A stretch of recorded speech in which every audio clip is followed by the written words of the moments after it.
This is the Business Day television broadcast.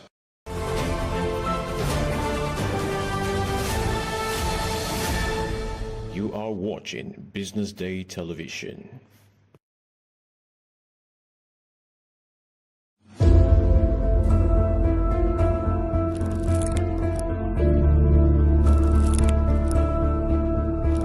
I am, of course, a great admirer of the impeccable credibility, professionalism, and business savviness of Business Day. If you really mean business in Nigeria, start your day with Business Day.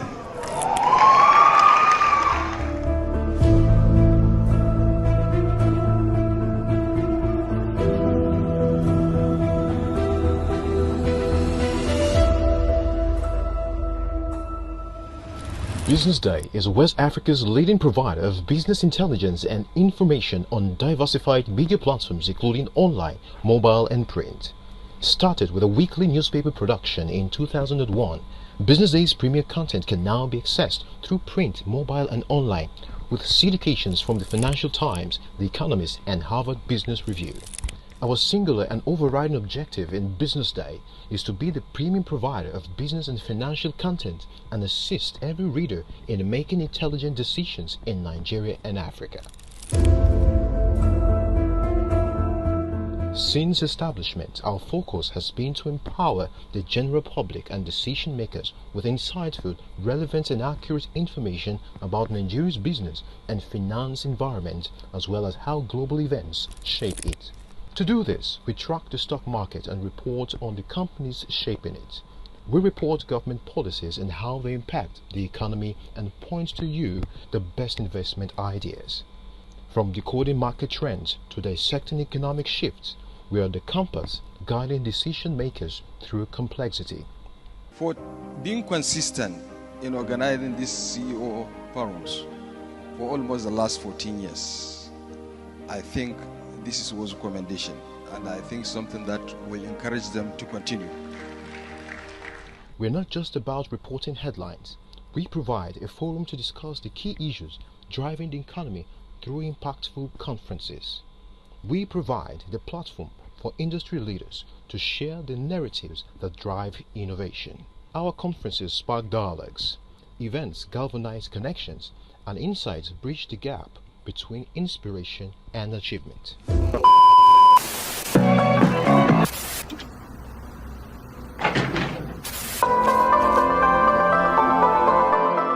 This is the Business Day television broadcast.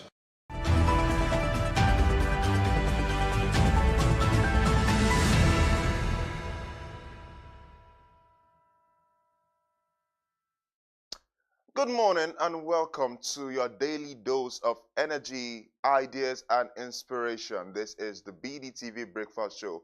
It's the weekend and I trust you are enjoying your stay at home and vibing as it is the Christmas season. I am Bethel Olujabi. But first, let's take you through the headlines that are making top stories on Business Day today.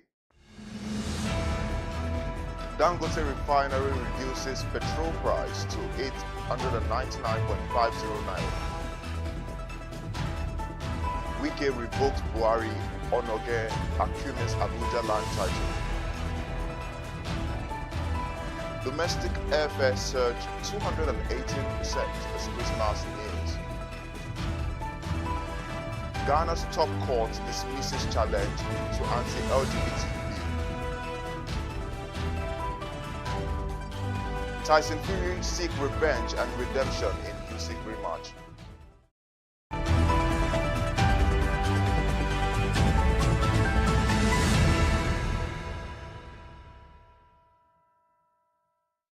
We begin the news in Nigeria, where the Dangote Petroleum Refinery has announced a reduction in the price of premium motor spirit (PMS), also known as petrol, to 899.50 per litre. Naira per litre, offering relief to Nigerians this festive season. Anthony Chiejina, the Group Chief Branding and Communications Officer of Dangote Group, on Thursday revealed a special purchase offer to accompany the fuel price. The initiative aims to provide added financial flexibility for consumers, particularly during the high-spending holiday period. Chair Gina also reaffirmed the refinery's commitment to delivering high-quality, competitively priced petroleum products that are environmental friendly and safe for engine use. He noted that the refinery's operations signal the end of Nigeria's dependency on substandard and blended imported fuels, which have posed significant health and environmental risks. Moving on, the Minister of the Federal Capital Territory, Nyesom Wike, has revoked land titles belonging to former President Muhammadu Buhari, former Chief Justice of Nigeria, Walter Onoge, and the Secretary to the Government of the Federation, George Akume. Recall that the FCT administration in October had threatened to revoke the certifications of occupancy of plots of land owned by prominent individuals and corporate organizations in Abuja. In a notice published on Friday, October 5, 2024, the administration issued a 2-week ultimatum to landowners in the Maitama district of Abuja to settle outstanding payments for their C of O or risk losing their property rights. In 2 separate notices published by the FCT administration on Thursday, the minister revoked the ownership of 762 plots of land in the highbrow Maitama district over non-payment of statutory fees, adding that the affected persons also failed to pay for their C of O documents for the seized plots. Among those whose C of O were revoked are the Muhammadu Buhari Trust Foundation, owned by former President Muhammadu Buhari, former Chief Justice of Nigeria Walter Onoge, Speaker of the House of Representatives Abbas Tajuddin, Secretary to the Government of the Federation George Akume and his wife Regina Akume, and Kaduna State Governor Uba Sani. Still on, airfares on domestic routes have surged by 218% in 6 months, reflecting the combined impact of high operational costs and heightened demand for travels. As a result of the high cost of airfares, several Nigerians have been forced to cancel their Christmas travels, with some taking to road travel to save cost. According to the National Bureau of Statistics, the average cost of airfares in commonly flown routes such as Lagos to Abuja stood at 89,899 naira in June of 2024. In December, however, the cost has jumped to 285,000 naira, indicating a 288% increase over a 6-month period. Major Airline listed a one-way economy ticket for the Abuja to Owerri route on December 2024 at 143,000 naira, but this later changed to 285,800 naira. The Abuja Port Harcourt route also witnessed steep increases, with a major airline charging 285,800 naira for an economy ticket for a December 20 trip. BusinessDay found that some airlines charge 114,000 naira to 220,000 naira for the Abuja-Lagos route for a December 20 trip, but this is likely to exceed 285,000 naira in the coming days, according to industry players. To end the local news, Adeniro Adeyemi, Statistician General of the Federation, has been invited for questioning by the Department of State Services (DSS) following the release of a controversial survey report on ransom payments in Nigeria. Authoritative sources revealed that the DSS is scrutinizing the methodology and data used in this report, which claimed that ransom payments had reached alarming levels, sparking national and international reactions. The Crime Experience and Security Perception Survey report, published by the National Bureau of Statistics on Tuesday, disclosed that the Nigerians paid a total amount of 2.23 trillion naira as ransom to kidnappers between the periods of May 2023 and April 2024. The survey report showed that 65% of households affected by kidnapping incidents resulted to paying ransoms to secure the release of victims. On average, each household paid 2.67 million naira per incident. It revealed that an estimated 51.89 million crime incidents were recorded across Nigerian households in the reference period. However, the report showed that the Northwest region had the highest incidence of crime, with 14.4 million cases reported, followed by the North Central region with 8.8 million incidents. On the foreign scene, and the latest blow to the LGBT community in Africa, Ghana's top court has dismissed 2 cases challenging the constitutionality of the Human Sexual Rights and Family Values Bill. The ruling paves the way for the president to sign into law what is one of the continent's most restrictive pieces of anti-LGBTQ legislation. All 7 judges on the Supreme Court panel ended separate petitions against it, filed by broadcast journalist and lawyer Richard Delasky and academic Amanda Odoi. The bill, which has been condemned by the United Nations and human rights groups, were passed earlier this year by Ghanaian lawmakers. It will impose 3 years in prison for people identifying as LGBT and 5 years for forming or funding LGBT groups. President Nana Akufo-Addo, whose term in office ends on the 7th of January, has delayed signing it pending the outcome of the Supreme Court challenge. But the judges say the case could not be reviewed until it has been signed into law. Opposition leader and incoming President John Mahama has also expressed support for the bill. Odoi and Sky say they are disappointed by the ruling and will examine their options after studying the full judgment. If it indeed becomes law, it is likely to face further court challenges. Still on the foreign scene, the UK government has announced new financial requirements for individuals applying for visas from the 2nd of January 2025.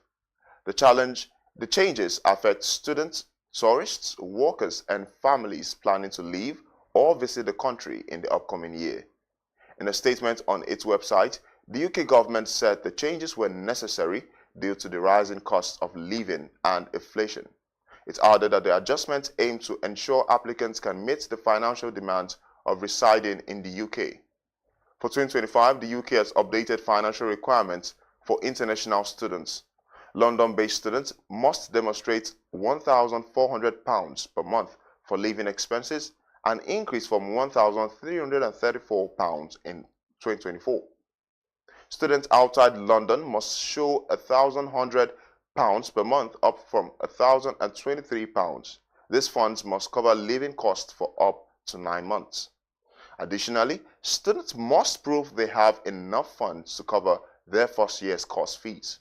The funds must be shown in a bank statement covering a consecutive 28-day period and be no older than 31 days at the time of the visa application.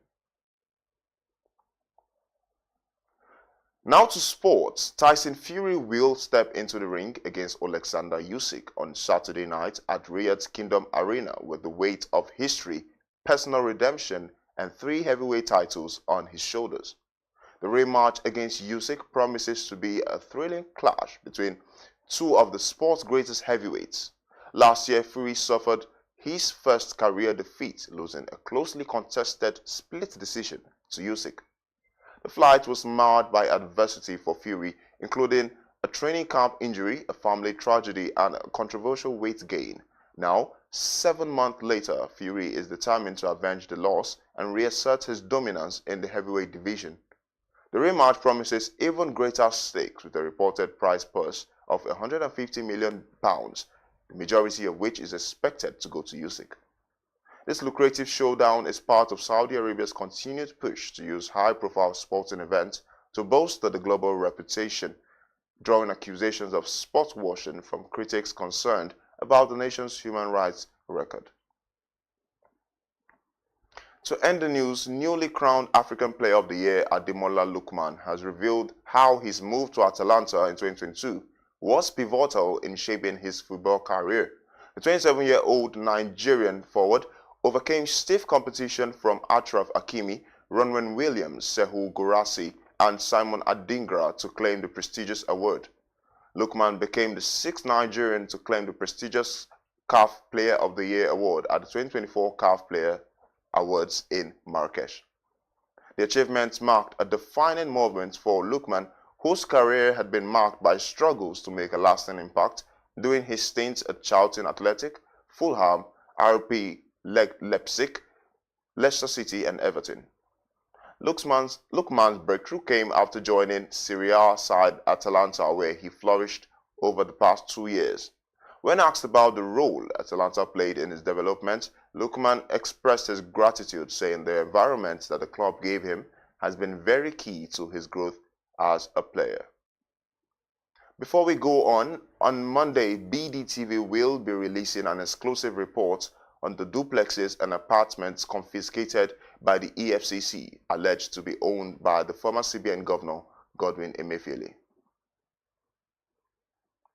Well, this has been the headline news. Don't go away. We'll be right back for the top story analysis with Zainab. I am Bethel Olujabi. Stay tuned.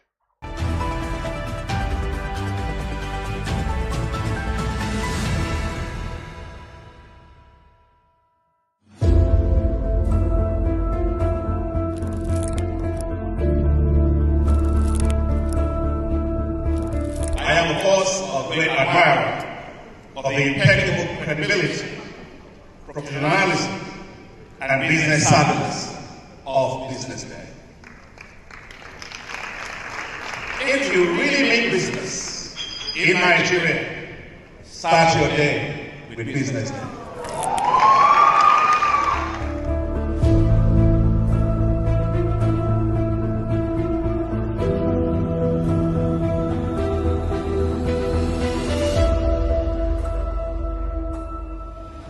BusinessDay is West Africa's leading provider of business intelligence and information on diversified media platforms including online, mobile and print. Started with a weekly newspaper production in 2001, BusinessDay's premier content can now be accessed through print, mobile and online, with syndications from the Financial Times, The Economist and Harvard Business Review. Our singular and overriding objective in BusinessDay is to be the premium provider of business and financial content and assist every reader in making intelligent decisions in Nigeria and Africa. Since establishment, our focus has been to empower the general public and decision makers with insightful, relevant and accurate information about Nigeria's business and finance environment, as well as how global events shape it. To do this, we track the stock market and report on the companies shaping it. We report government policies and how they impact the economy and point to you the best investment ideas. From decoding market trends to dissecting economic shifts, we are the compass guiding decision makers through complexity. For being consistent in organizing these CEO forums for almost the last 14 years, I think this was a commendation, and I think something that will encourage them to continue. We're not just about reporting headlines. We provide a forum to discuss the key issues driving the economy through impactful conferences. We provide the platform for industry leaders to share the narratives that drive innovation.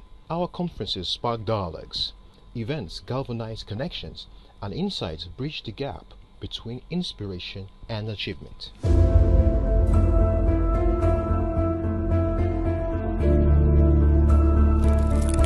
If you want visibility for your businesses, we have a strong digital platform with thousands of followers across social media platforms, as well as our dynamic website which sees thousands of visitors from within and outside Nigeria that you can leverage to boost visibility for your products and services. So, if you're yearning for insightful information about Nigeria and Africa's business landscape, BusinessDay is your guide. Welcome to the Real Talk with Pam podcast, where authenticity meets conversations. I'd had 2 lumpectomy surgeries. I'd had 9 months of chemotherapy, 12 months of Herceptin. I had 4 rounds of radiotherapy. Wow. And to God be the glory, we're now, 2014? So I've been all clear for 13 years. There are certain times that I have disciplined my children, and they don't know this, but if they see this podcast, they'll know. And gone back into my room and wept. Because when you punish them or when you withhold certain privileges, you are actually loving them. When you let them have their way with everything, you are destroying them and destroying yourself. Yeah. Menopausal hormonal therapy, or HRT, is the last resort for many women. But lifestyle, no, don't smoke. Alcohol is terrible. Alcohol. It's terrible? Alcohol and smoking will increase your chances of breast cancer way more than HRT would. Right. Oh, wow. There's so many things out there. How many are you going to take? Yeah. What about yam? Yeah. So many things you can take. But the problem is, you hear, oh, that one is good, you buy it. This one is good. And then they end up having all these different things. Real Talk with Pam remains committed to fostering authentic conversations that inspire and empower. This is Pamela Igbo. I am your host of Real Talk with Pam show. Attention business leaders. Want to make informed decisions? Join the ranks of the best with Premium Business Day. Access in-depth analysis and expert opinions to stay ahead. Subscribe now at premium.businessday.ng and unlock premium content. Plus, you get 50% off your first subscription. Don't miss out. Make smarter choices and seize new opportunities. Sign up now and elevate your business game. Visit premium.businessday.ng today.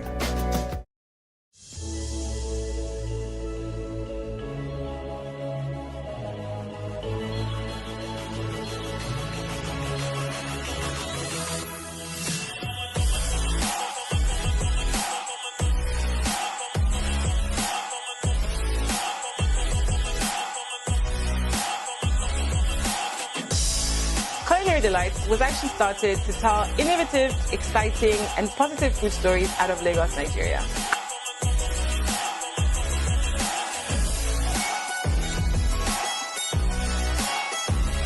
Being the foremost luxurious goods company in the entire West Africa is a big deal.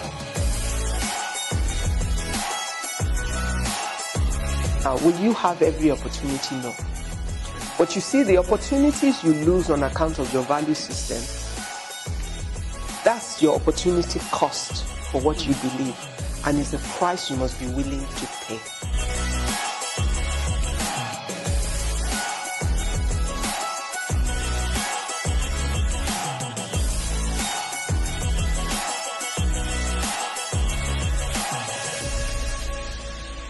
Thank you very much and bless you.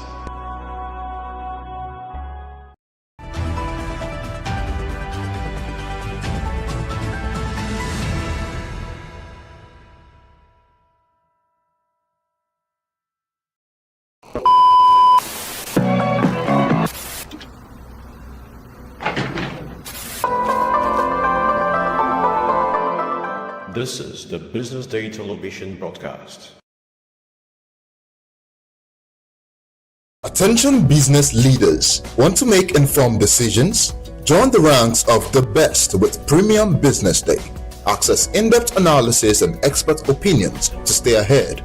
Subscribe now at premium.businessday.ng and unlock premium content. Plus, you get 50% off your first subscription.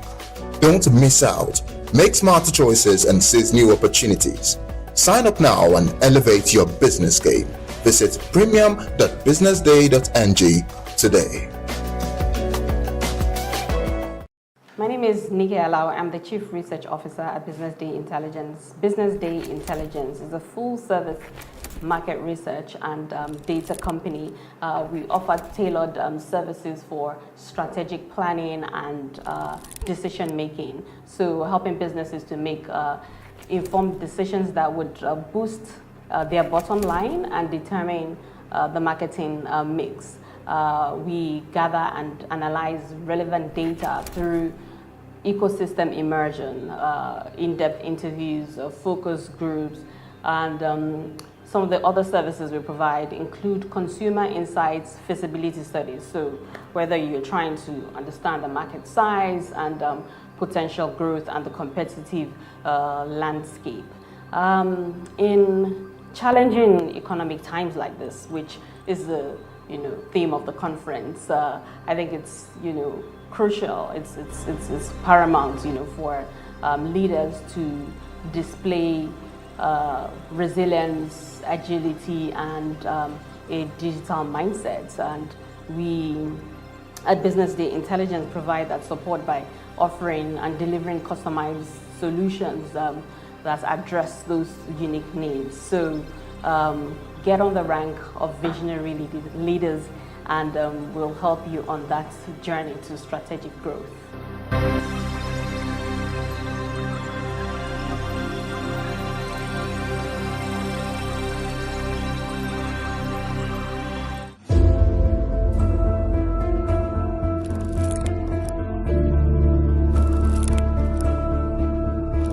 I am, of course, a great admirer of the impeccable credibility, professionalism, and business savviness of BusinessDay. If you really mean business in Nigeria, start your day with BusinessDay.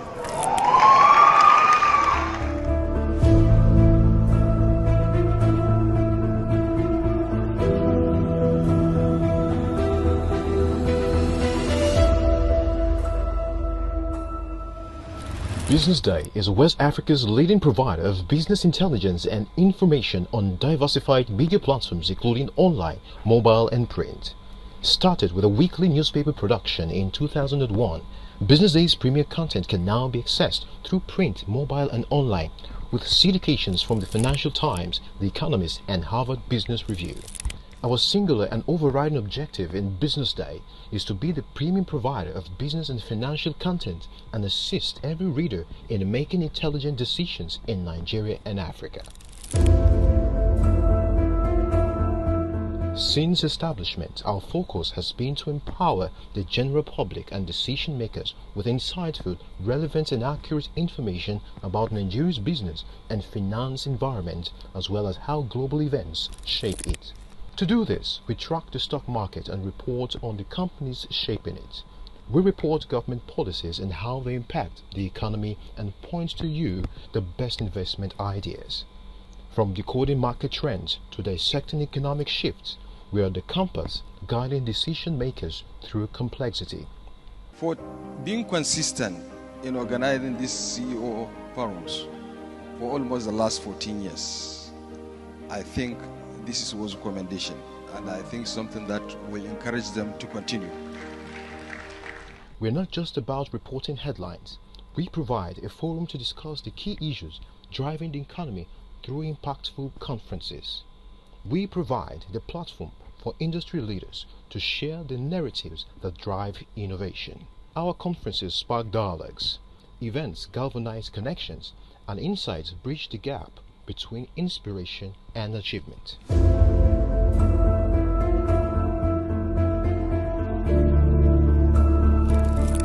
If you want visibility for your businesses, we have a strong digital platform with thousands of followers across social media platforms, as well as our dynamic website which sees thousands of visitors from within and outside Nigeria that you can leverage to boost visibility for your products and services.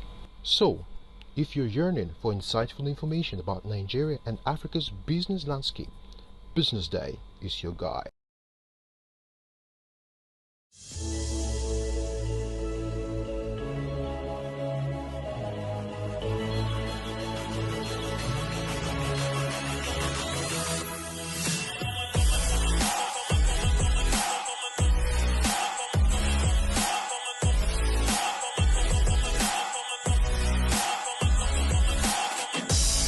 Culinary Delights was actually started to tell innovative, exciting, and positive food stories out of Lagos, Nigeria.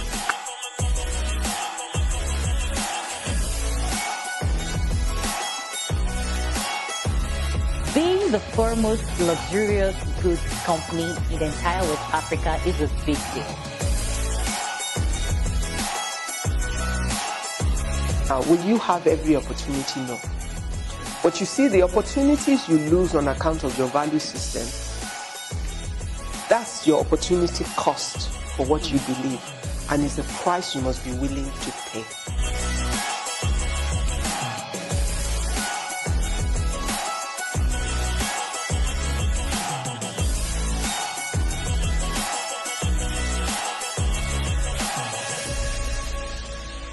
Thank you very much and bless you.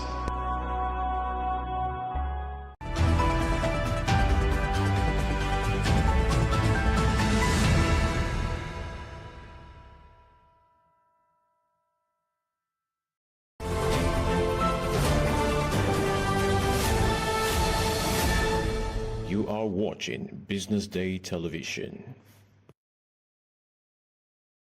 My name is Gaëtan Debuchy, the CEO of Advanced Lafayette Microfinance Bank. So you won the Microfinance Bank of the Year award. How does it feel for Advanced Lafayette Microfinance Bank to be winning this award? It's a big achievement for us, a great day for us. We are very happy to get this award.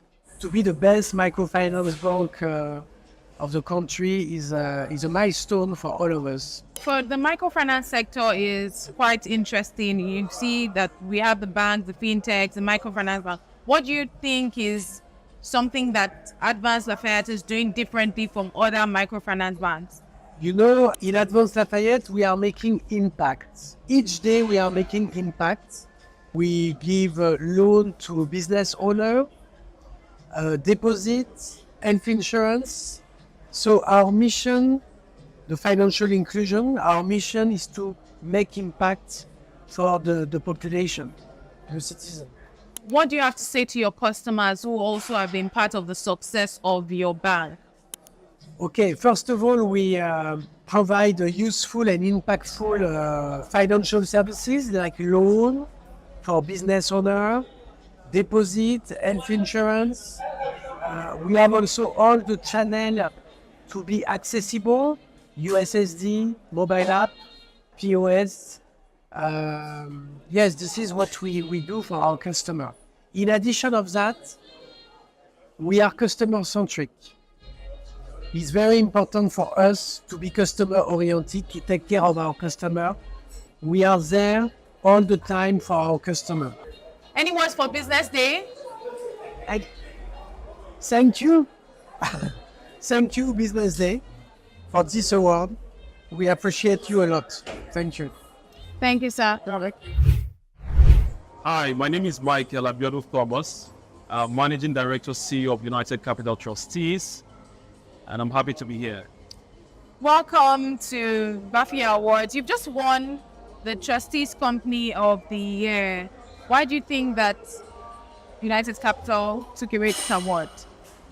Okay, yeah, so I think over the years, and over 60 years precisely, we've demonstrated leadership in our industry, generally to private trust clients, to corporate clients, public clients, and also some nationals.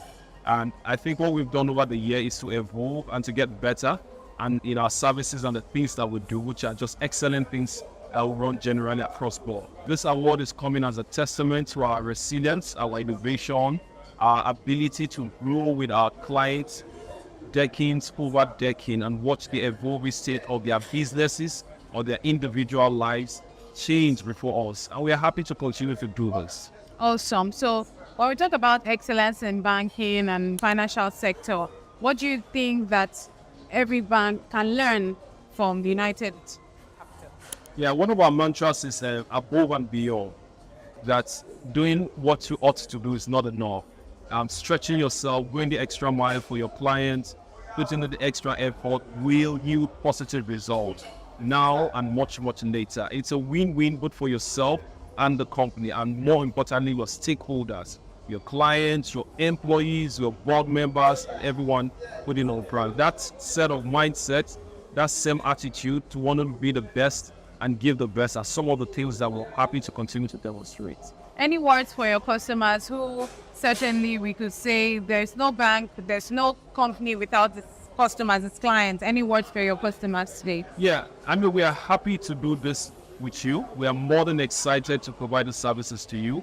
What do we promise? When the last quarter of 2024, we are repositioning ourselves for a more authentic customer experience kind of service, the kind of one that transcends your expectations in terms of what we deliver. And this is also going to be enabled by cutting edge technology.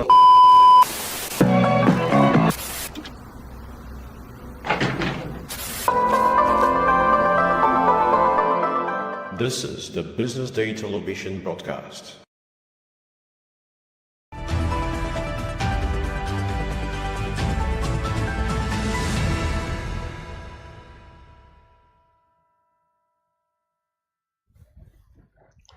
Good morning and welcome back to this segment of the BDTV Breakfast Show, where we'll be discussing an in-depth analysis of the top stories today. I am Zainab Aderomu. And of course, I'm not going to be doing this alone. I have with me an in-house analyst, a familiar face, Mr. Lolade Akimorile. Good morning. Good morning, sir. Zainab. It's great to have you. Thank you. I hope you're very well this morning. Yes, I am. And you? I'm very well, thank Good. you. Okay, so we have very interesting stories today, and I'm very certain that you're going to do justice to analyzing these stories. The first story we have is Dangote Refinery reduces petrol price to 899 naira 50 kobo. And I'm really interested in what this means for Nigerians, knowing that most of the inflationary pressures came from the increase of petrol price, and now this is a drastic reduction from about 1,065 naira to about 800 naira. What do you think this means for inflation and also for Nigerians? Yeah, so it's the second time in the space of 2 months that Dangote is reducing the ex-depot price. I think there was a reduction in November as well to 970, and then now it has moved from 970 to 890. I mean, obviously, it's a welcome development. Nigerians, I mean, as you rightly pointed out, the high cost of transportation has been one of the drivers of inflation in recent months. So yes, of course, any sort of news that ensures that Nigerians can pay less for transport will be a good one. The reduction hasn't translated into lower retail petrol price yet, but obviously we hope that in the coming days that would happen. But if a little bit beyond that, I don't know if you saw the statement that was released by Dangote just explaining the reason behind the reduction, about how it's to help ease the burden on Nigerians, especially going into the holiday season, so that I mean, I like that. That's quite laudable. But if you ask me, you know, I like to always follow the numbers. The economics of the entire thing suggests that the reason why we're seeing the Dangote reduce its petrol price is because it's not really because he's trying to ease the pain of Nigerians, but more because the international price for crude oil has declined. I think it's down by 2.4% in the last 5 days, for instance, to about $72 per barrel. And you know, of course, that means that refiners get to buy crude at a lower price, which then feeds into their cost and then the amount that they sell. And then, of course, there's been some sort of relative stability in the naira, at least in the official market, which is really where most of the deals are done. It's around the 1,500 mark now, which is coming up from about 1,607. You know, so those are two positive factors that would definitely then translate to lower petrol prices. Because again, we need to remind ourselves that we're in a deregulated market now. So it's only normal. You should expect that the retail price of petrol should adjust in line with the global oil prices and the exchange rates. Unlike when we had the subsidy, you know, which meant that whatever happens to the global oil price, whether it's rising or falling, the petrol price was pegged. But so that's gone now. So Nigerians should really expect that there would be this type of movement. But we all hope that it would be a movement downwards and not upward. So are you saying that this is going to be the same for all other players? You know, okay, so you mentioned that retail sellers haven't actually incorporated this price, but it means that Nigerians will be able to. Yeah. Okay, so Nigerians will be able to go into any fuel station and the price reduction will be amazing. How about for NNPC? You know, they're also a major player in the industry. They've also reduced their price recently by about 20 naira, which also still just buttresses the point that look, you have oil prices going down, and you know you have more stability with the currency. I know that the Meman recently also said that the landing cost of petrol has dropped, you know, to about 970 or 900, if I'm correct. Yeah, you know. So I mean, it's really what is driving this is the lower oil price and the relative stability we're seeing in the foreign exchange market. All right, thank you very much. Speaking about Yuletide and Christmas season, domestic airfare surges by 218% as Christmas nears, and this is saying that Nigerians have to pay more. So it seems like there's a reduction. The pressures get reduced in one angle, but then it's coming off in another angle in terms of airplane prices, and Nigerians have to pay more to travel within Nigeria. Does this mean that the price reduction in the oil does not translate? Of course, it's a different kind of oil that it is. The people Aviation fuel. That's what it is, jet fuel, yeah.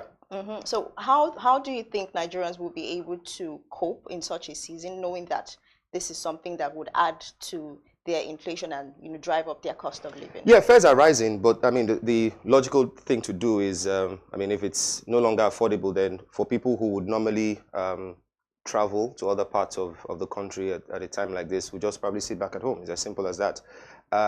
For Nigerians in the diaspora, the reverse is the case. And for them, it's a great time to be in Nigeria, and I'll tell you why. The exchange rate has moved from about 400 at this time in 2023 to 700 at this time last year, and then today we're at about 1,005, 1,006, depending on which market you're looking at. So what that means is that for each dollar that they have or that they earn, they have more naira for that. So obviously that would definitely lead to a massive influx of, and we're seeing that already. I mean, the signs are there. Hoteliers are reporting booked out rooms and all of that. You can see the traffic situation in highbrow parts of Lagos, fun spots where people normally would go. So yeah, it's a mixed bag depending on where you live. All right, amazing. Now, speaking of the exchange rate, speaking of the naira, in the past few weeks, the data has shown that the naira has stabilized across, maybe not across the market, but essentially in the official market. Yeah. Especially because experts are saying it's largely because of the transparency that the FMs has created in the market. What do you see the naira ending the year at? Do you think there's probably, because when the president was speaking at the budget presentation, he mentioned something about 1,400, 1,500 thereabout. Do you think that this is actually achievable? Good. Well, I think from the analysis that we've done so far, I mean, just speaking to a number of economists and analysts, really the truth is, predicting where the naira is headed sometimes is like trying to catch a falling knife. You really never know what lies in wait for you. But I think there's some sort of a consensus around 1,500 to end the year, 1,500, which is where it is already at this time. But for next year, yes, as you rightly pointed out, the government is expecting 1,500. Someone like Bismarck Rewani, who's the CEO of financial derivatives company, is expecting about 1,550. And quite, if you look at the forecast, really, it's between 1,500 to 1,800.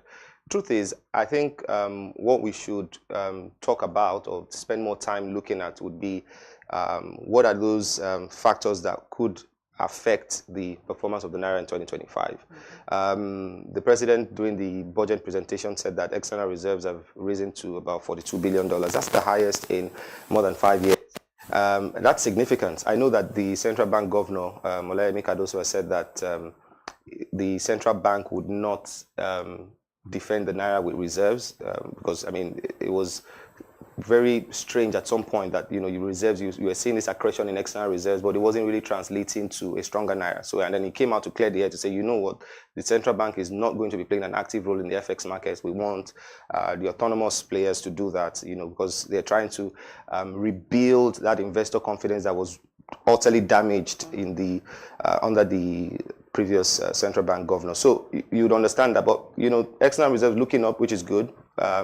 We just sold a Eurobond as well, which was well received. You can see that there are expectations that oil exports would rise next year. What's the target? 2.2 million barrels. 2.06 million. 2.06 million barrels. So there are 10 things that should ensure that the naira is in better footing next year. There are also expectations that diaspora remittances would rise even faster, especially buoyed by the weaker naira. Exporters are also trying to find ways to export more to take advantage of the weaker naira, which is normally one of the gains of a weak currency, really. You should have people trying to export more so they can earn FX and then that translates to higher gains for them. But you know, Nigeria, with the problems that we have, we're more like a mono-export economy, you know, with crude oil being our main exports. And I'm not sure we're really making enough. But I'm hopeful that next year perhaps the government will come up with more incentives to ensure that we export more. If we can do that, then of course it's a no-brainer that we would have a fairly stable currency. All right. Speaking of exports and all of these things that are tied to the Nigerian economy, we had the president present the budget on Tuesday, I believe. And, there were a number of touch points from the budget. But the really interesting thing that sort of caught attention was the fact that there's a revenue target that seems to outstrip what was done in this year. So there's like a 50% revenue target. And then when you look at the budget deficit as well, it's really large, different from what was achieved this year. Yeah. Also in comparison with the money that's going to be pumped into development, say in healthcare, education, the gap is really, really wide. What do you think this means for development, knowing that we are actually trying to ensure that Nigeria is on a better lane in terms of developing different sectors of the economy, but then the budget doesn't seem to translate into the goals of the government? Yeah, truth is, I've had time to look at the budget over and over again. If you look at our front page story today, it talks about how the budget for debt service is actually larger than the combined budget for health and education, which comes to about 5.8 trillion, and then you have 15 trillion in debt servicing costs, which just speaks to where our priorities lie next year. We've borrowed a lot of money, and of course, you need to pay some interest on the monies or the loans you've taken, to creditors, and that's why you find now that debt servicing cost is the, single largest expenditure item on the budget, which is not so good. But you would find that if you look at the budgets of other African countries as well, next year many of them are, putting aside a chunk of their budgets to just debt service. We then ask the question, like, all of the monies that has been borrowed over time, have they been invested? In Nigeria's case, depending on who you speak to, but most people will tell you that there hasn't been any real impact from the huge amount of money that we borrowed in the last, say, 10 years. Because normally when you do that, when you take loans like that, you should invest in bankable projects that can, easily repay itself and then have multiplier effects on the economy. In the last 10 years, economic growth has been very tepid, despite the fact that the debt stock has ballooned by more than 3 times. So that's obviously a concern. But in terms of what the budget says, the signal it sends, it's more of the same. If that huge chunk is going to go to debt service, and then capital expenditure, we know over time, they never really are able to achieve whatever they set out to achieve in that regard. So maybe next year will be more of the same, or maybe, we'll be pleasantly surprised, it will be good. If you also look at so you were talking about the revenue projection, I think it's 34 trillion, right? That's expected this year. I think the president did say that as at, was it November this year, that the government had made 14 trillion naira. Yeah. But if you compare the revenue target for next year with that of this year, it's like a 36% increase. And where's that money really going to come from? They are banking on higher oil revenues. Now that's a little disappointing for me, because I would have thought that, even if you expect oil revenues there's so much that could be done to boost non-oil revenues. For most other African countries, tax revenues is like a significant part of their budget, but we are resource rich. Maybe it's a blessing and a curse at the same time. So oil exports, we're expecting that should ramp up significantly next year, and that should bring in most of the money that we're expecting. With Donald Trump as the president of the US, you never really know what would happen to oil prices, and that could be. So I fear a situation where we might not be able to meet our revenue targets next year, and then that would lead to a larger deficit. The deficit as it stands now is 13 trillion. Yes. If you then are not able to earn as much as you set out to earn, it means that you probably need to borrow if you want to maintain your expenditure. If you still want to spend the amount you've set out to spend, you have to borrow more, and then that most likely leads to crowding out the private sector. And that's not good, because if the government borrowing then starts to crowd out private sector, the private sector is supposed to be the engine of the economy. And the private sector creates jobs and really contributes to economic growth. So if you crowd out the private sector, they're not able to get loans at affordable rates because the government is borrowing at ridiculously high rates, and nobody's going to lend to a private business at a rate lower than how much the government is borrowing, because the government is like no risk at all. You know that your money will be repaid. But there's some risks involved when you're lending to a private business. So if the government is borrowing so much at a high rate, then it means that a lot of private businesses will be shut out of the loan market. And obviously, if that happens, they can't take up maybe expansion plans and all of that. They can create new jobs. So that's not really good. You know, it's always best when you have a small government that then allows for the private sector to grow, be large, and you know, provide the enabling environment for businesses to prosper and thrive, really. So those are my concerns about the budget, but fingers crossed, you never know. Okay, amazing. You know, we recently repaid some of our loans to ECOWAS. We also, so it seems that now, like, we have maybe some sort of a moderate, or would I say diligent, credit rating. So it means that if we go to, say, development banks like the IMF or the World Bank, we probably would be able to get loans from them. Are we ever going to go to the IMF though? I don't think so. Why do you not? That has always been on the table for, you know, it's a very controversial one, you would know, because Nigerians tend to view the IMF with some sort of, you know, they don't trust the IMF and all of that. So, and I know that that's a very unpopular decision, especially given that you have a president who would probably want to go for a second term. You know, politics sometimes gets in the way of just basic, pure economics. I don't think the government would consider going to the IMF anytime soon. What I know for sure is, yes, as you said, the credit ratings, improved slightly. I'm hoping that we would start to see a lot of movement in terms of the tax reforms that are ongoing now. We'll start to see some sort of execution next year that would then yield to better results for us. But generally, I feel like we're at a stage now where there isn't a lot of appetite for debts. I remember that there was a point where the Nigerian government officials would make the point that if you look at our debt to GDP ratio, it means that we can still take up significantly more debt. But if that figure has moved up now, it's not of 40% now, from about 22, 23% 2 or 3 years ago. So it's really rising, and I think it's time for us to for the government to really get creative in terms of unlocking new revenue sources and relying less on debt, because I mean it's so much you can take as a nation. This debt stock is really rising, and it might just put us in a precarious situation.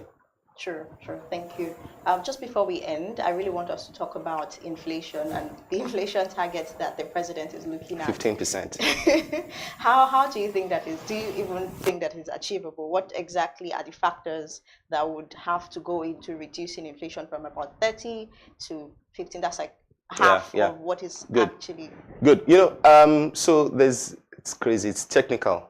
What you would see next year is inflation would definitely trend downwards, and I'll tell you why. It's not magic. It's not because there's anything that the government has to do or anything. I mean, if they did do something, maybe it would even fall more by a larger margin. But even if they did nothing, it would still reduce because of the base effects from this year.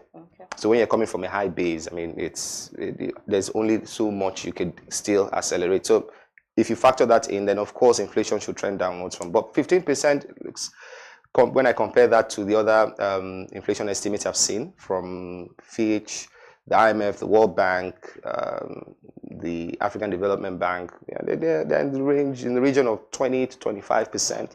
But the government tends to be very optimistic, as with everything they do, the revenue projection, the inflation rate, even the GDP growth target. So let's see what happens. But I am to say that I should say that it's quite a letdown that the policy on the zero tariff on food imports has not really kicked off yet. Personally, I was looking forward to that policy to see how it is. That's why you find that the poverty rate is increasing, because if 90% of your income goes to just food, which is basic. I mean, it's crazy. If you compare that to other countries, in most developed climes, people don't spend more than 2% of their income on food. We spend over 90%. It's serious. That's a real problem. So I was thinking that policy would, once it swings in, would help abate the pressure on food inflation, but it hasn't really started yet. It's on the government. They need to get their act together to ensure that that gets off, and we see some sort of considerable impact on food inflation. Then, of course, I mean, there's nothing. The subsidy removal has led to the increase in transport costs, and that has also fed into inflation. Really, that is neither here nor there. I mean, you can't reverse the policy now. It was a good one. It was a good move to take away the subsidy. Everybody knew that it wasn't sustainable, even though some people would then criticize the government that they didn't put in place enough social protection schemes to ensure that the fallout from the subsidy removal is not unbearable for people. Yeah, that's a real gray area. But it's. I mean, I just would like to see more effort on the part of the government in ensuring that the policy on the zero tariff on food imports, key food imports, is done, and then it starts to translate to lower food prices, which would then eventually lead to lower inflation, because that's what we all want. It's ridiculous these days. The cost of living crisis is the worst in a generation. November inflation was about 34.7%. It's quite, we have a crisis on our hands. And we need to be serious in ensuring that we fix this crisis. All right, but even at that, the 15% seems a little too if you ask me, that's my view. Too optimistic. But who knows? Maybe then the policy, the zero tariff on food imports policy will swing in full course, and then they're looking at some numbers, and they've done some initial prognosis to show that, well, if this and this were to happen, then we could have. And of course, I'm also expecting that the Naira should, if certain things are put in place, come on. If we have that sort of exchange rate stability, it also helps moderate inflation to a large extent. So let's see. But if you ask me, based on the numbers I have seen, I don't know the numbers they're looking at, 15% is quite optimistic. All right. Thank you very much. Thank you, Zainab. Thank you for such an in-depth and insightful analysis. That's what we can take today on the top story analysis. Thank you very much for watching. We're going to be back very shortly with the newspaper review. Don't go anywhere. I am Zainab Adirona.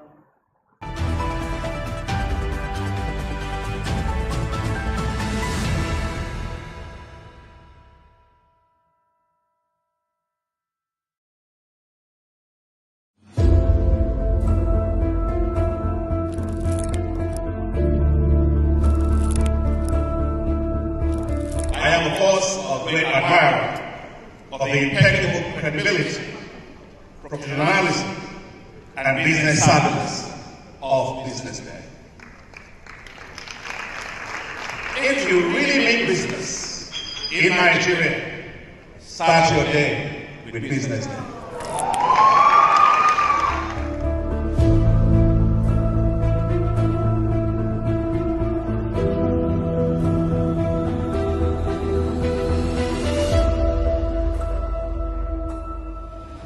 BusinessDay is West Africa's leading provider of business intelligence and information on diversified media platforms including online, mobile and print. Started with a weekly newspaper production in 2001, BusinessDay's premier content can now be accessed through print, mobile and online, with syndications from the Financial Times, The Economist and Harvard Business Review.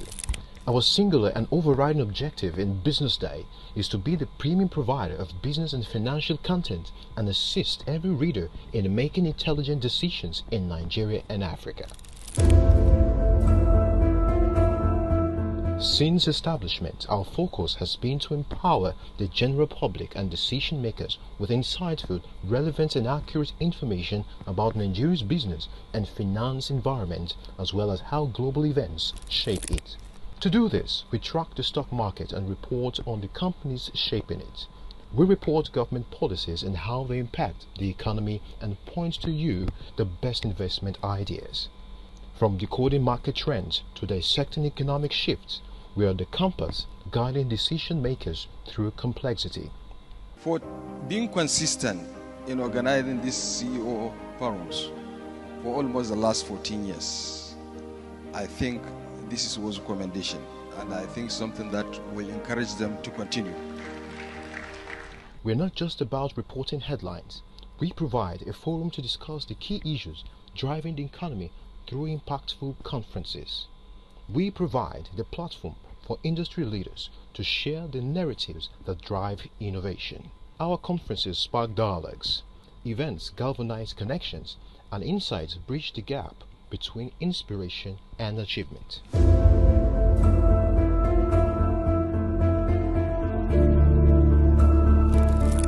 If you want visibility for your businesses, we have a strong digital platform with thousands of followers across social media platforms, as well as our dynamic website, which sees thousands of visitors from within and outside Nigeria that you can leverage to boost visibility for your products and services.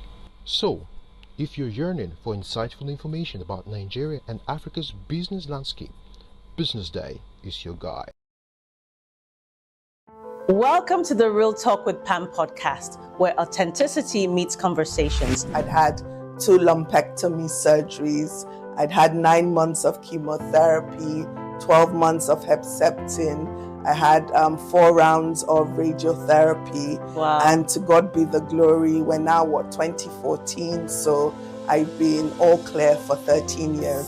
There are certain times that I have disciplined my children, and they don't know this, but if they see this podcast, they'll know, and gone back into my room and wept.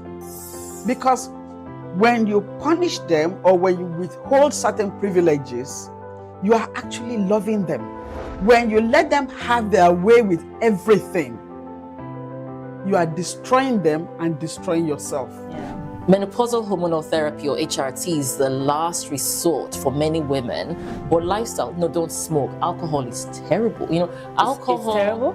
Alcohol and smoking would increase your chances of breast cancer way more than HRT would. Right. Oh, wow. There are so many things out there. How many are you going to take? Yeah. What about yam? Yeah. So many things you can take. But the problem is, you hear, that one is good, you buy it. This one is good. And then they end up having all these different things. Real Talk with Pam remains committed to fostering authentic conversations that inspire and empower. This is Pamela Igbo. I am your host of Real Talk with Pam show.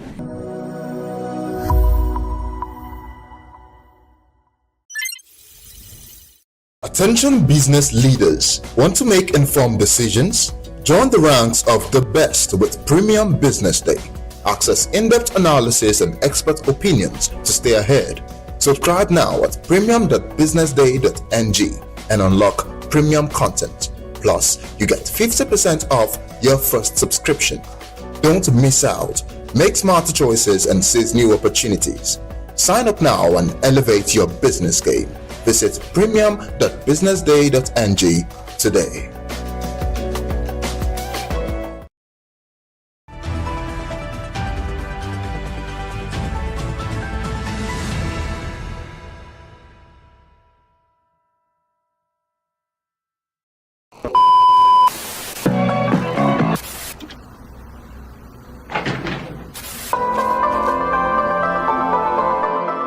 This is the Business Day television broadcast.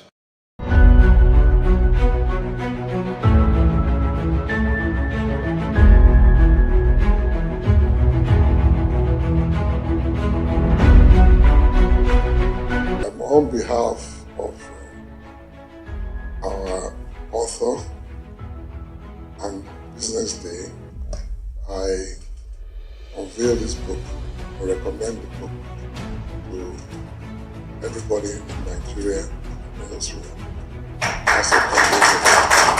Thank you very much.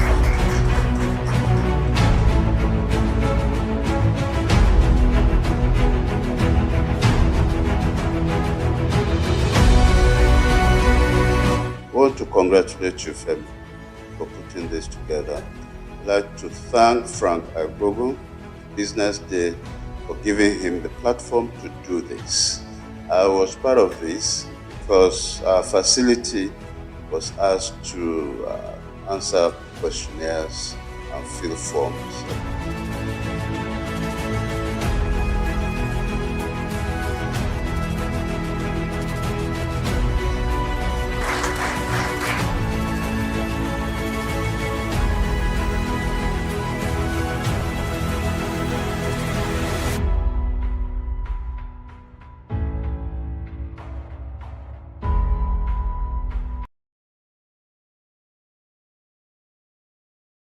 The ferment in the Nigerian healthcare system. There are a lot of challenges, but there are also a lot of opportunities. And then the fact that the private sector is beginning now to take its rightful place. It's not now being seen as a competitor of government, but is beginning to occupy to create a larger footprint within healthcare itself in terms of funding, in terms of direct service provision, in terms of even creating the aspirations, and in terms of supplying the personnel. And that is how it should be. We are developing a customized health service, on both the supply side and the demand side, that should be fit for purpose in an environment.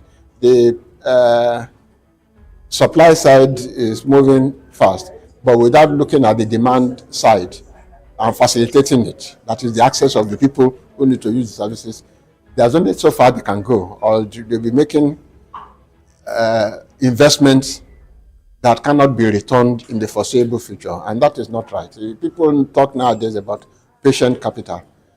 No matter how patient the capital is, that is waiting for a long time to get returns, those returns must be built into the system. That means somebody must be paying equitable amounts of money for the service that is being rendered. It doesn't have to be the person who uses the service. In fact, our aspiration is that it should be the people who are paying out of pocket should be reduced to like a 0% within the context of Nigeria, and yet everybody who needs that service should be able to get it.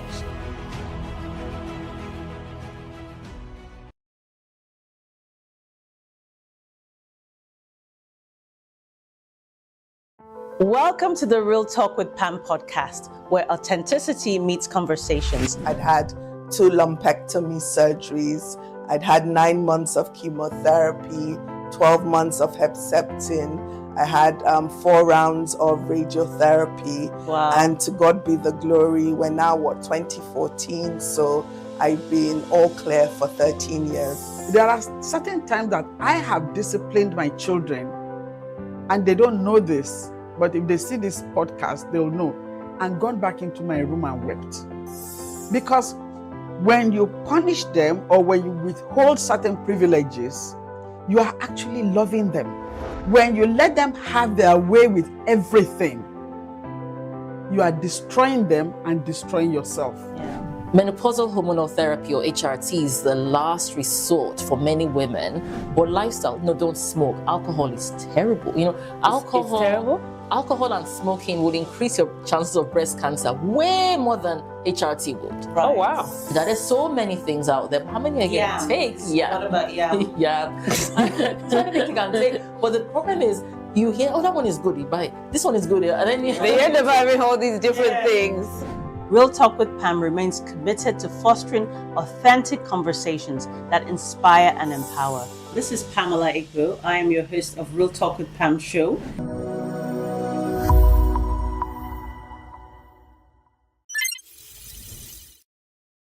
Attention business leaders. Want to make informed decisions?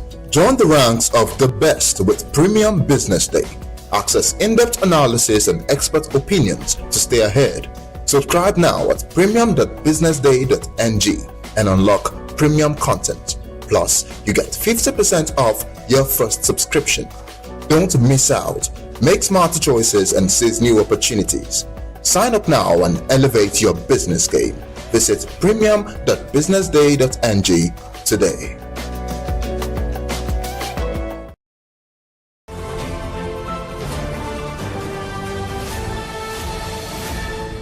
You are watching Business Day Television.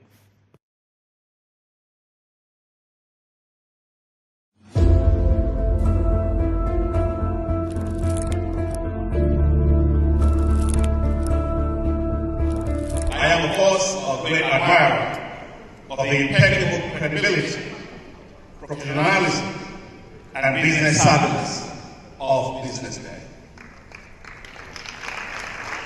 If you really mean business in Nigeria, start your day with BusinessDay.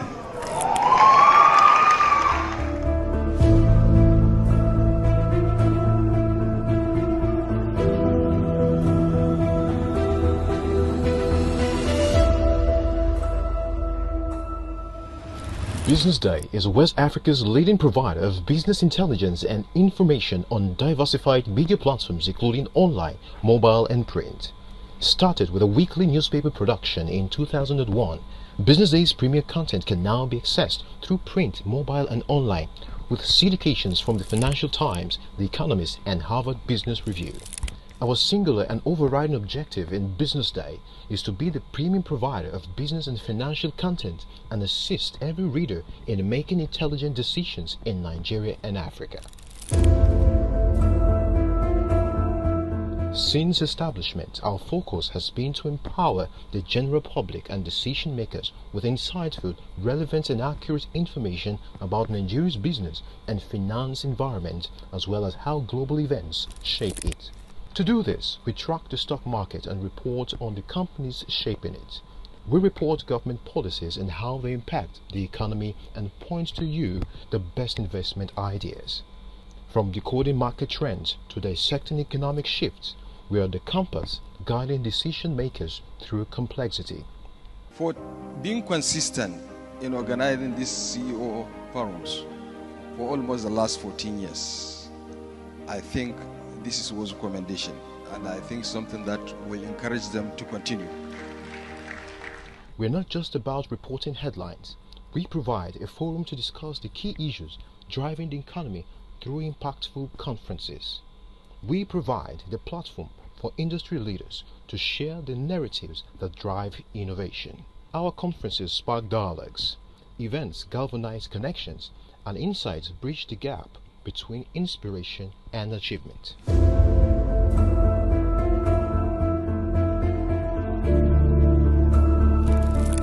If you want visibility for your businesses, we have a strong digital platform with thousands of followers across social media platforms, as well as our dynamic website which sees thousands of visitors from within and outside Nigeria that you can leverage to boost visibility for your products and services. So, if you're yearning for insightful information about Nigeria and Africa's business landscape, BusinessDay is your guide.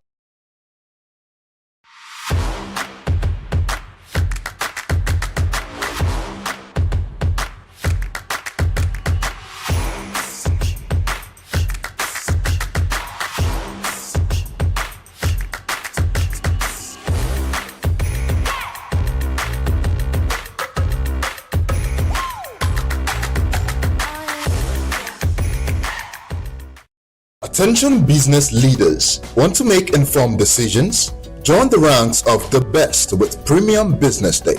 Access in-depth analysis and expert opinions to stay ahead.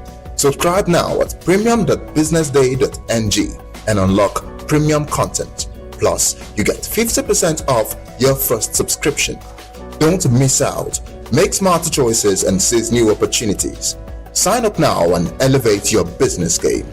Visit premium.businessday.ng today. Welcome to the Real Talk with Pam podcast, where authenticity meets conversations. I'd had 2 lumpectomy surgeries. I'd had 9 months of chemotherapy, 12 months of Herceptin. I had 4 rounds of radiotherapy. Wow. And to God be the glory, we're now, 2014? So I've been all clear for 13 years. There are certain times that I have disciplined my children, and they don't know this, but if they see this podcast, they'll know, and gone back into my room and wept. Because when you punish them or when you withhold certain privileges, you are actually loving them. When you let them have their way with everything, you are destroying them and destroying yourself. Menopausal hormonal therapy, or HRT, is the last resort for many women. But lifestyle, don't smoke. Alcohol is terrible. Alcohol. It's terrible? Alcohol and smoking would increase your chances of breast cancer way more than HRT would. Right. Oh, wow. There are so many things out there. How many again take? Yeah. What about yam? Yeah. So many things you can take. But the problem is, you hear, that one is good, you buy it. This one is good, and then you They end up having all these different things. Real Talk with Pam remains committed to fostering authentic conversations that inspire and empower. This is Pamela Igbo. I am your host of Real Talk with Pam show.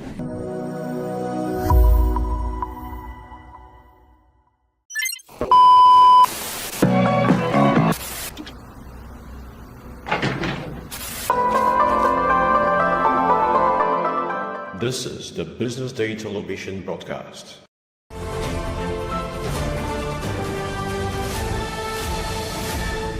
You are watching Business Day television.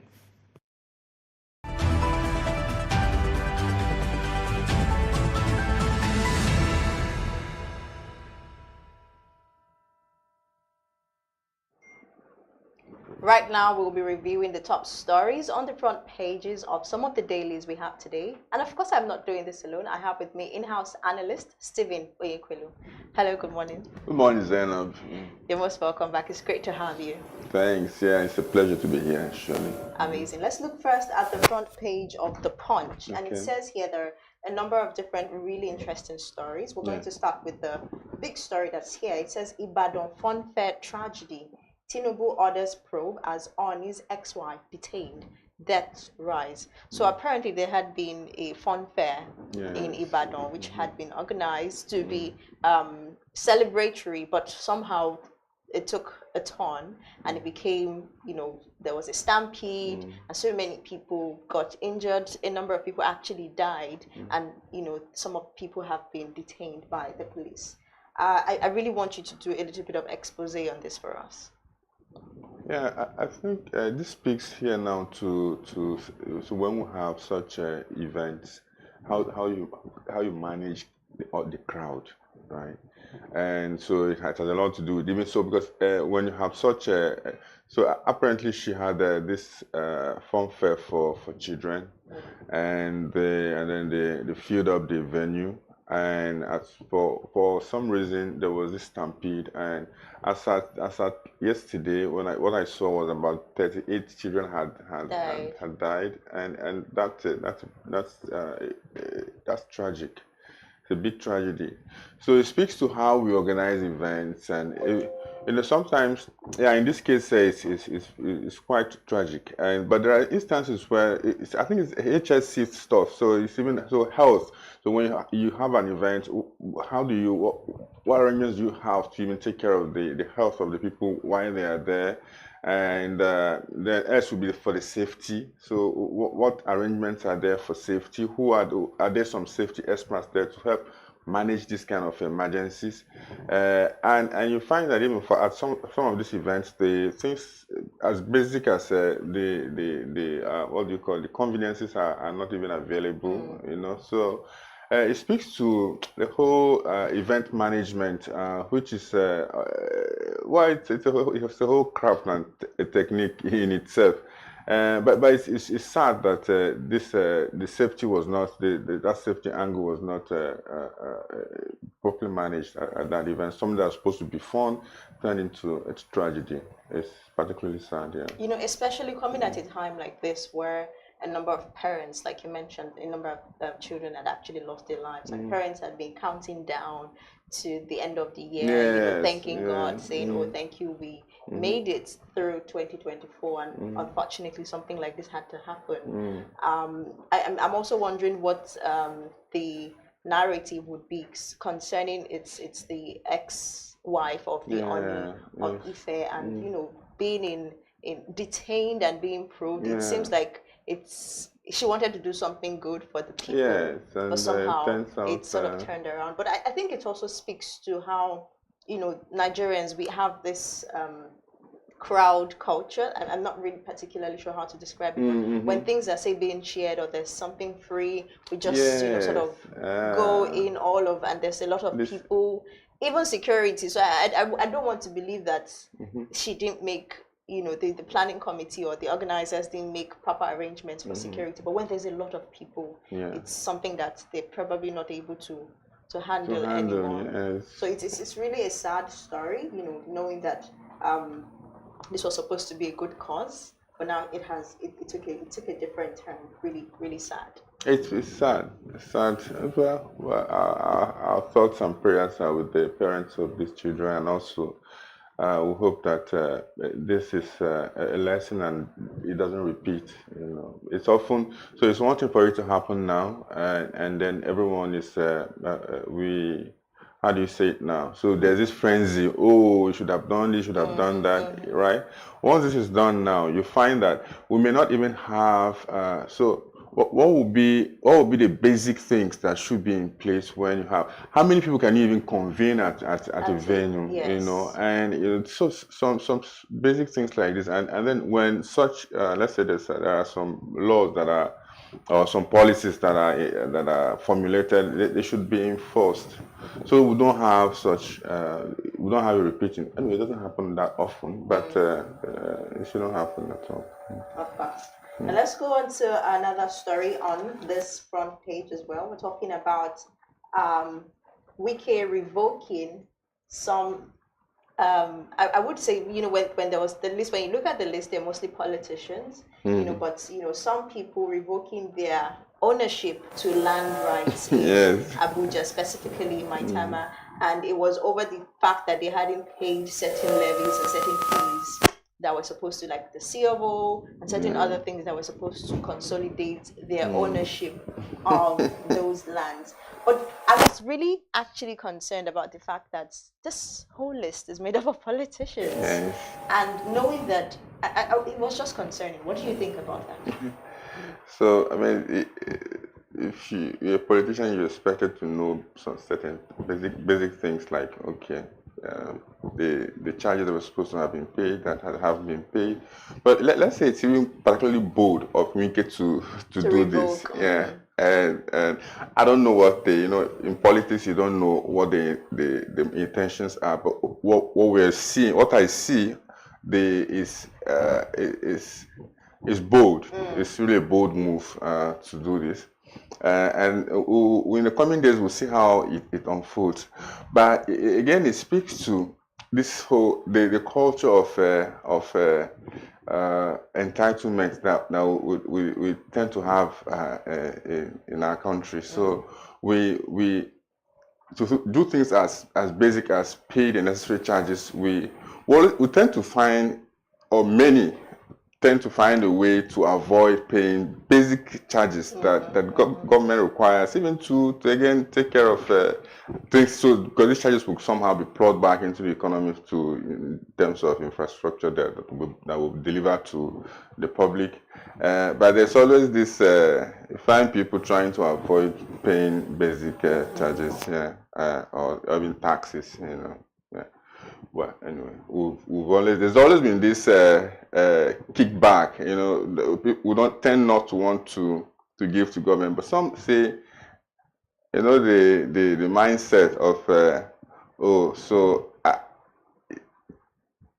government, we are government, and now we as we tend to say. And I think that's why there's this really intense pushback on the tax reforms that are coming in, because it means that some people who aren't actually paying taxes at the time would now begin to be covered in the tax net, and they're trying to avoid those things. Yeah, tax.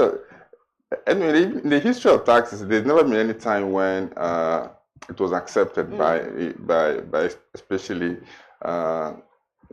business people. Yeah, because and there's always been a way of either, so you structure your tax plans to, I mean, you're in business to make profit, right? Not to pay taxes, but taxes are then one of those things you have to do as you do business, so that your security is provided for you, infrastructure is provided. But there's that cynicism that we have, that we say, I pay taxes, but I don't get anything from government in return. The roads are bad, and we don't have light, you know, things like this. So, because it's a social contract, right? So government says, you know, you give me the taxes, and I'll provide this. And then you say, I'm giving you the taxes, but I don't see the other things that you say you want to do. But it's a bold move. Especially, I really was going to come back and ask you if you think that there are any political implications for this move, knowing that these are people that are actually big wigs in the economy. And so saying that, okay, this is bold, like you mentioned, but are there any, say, cards that might want to be played or something like that? There are always cards that are being played, right? And but we often also don't have the complete information. Exactly. Yeah, but surely these are it's like the game of chess. So people are moving their pieces, and but to what end we often don't know. But we see the pieces moving, and then at some point there's a checkmating somewhere. But let's see how these things unfold. Yeah.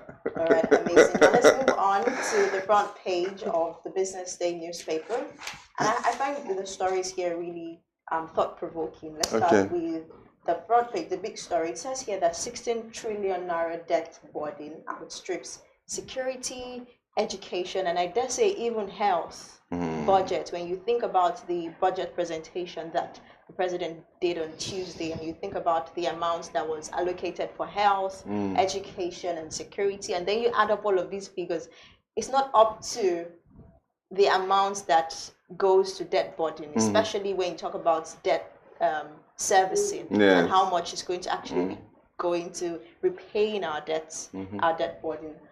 What exactly does this mean for development, knowing that we are trying to ensure that we move Nigeria forward, but the budget is not aligning in that regard? And these are the social sectors, security, education.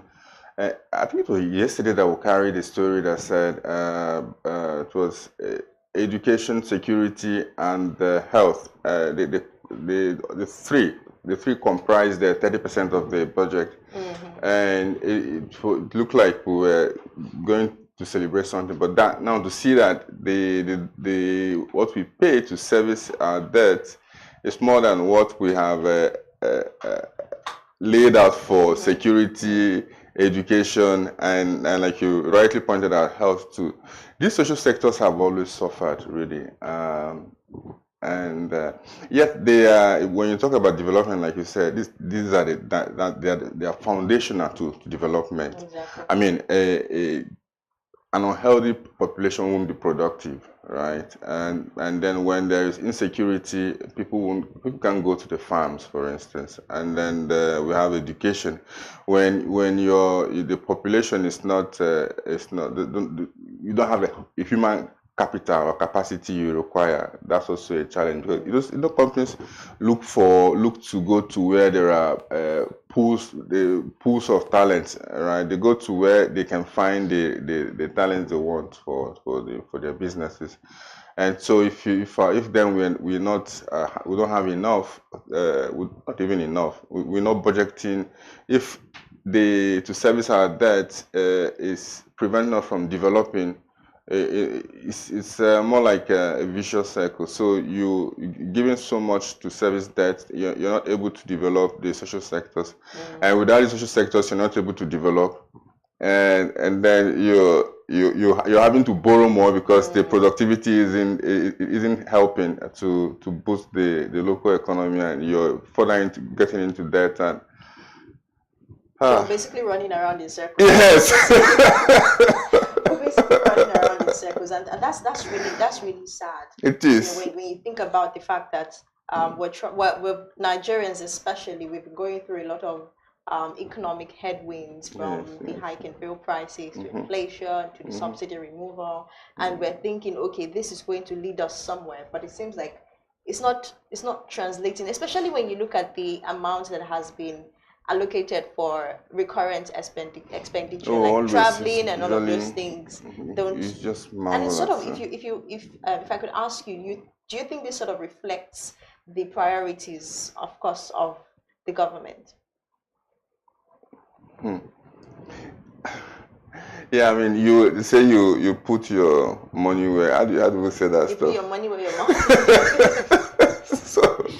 So the government is definitely so where you put then your money shows where. I mean, I hear things like for the recurring expenditure, like, so even for education, for instance, what we think is going to education, when you break it down, you find that not much goes to capital expenditure. It's again recurrent expenditures for salaries, it's for recurrent expenditure. So it isn't as Anyway, some may still criticize that, okay, we need to be careful when we say how much has been allocated to education, because there's a way education is funded in Nigeria. So it's the three tiers of government are involved, and what we're looking at here is the federal budget, budget of the federal government. I think it reflects also the priorities of the government. I make both to say, because where you put, at the end of the day, it's about, we get to know what you value by where you put your money. Yeah. Amazing. Now let's move on to this story on tenants groaning as Lagos rents for 2-bedroom flats exceed 1 million naira.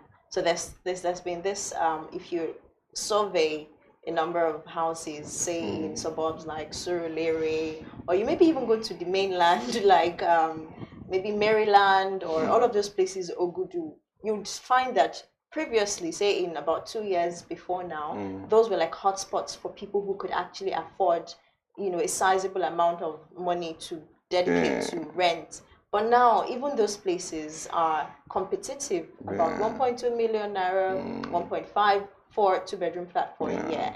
And, this is sort of just adding up to the amount of money that Nigerians have to spend, cost of living, basically.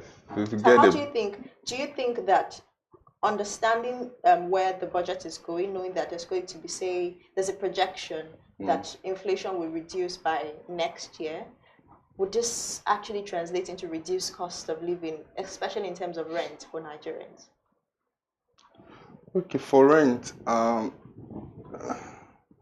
you see the cost of building materials, and most of the things we use in building are imported, and then there's the FX thing, right? So some landlords then, but again, I hear that maybe it's rumor that some landlords are reducing the rent of for the tenants. Again, maybe it's rumor, but I see it on social media. But anything is possible on social media, and then but it's the tenants. No, not tenants. Landlords will say, "Oh, cost of building materials, cost of this maintenance," but it's that's pathetic. And so people then who were at so those places you mentioned now, Surulere, and so they most of them will then move and start moving towards, I don't know, maybe Korodu or K2. towards K2, towards Koko. I mean, it depends, yeah. But the prices of the rent, house rent is indeed rising. In some cases by more than 100%.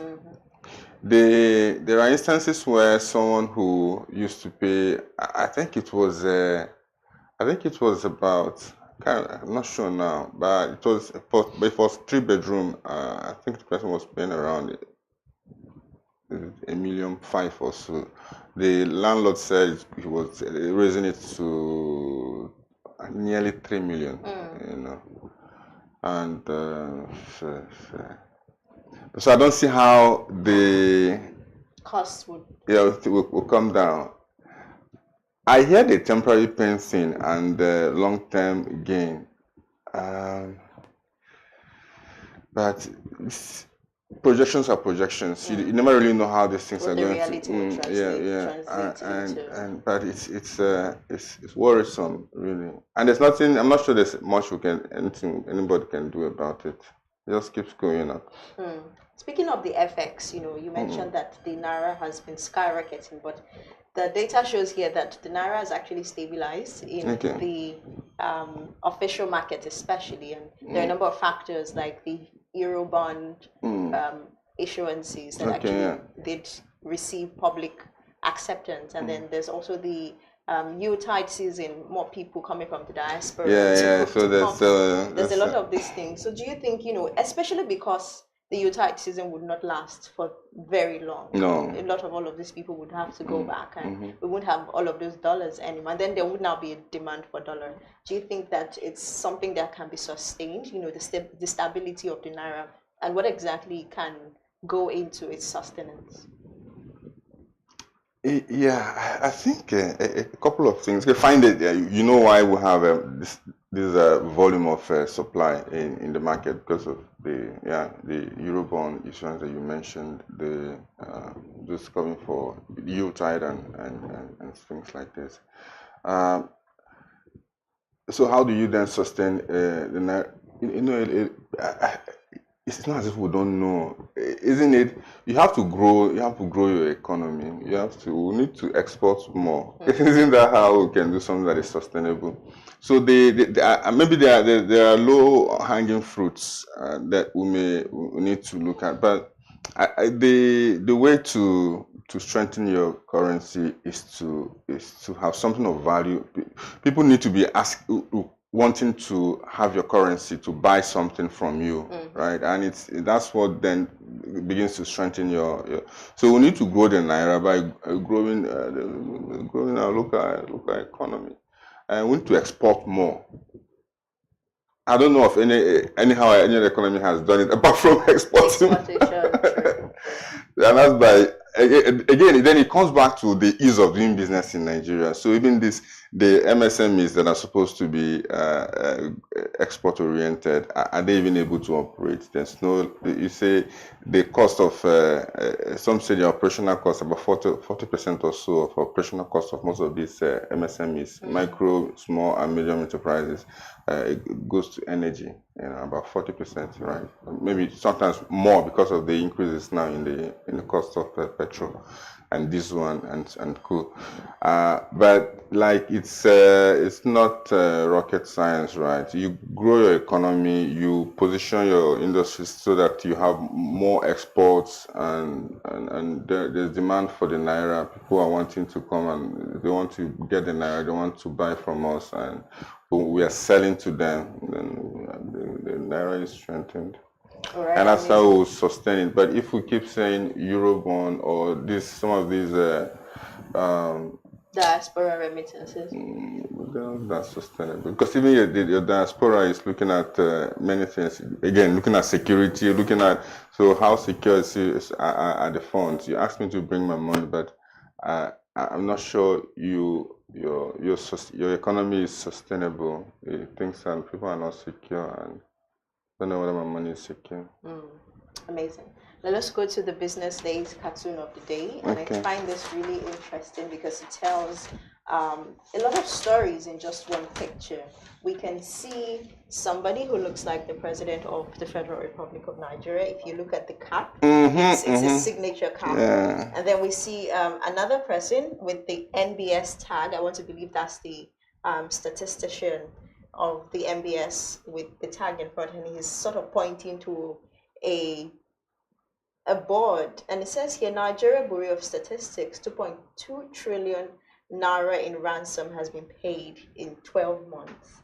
And the statistician is saying, wow, Baba, you are indeed a strategist. Okay, I think it was his response to this. So he's saying, come to think of it, Semir, if we impose tax on kidnappers, profit and ransom payments, we can create a robust revenue stream to equip the police. And this is sort of funny.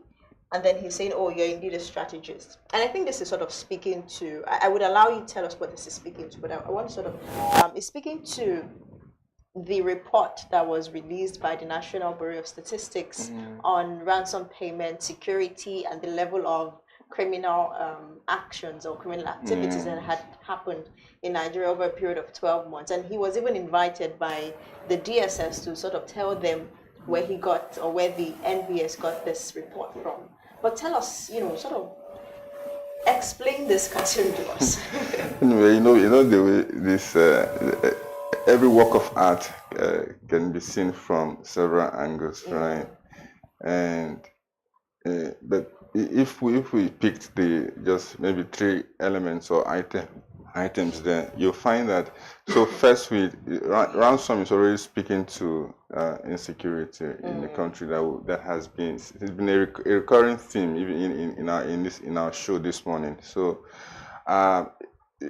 and then about the imposing taxes and charges on kidnappers. It speaks again to the various now that's to my mind. The various in recent times, the various what's it called, levies. That there was a time the CBN came with the cybersecurity levy. Yeah, and so there are a couple of these levies and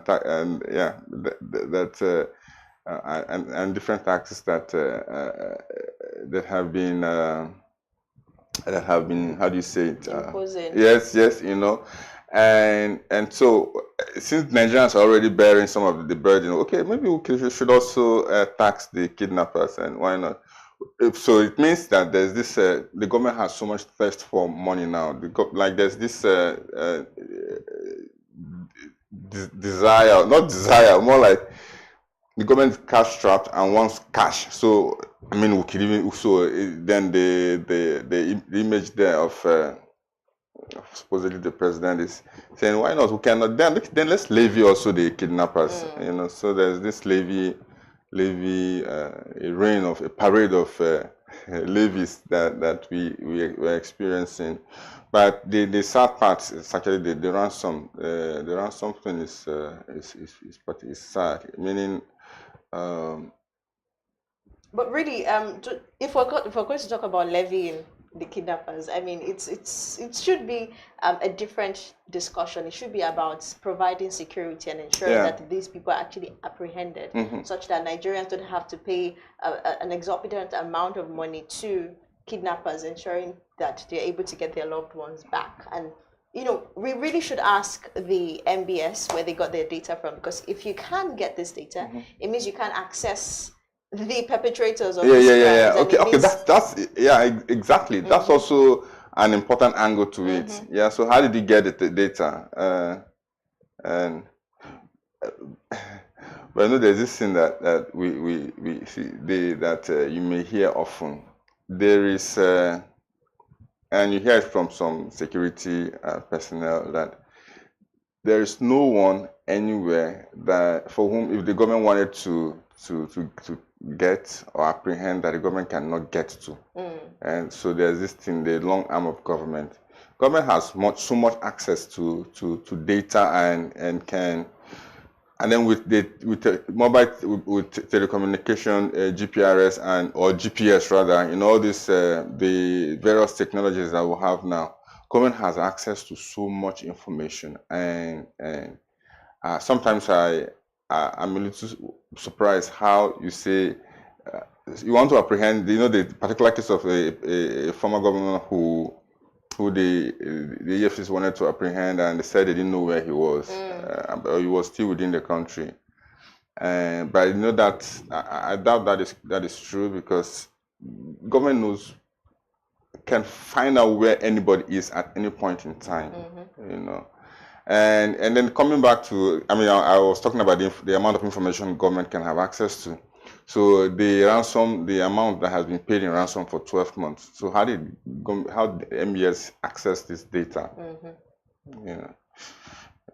Should we even fault it? If it's accurate, then there's something. It means that something can be got from this. All right. All right. Thank you very much. That's all we have on.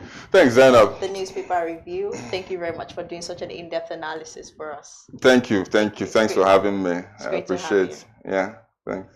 And of course, Business Day has also released a collection of our cartoonists, Asuko's cartoons, in form of a book. And it's titled The General Caught Napping. The cover obviously has a caricature of the former President Buhari sleeping and someone seen peeping through the window.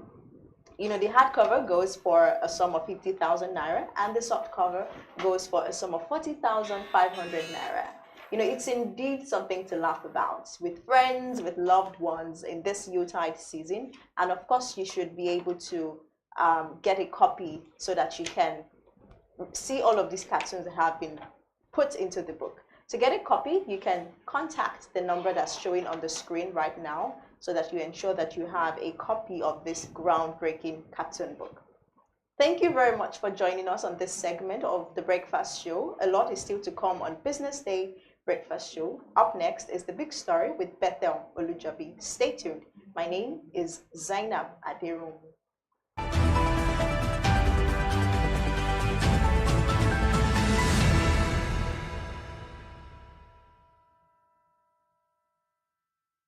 Attention business leaders. Want to make informed decisions? Join the ranks of the best with Premium Business Day. Access in-depth analysis and expert opinions to stay ahead. Subscribe now at premium.businessday.ng and unlock premium content. Plus, you get 50% off your first subscription. Don't miss out. Make smarter choices and seize new opportunities. Sign up now and elevate your business game. Visit premium.businessday.ng today.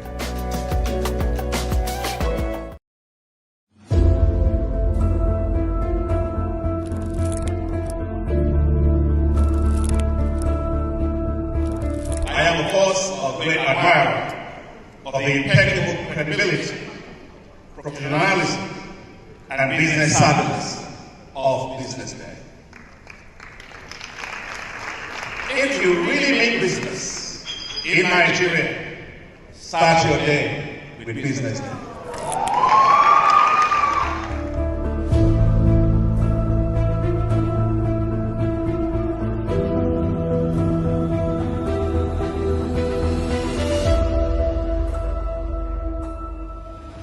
Business Day is West Africa's leading provider of business intelligence and information on diversified media platforms including online, mobile and print. Started with a weekly newspaper production in 2001, Business Day's premier content can now be accessed through print, mobile and online, with syndications from the Financial Times, The Economist and Harvard Business Review. Our singular and overriding objective in Business Day is to be the premium provider of business and financial content and assist every reader in making intelligent decisions in Nigeria and Africa. Since establishment, our focus has been to empower the general public and decision makers with insightful, relevant and accurate information about Nigeria's business and finance environment, as well as how global events shape it. To do this, we track the stock market and report on the companies shaping it. We report government policies and how they impact the economy and point to you the best investment ideas. From decoding market trends to dissecting economic shifts, we are the compass guiding decision makers through complexity. For being consistent in organizing these CEO forums for almost the last 14 years, I think this was a commendation, and I think something that will encourage them to continue. We're not just about reporting headlines. We provide a forum to discuss the key issues driving the economy through impactful conferences. We provide the platform for industry leaders to share the narratives that drive innovation. Our conferences spark dialogues, events galvanize connections, and insights bridge the gap between inspiration and achievement.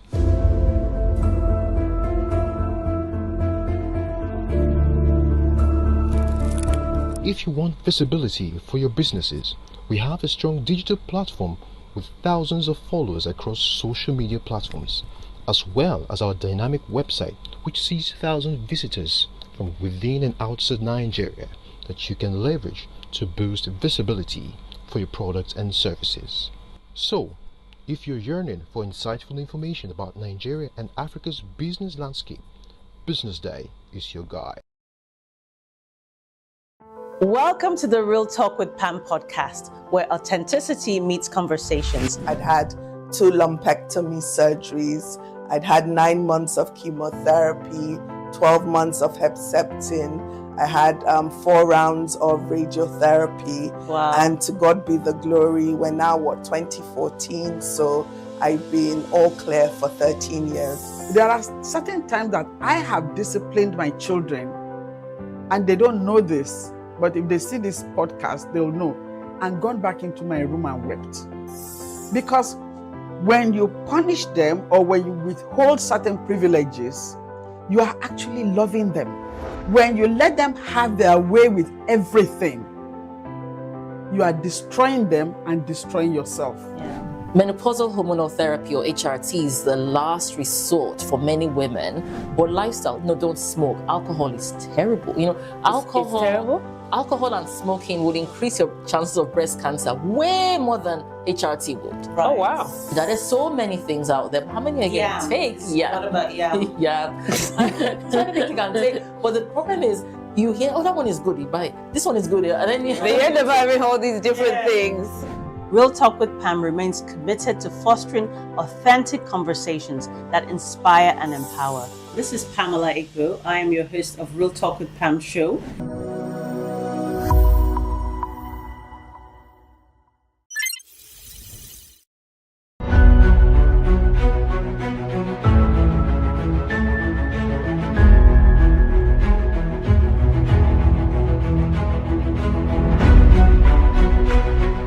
On behalf of our author and BusinessDay, I unveil this book or recommend the book to everybody in Nigeria and elsewhere. Thank you very much.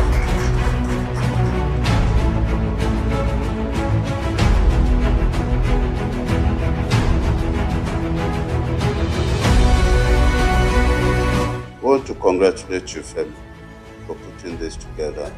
I'd like to thank Frank Agbogu, BusinessDay, for giving him the platform to do this. I was part of this because our facility was asked to answer questionnaires and fill forms.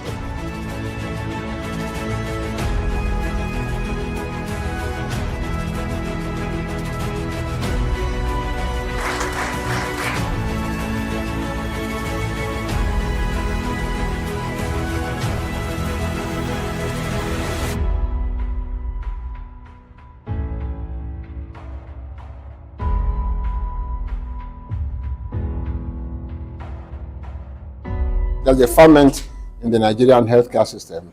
There are a lot of challenges, but there are also a lot of opportunities. And then the fact that the private sector is beginning now to take its rightful place. It's not now being seen as a competitor of government, but is beginning to occupy to create a larger footprint within healthcare itself in terms of funding, in terms of direct service provision, in terms of even creating the aspirations and in terms of supplying the personnel. And that is how it should be. We are developing a customized health service on both the supply side and the demand side that should be fit for purpose in an environment. The supply side is moving fast, but without looking at the demand side and facilitating it, that is the access of the people who need to use the services. There's only so far they can go, or they'll be making investments that cannot be returned in the foreseeable future, and that is not right. People talk nowadays about patient capital. No matter how patient the capital is, that is waiting for a long time to get returns, those returns must be built into the system. That means somebody must be paying equitable amounts of money for the service that is being rendered. It doesn't have to be the person who uses the service. In fact, our aspiration is that it should be the people who are paying out of pocket should be reduced to like a 0% within the context of Nigeria. And yet, everybody who needs that service should be able to get it.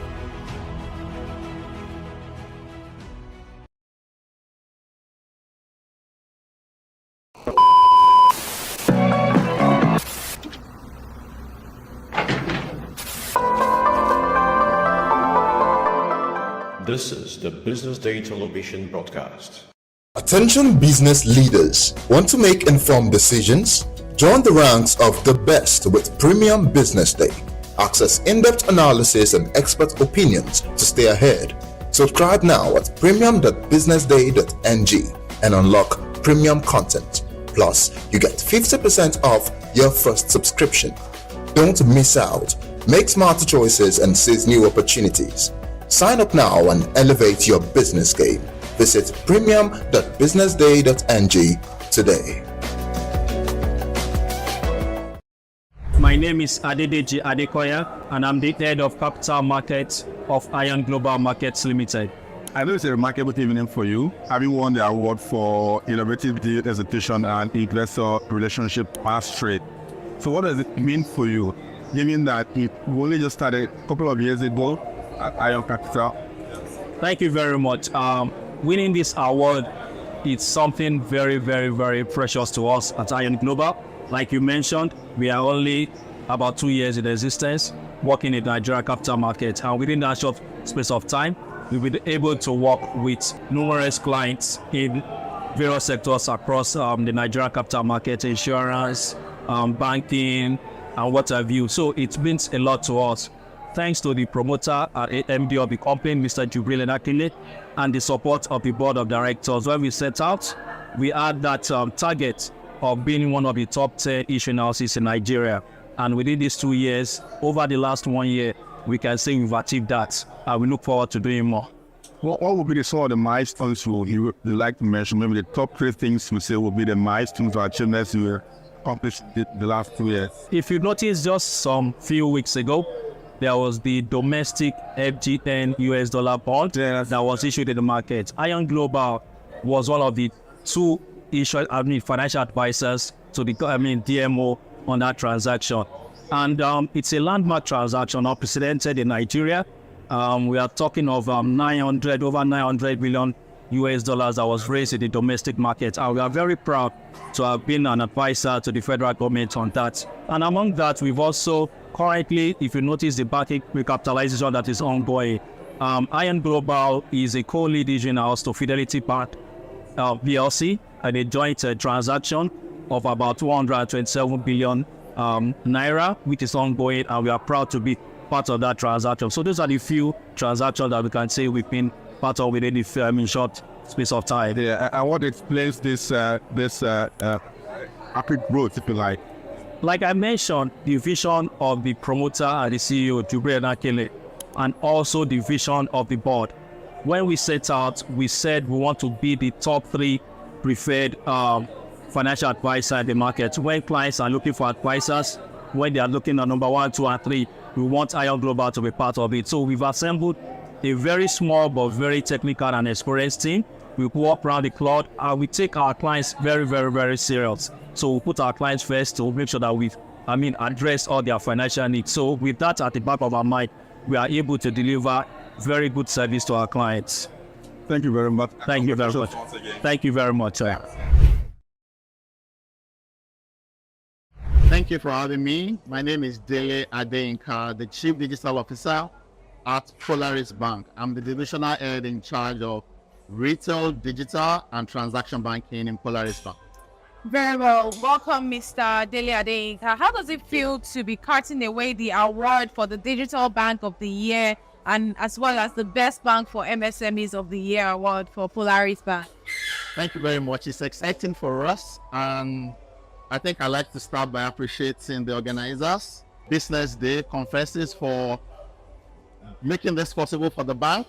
The award in itself, the 2 awards, we're dedicating it to our major stakeholders, our board, management, and the customers who made this possible for us. And of course, a very dedicated set of staff who have worked over the years to make us recognized for this award, and also for ultimately getting awarded with these 2 beautiful awards.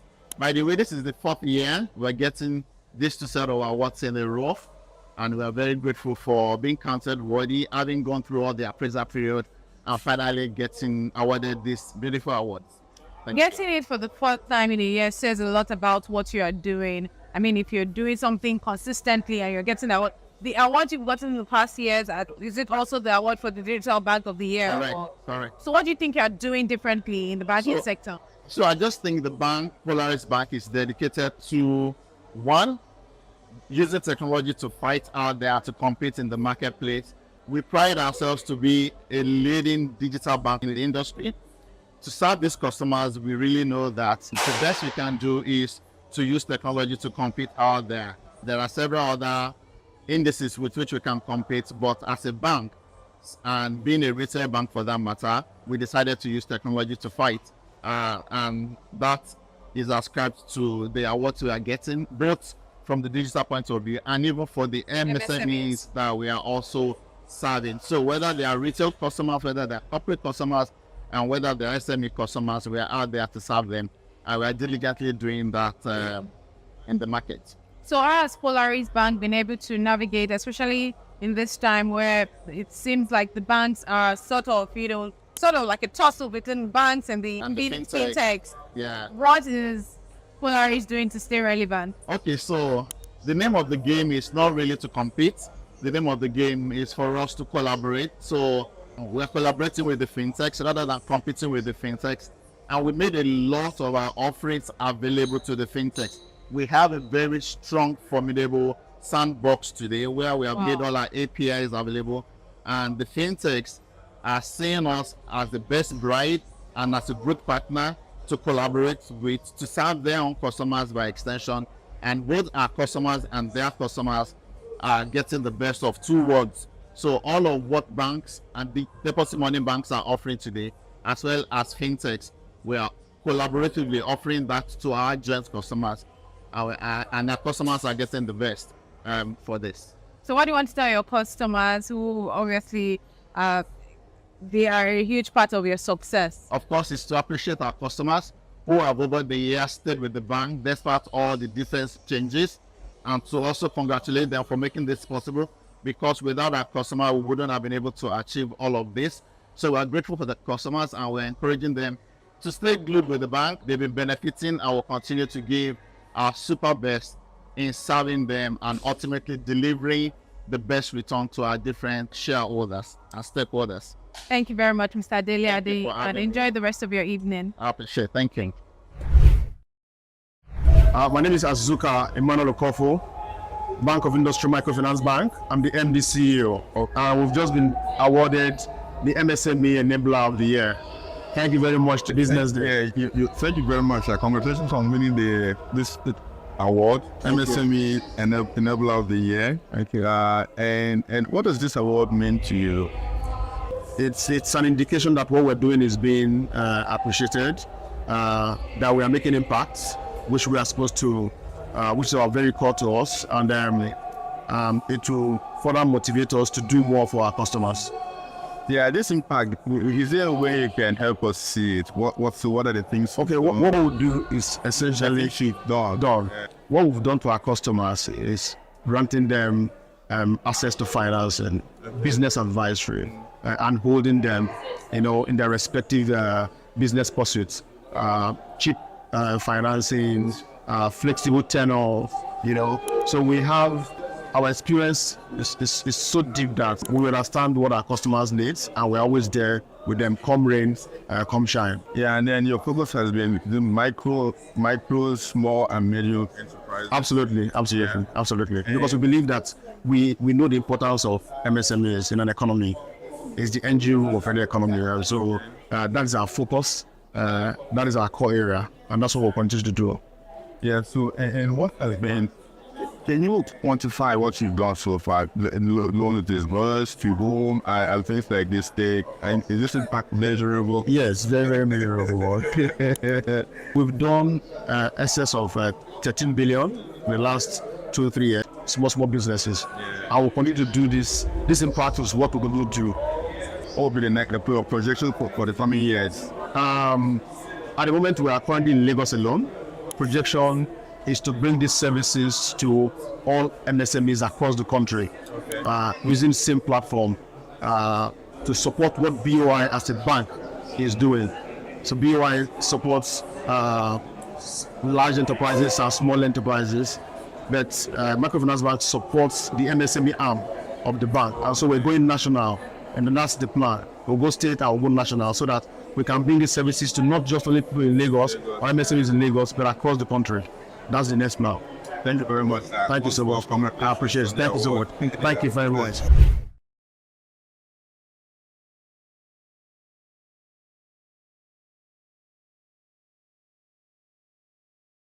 My name is Adedeji Adekoya, and I'm the head of capital markets of Iron Global Markets Limited. I know it's a remarkable evening for you, having won the award for Innovative Deal Execution and Investor Relationship Mastery. So what does it mean for you, given that we only just started a couple of years ago at Iron Capital? Thank you very much. Winning this award, it's something very, very, very precious to us at Ion Global. Like you mentioned, we are only about 2 years in existence, working in the Nigeria capital market. And within that short space of time, we've been able to work with numerous clients in various sectors across the Nigeria capital market, insurance, banking, and what have you. So it means a lot to us. Thanks to the promoter and MD of the company, Mr. Jubril Akile, and the support of the board of directors. When we set out, we had that target of being one of the top 10 issuing houses in Nigeria. And within these 2 years, over the last 1 year, we can say we've achieved that. And we look forward to doing more. What would be some of the milestones you would like to mention? Maybe the top 3 things you say would be the milestones or achievements you accomplished the last 2 years. If you notice, just some few weeks ago, there was the domestic FG10 US dollar bond that was issued in the market. Ion Global was one of the 2 financial advisors to the DMO on that transaction. And it's a landmark transaction, unprecedented in Nigeria.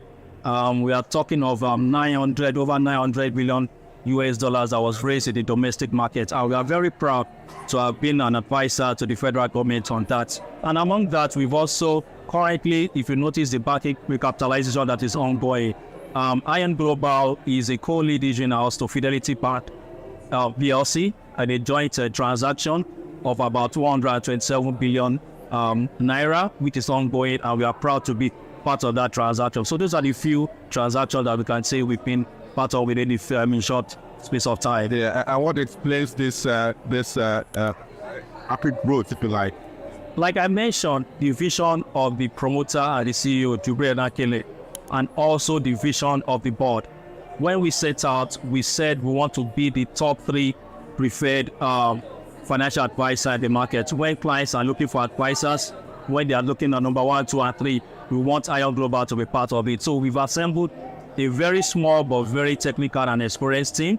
We walk around the cloud and we take our clients very, very, very serious. So we put our clients first to make sure that we address all their financial needs. So with that at the back of our mind, we are able to deliver very good service to our clients.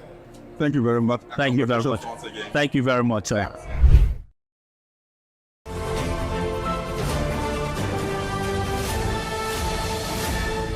You are watching Business Day Television.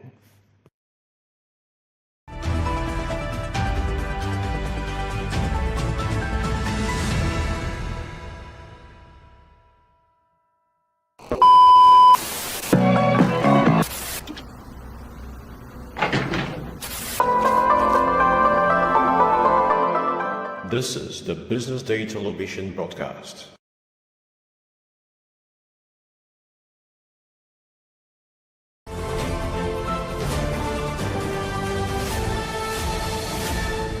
You are watching Business Day Television.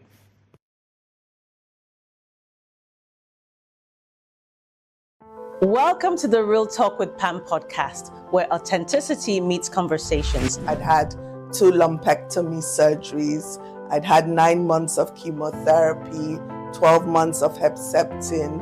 I had 4 rounds of radiotherapy. Wow. And to God be the glory, we're now, 2014? So I've been all clear for 13 years. There are certain times that I have disciplined my children, and they don't know this, but if they see this podcast, they'll know, and gone back into my room and wept.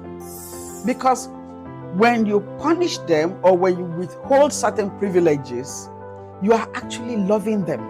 When you let them have their way with everything, you are destroying them and destroying yourself. Menopausal hormonal therapy, or HRT, is the last resort for many women. But lifestyle, don't smoke. Alcohol is terrible. Alcohol. It's terrible? Alcohol and smoking would increase your chances of breast cancer way more than HRT would. Right. Oh, wow. There are so many things out there. How many again? Take? Yeah. What about yeah. So many things you can take. But the problem is, you hear, that one is good, you buy it. This one is good, and then they end up having all these different things. Real Talk with Pam remains committed to fostering authentic conversations that inspire and empower. This is Pamela Igbo. I am your host of Real Talk with Pam show.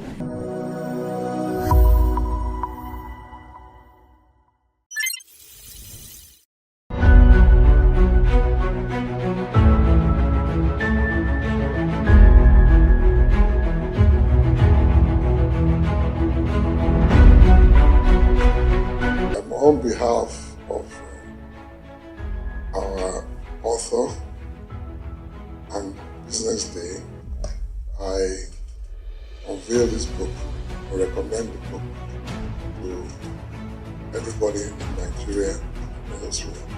As a foundation. Thank you very much.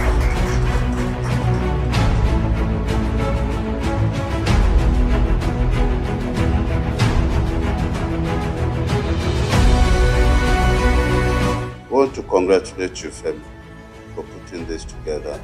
I'd like to thank Frank Agbogun, Business Day, for giving him the platform to do this.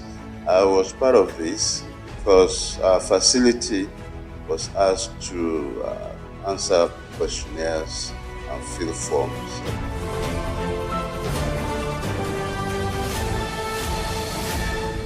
You are watching Business Day Television.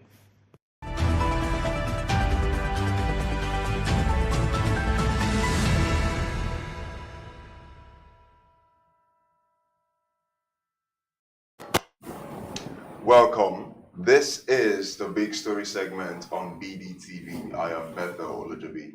And our big story today is on insights on the budget presentation and approval of the 2025 presidential budget for Nigeria by President Bola Ahmed Tinubu.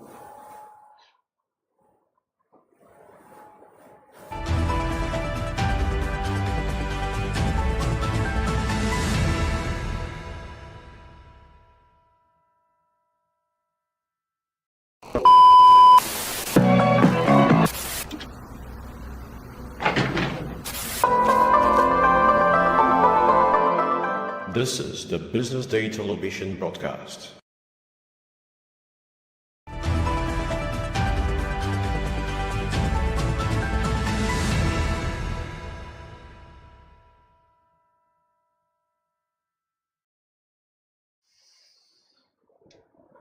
Good afternoon, morning rather. Welcome. This is the Big Story segment on BDTV. I am Bethel Olujobi.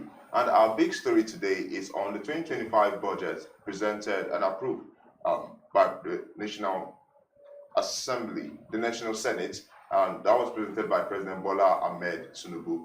To give a little context into what's happening, President Bola Tinubu, in a joint sitting of the Senate and House of Representatives on Wednesday, 18th December 2024, presented a sum of 47.9 trillion naira as the proposed 2025 budget.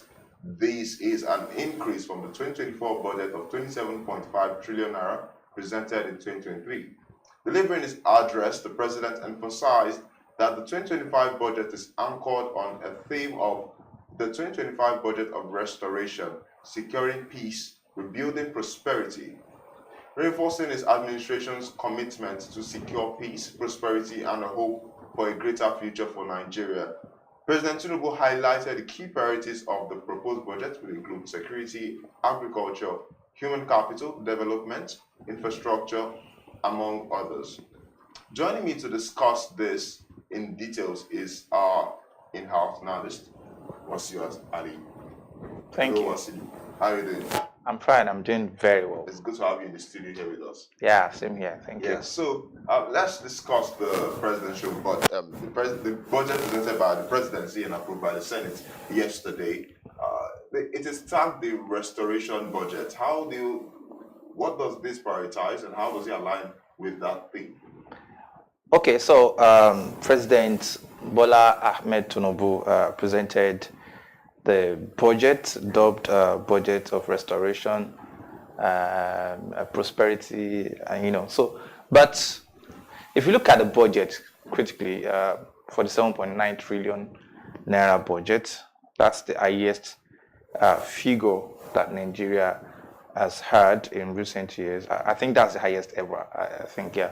So, and the budget is anchored on four major priorities. The first one being defense and security, the second being infrastructure, the third being education, and the last one being health. And then we see that the number of the way the president, the budget, the estimate for agriculture this time around is a bit high, which signifies the president's intentionality to ensure food security next year. However, if you look at all of these priorities, if you look at the estimates, you realize that for a country of over 220 million people, over 220 million people, the budget in dollar terms is still relatively small, right? So countries like Kenya, like South Africa, with population that are not up to Nigeria, right, have almost similar. Kenya has similar budgets. About $32 billion. In this 2024 the 2024 fiscal year, the Kenyan government presented about $32 billion worth budget, and Nigeria is doing almost the same thing for next year. So which tells us that the budgets, the priorities, yes, are right, but they might not really, bring in the expected outcome, that we envisage. But if the the estimates are right and the government are in its spendings, then I think very, very well that maybe it will be a step towards the right direction. Yeah. So the budget,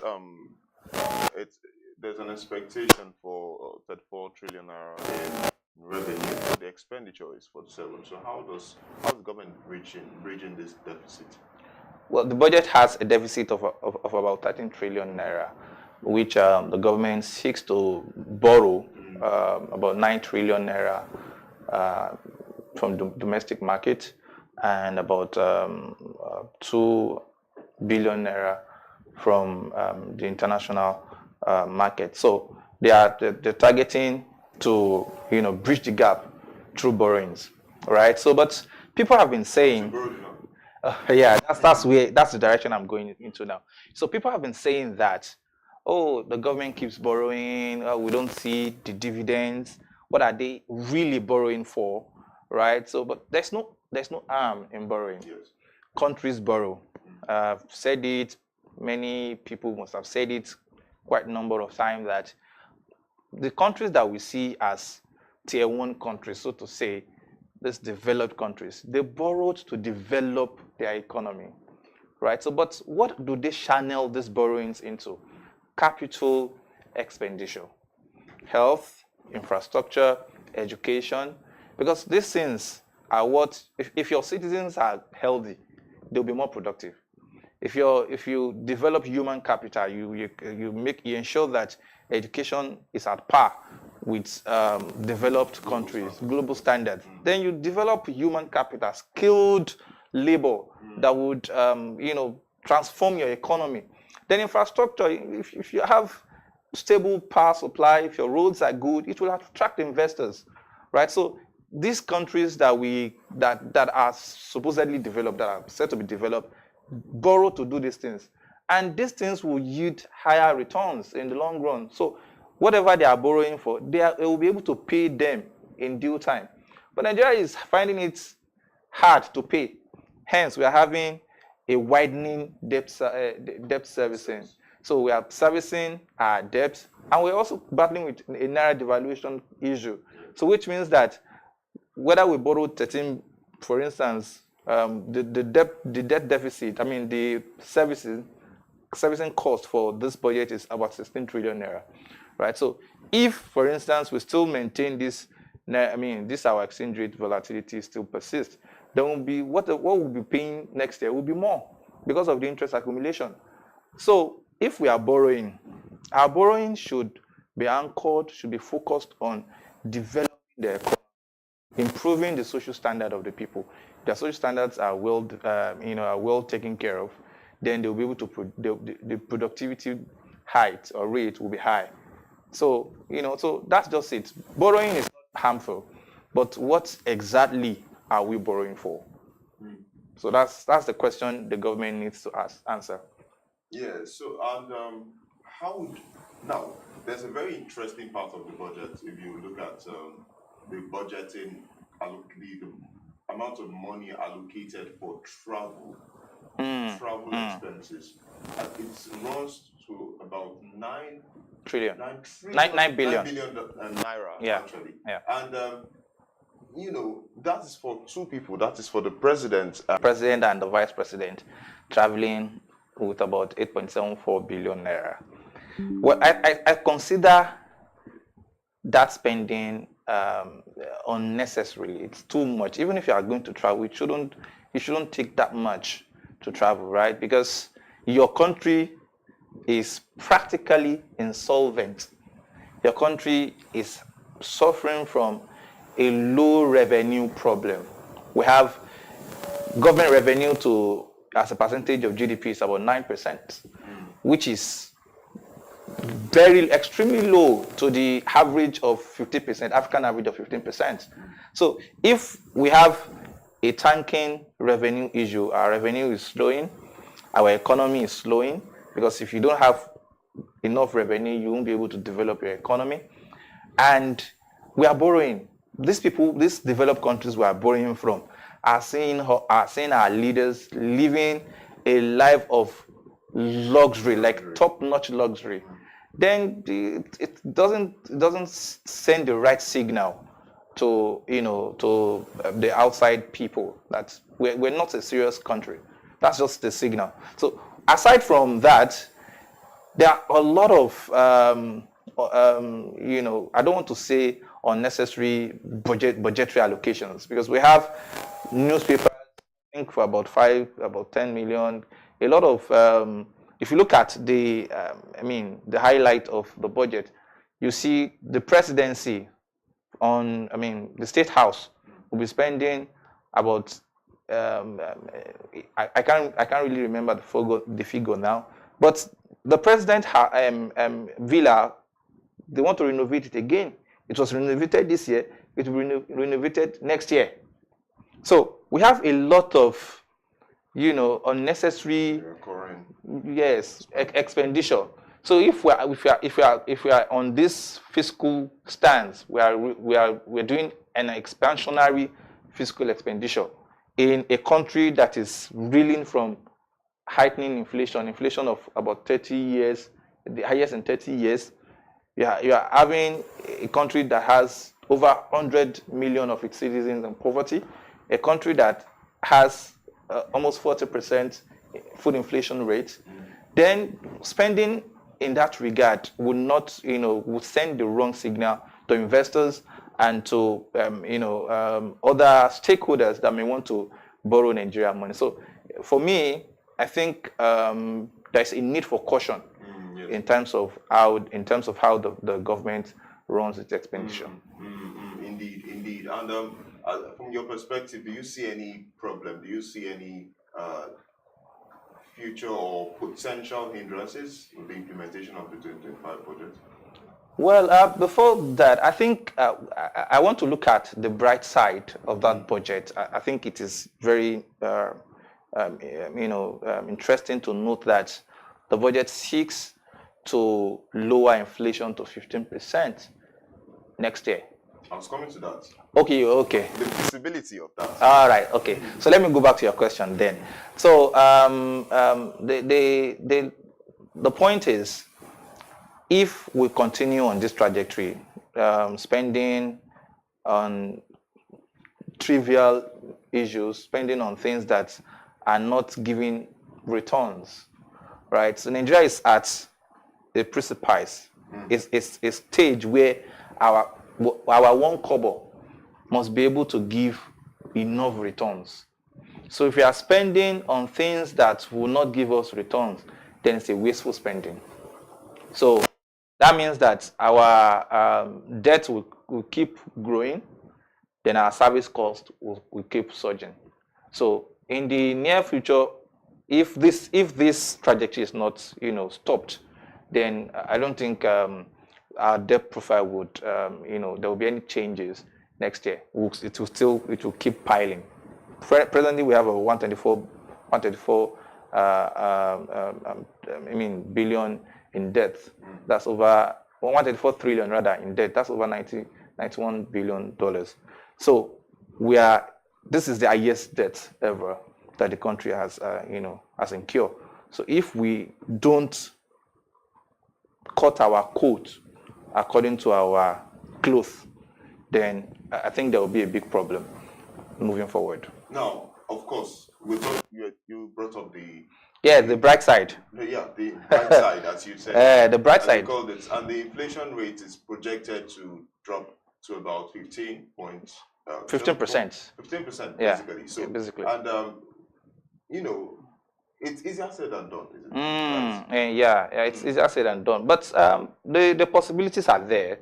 The possibilities are there. Next year, Nigeria plans to rebase its economy, right? So that's one of the possibilities. So if you are rebasing the economy, your GDP, right, and you are, the rebasing covers the GDP and the CPI. The CPI is the consumer price index. That's inflation. So if you are doing a rebasing, then there's possibility that the inflation will drop drastically, then GDP will be ramped up. That was what happened in 2014 when Nigeria, beat South Africa to become the largest economy in Africa. But the country could not sustain that momentum. Nigeria couldn't sustain that momentum, and that's why we have now come to as low as 4th. So, this kind of things bring a sobering, picture of how the country is sloping. Instead of it to be on the path of progression, it is technically, using the data indicators, retrogressing. So, I think that was what the government saw, and they felt, okay, I think another way to go about it is to rebase the economy. Certain things that were not considered before will be brought into the table.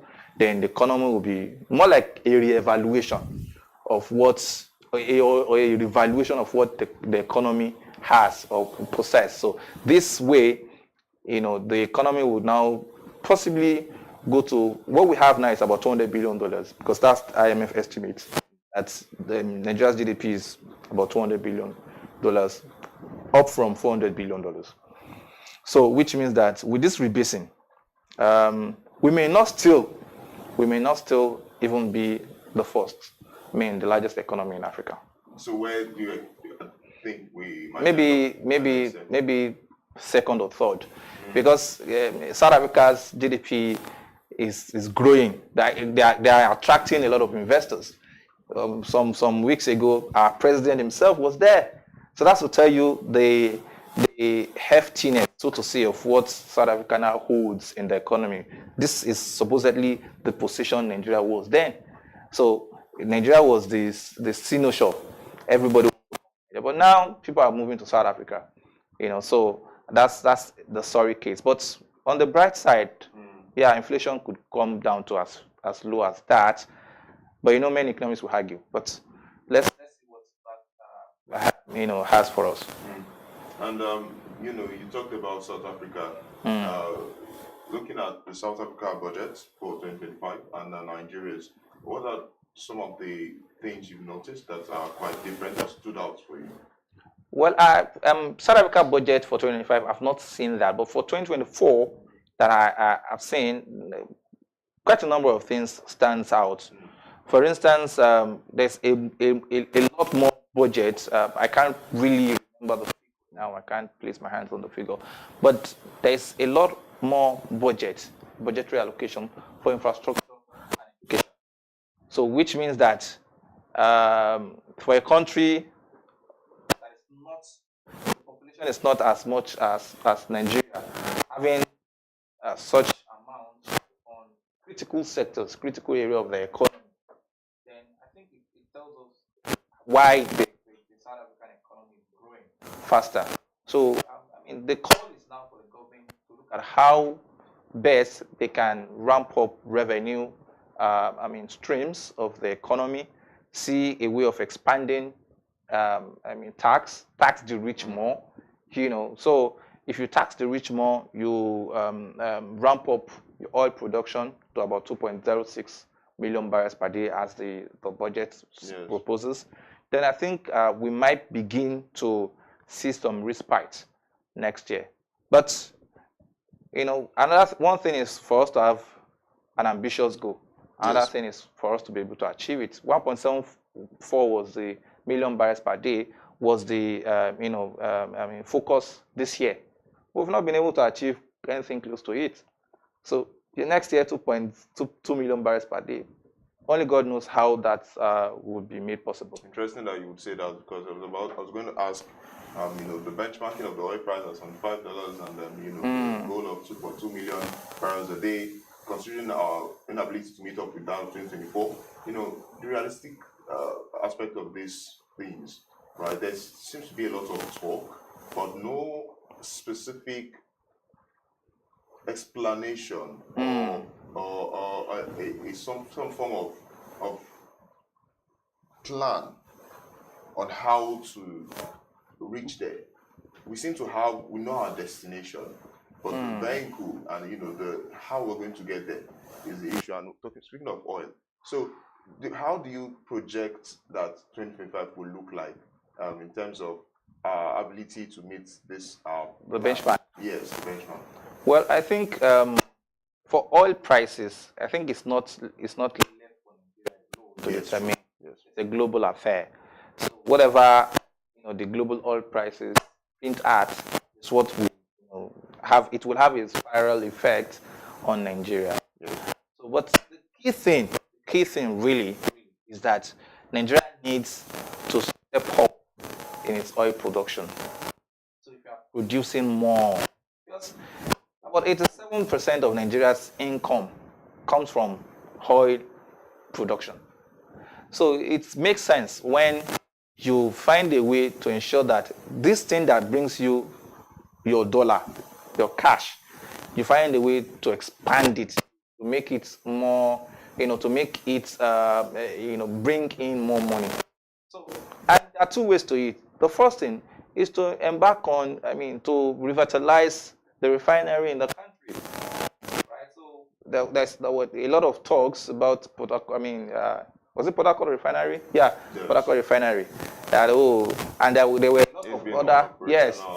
And there's been a lot of talk to that. Oh, no, it's not a refinery, it's just a blending plant. So the government needs to come out straight, to be more transparent. And we still have Kaduna refinery, we have Warri refinery, we have all of this refinery.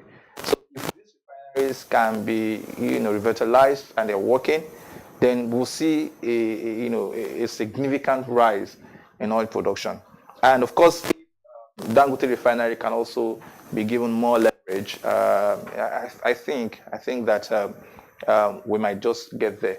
But of course, one thing that might serve as an hindrance is the position of the U.S. in terms of oil production. If the U.S. produces more oil, then that might threaten Nigeria's revenue next year, and that might threaten Nigeria's ambitious 2 million barrels.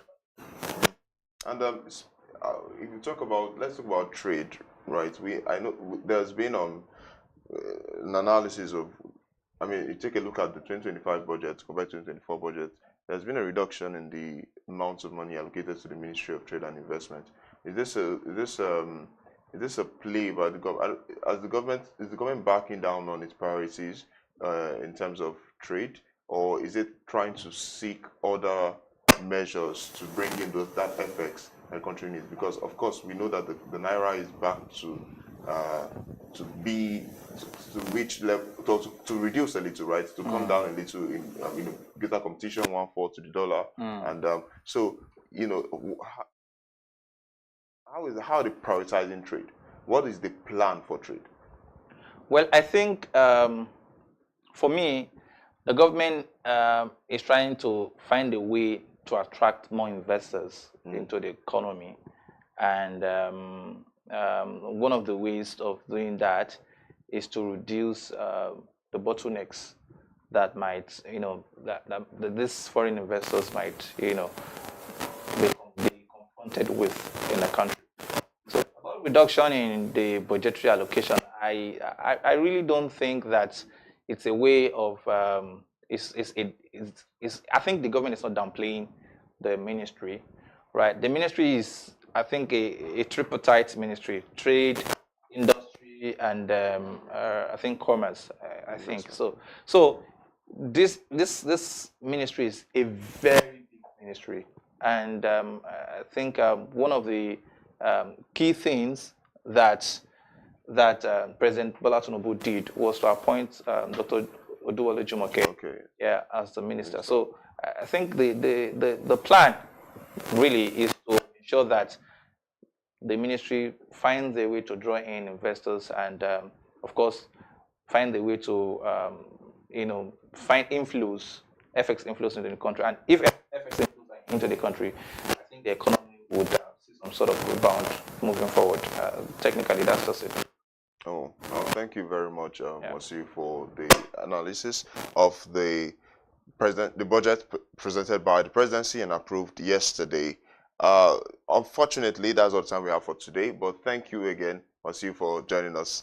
Monsieur is our in-house analyst at Business Day. Well, to you, the viewer, thank you for joining the Big Story segment on the Breakfast Show today.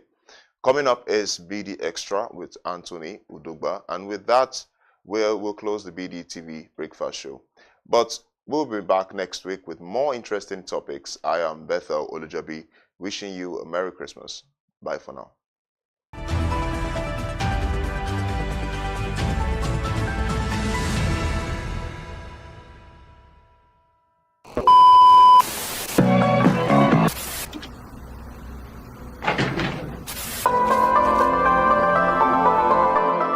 This is the Business Day television broadcast.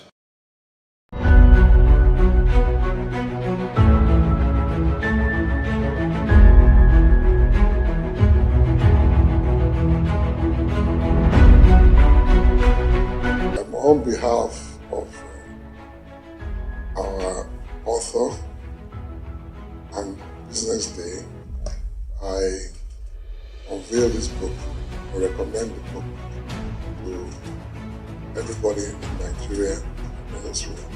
As a foundation. Thank you very much.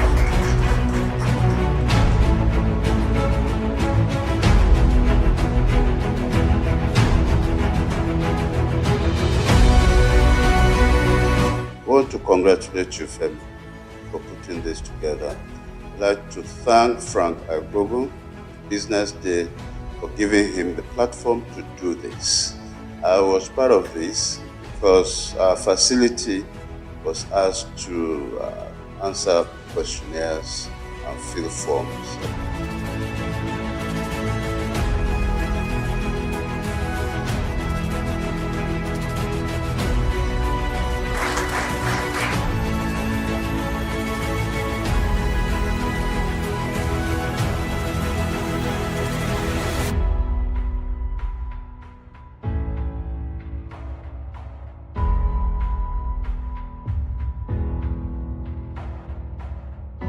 There's a ferment in the Nigerian healthcare system. There are a lot of challenges, but there are also a lot of opportunities. And then the fact that the private sector is beginning now to take its rightful place. It's not now being seen as a competitor of government, but is beginning to occupy to create a larger footprint within healthcare itself in terms of funding, in terms of direct service provision, in terms of even creating the aspirations and in terms of supplying the personnel. And that is how it should be. We are developing a customized health service on both the supply side and the demand side that should be fit for purpose in an environment. The supply side is moving fast, but without looking at the demand side and facilitating it, that is the access of the people who need to use the services, there's only so far they can go, or they'll be making investments that cannot be returned in the foreseeable future, and that is not right. People talk nowadays about patient capital. No matter how patient the capital is, that is waiting for a long time to get returns, those returns must be built into the system. That means somebody must be paying equitable amounts of money for the service that is being rendered. It doesn't have to be the person who uses the service. In fact, our aspiration is that it should be the people who are paying out of pocket should be reduced to like a 0% within the context of Nigeria. And yet, everybody who needs that service should be able to get it.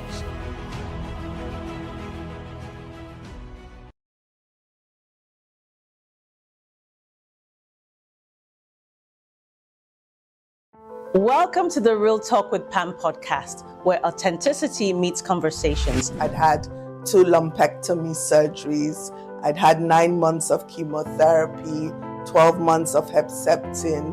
I had 4 rounds of radiotherapy. Wow. And to God be the glory, we're now, 2014? So I've been all clear for 13 years. There are certain times that I have disciplined my children, and they don't know this, but if they see this podcast, they'll know, and gone back into my room and wept. Because when you punish them or when you withhold certain privileges, you are actually loving them. When you let them have their way with everything, you are destroying them and destroying yourself. Menopausal hormonal therapy, or HRT, is the last resort for many women who lifestyle. No, don't smoke. Alcohol is terrible. Alcohol. It's terrible?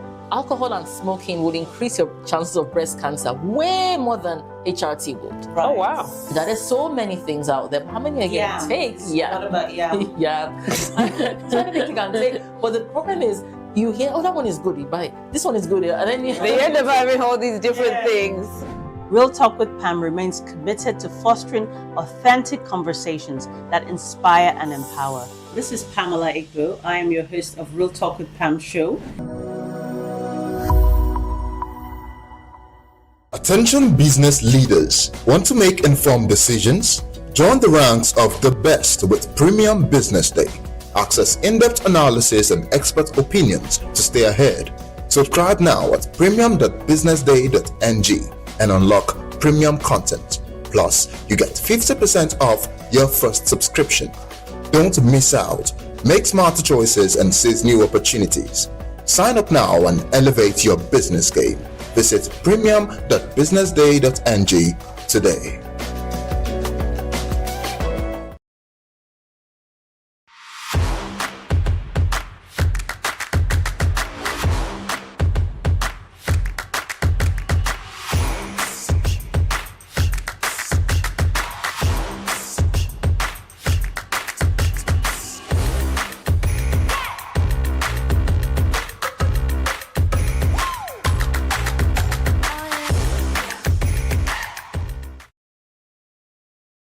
My name is Nikki Alao. I'm the Chief Research Officer at BusinessDay Intelligence. BusinessDay Intelligence is a full-service market research and data company. We offer tailored services for strategic planning and decision-making. So helping businesses to make informed decisions that would boost their bottom line and determine the marketing mix. We gather and analyze relevant data through ecosystem immersion, in-depth interviews, focus groups, and some of the other services we provide include consumer insights, feasibility studies. So whether you're trying to understand the market size and potential growth and the competitive landscape. In challenging economic times like this, which is the theme of the conference, I think it's crucial. It's paramount, for leaders to display resilience, agility, and a digital mindset. And we at BusinessDay Intelligence provide that support by offering and delivering customized solutions that address those unique needs. So get on the rank of visionary leaders, and we'll help you on that journey to strategic growth.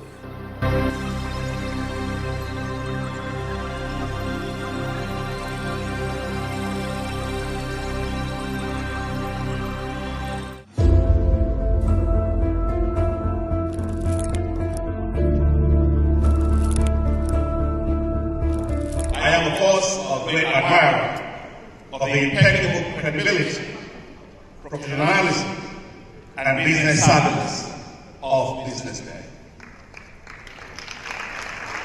If you really mean business in Nigeria, start your day with BusinessDay.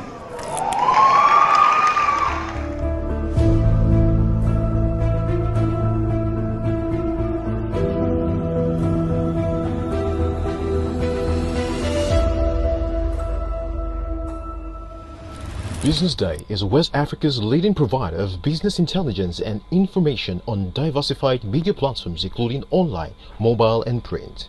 Started with a weekly newspaper production in 2001, Business Day's premier content can now be accessed through print, mobile and online, with syndications from the Financial Times, The Economist and Harvard Business Review.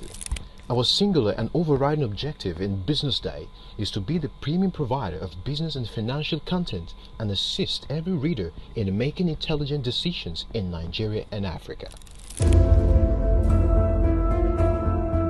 Since establishment, our focus has been to empower the general public and decision makers with insightful, relevant and accurate information about Nigeria's business and finance environment, as well as how global events shape it. To do this, we track the stock market and report on the companies shaping it. We report government policies and how they impact the economy and point to you the best investment ideas. From decoding market trends to dissecting economic shifts, we are the compass guiding decision makers through complexity.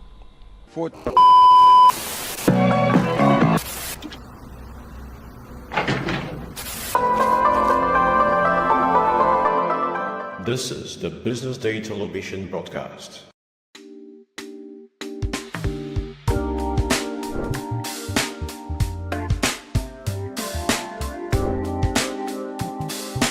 Hello and welcome to another exciting edition of BD Extra on BD TV. My name is Anthony. And today in the studios, we have the son of the soil, a Nigerian rapper. Ladies and gentlemen, Enegi with the energy. Welcome. Yeah. Like, how you been? Like, what's up with you? Like, we've been on the music scene for a while now. I know we've discussed so just tell us who is Enegi? Like, what's up with you? Let us know who you are and tell the audience how. So Enegi is an Afro soul rap recording artist from Sulu, Lagos, Nigeria. You know, surviving Nigeria as everybody is, you know. And I've been on the journey for a while. I've been recording music for a while and I'm still pushing, you know. Like the goal is to get to you and more, you know. Like my music is very relatable, you know. I'm speaking to everybody who's been through what I've been through. So, you know, it's soulful for you and everybody to digest. So you say as by surviving in Nigeria. Yeah, definitely. Just listening to Enegi, yes. Yeah, so you said Afro Soul background. We've not heard a lot of that. Where does it stem from? Where does Afro Soul stem from for you? Like, where does it come from? Where does that inspiration to tell your story come from? Like I said, relatable sounds, relatable lyrics, relatable instrumentation. You know, why I call it Afro Soul is because, I mean, it's under like the Afro bracket. I wouldn't say Afro beats, but you know, since it's with a Nigerian background, yeah, the soul is now like the sounds, you know, like the inspiration behind the music. That's what makes it Afro Soul, you know, talking about, you know, heartfelt stuff, relatable stuff that everybody goes through every day. So like, even with the song titles, you know, they're self-explanatory. You have songs like Destiny, you have songs like My Everything, you have songs like Just Kidding, you know? So there's a lot more, you know? Yeah, take us back to where it all started for you. How did Enegi come to let's know how it all began for you with music. Okay, so like 2011 was when I first started recording music.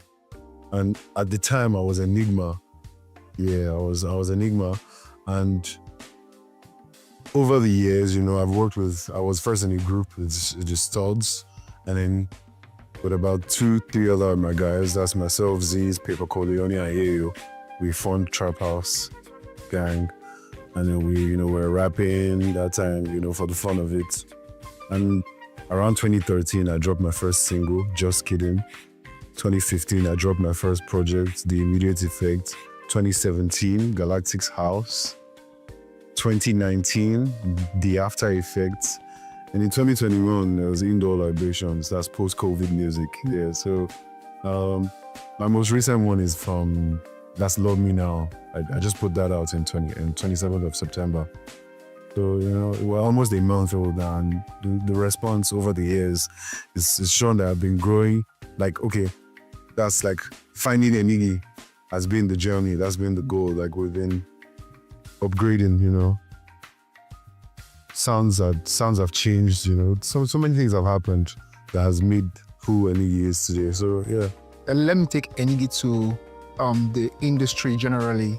And we've seen an influx of talent from different spectrum, and these talents, you know, end up growing to become global superstars, so to say, because, you know, Afrobeat to the world is basically what everybody's talking about when in the international stage as well. So where does being an indie artist, how does it you know, flow into this whole Afrobeat system? Because there's a proven record of, you know, already known sounds.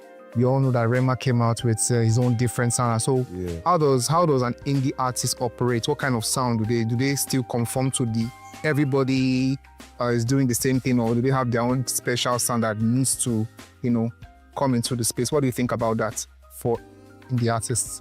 I can't say I have an opinion on that, but I believe something that every artist with their own creativity comes from a different place. So you can't say because a particular formula worked for Rema or worked for Wizkid, the same will work for Enigi. Do you understand? Everybody has the reason why a lot of people relate with them. So I feel like my sound is something I've been working on and growing with over the years. So long as I'm able to master the art and keep pushing, I know that there's a particular group of people who relate with the sounds and love what I do. And it's just to keep delivering. You know, only God knows where this love can take us. So do you think that other indie artists should operate the same way, or do you think they should also like conform to the regular? Like I said, I don't really have a tedious and tedious. You understand? Yeah. Whatever works for you at the end of the day. But I feel like sticking to the grind, like, you know, just being true to oneself, that's what will take you as far as you can go. Yeah. That's what's been working for me, so yeah.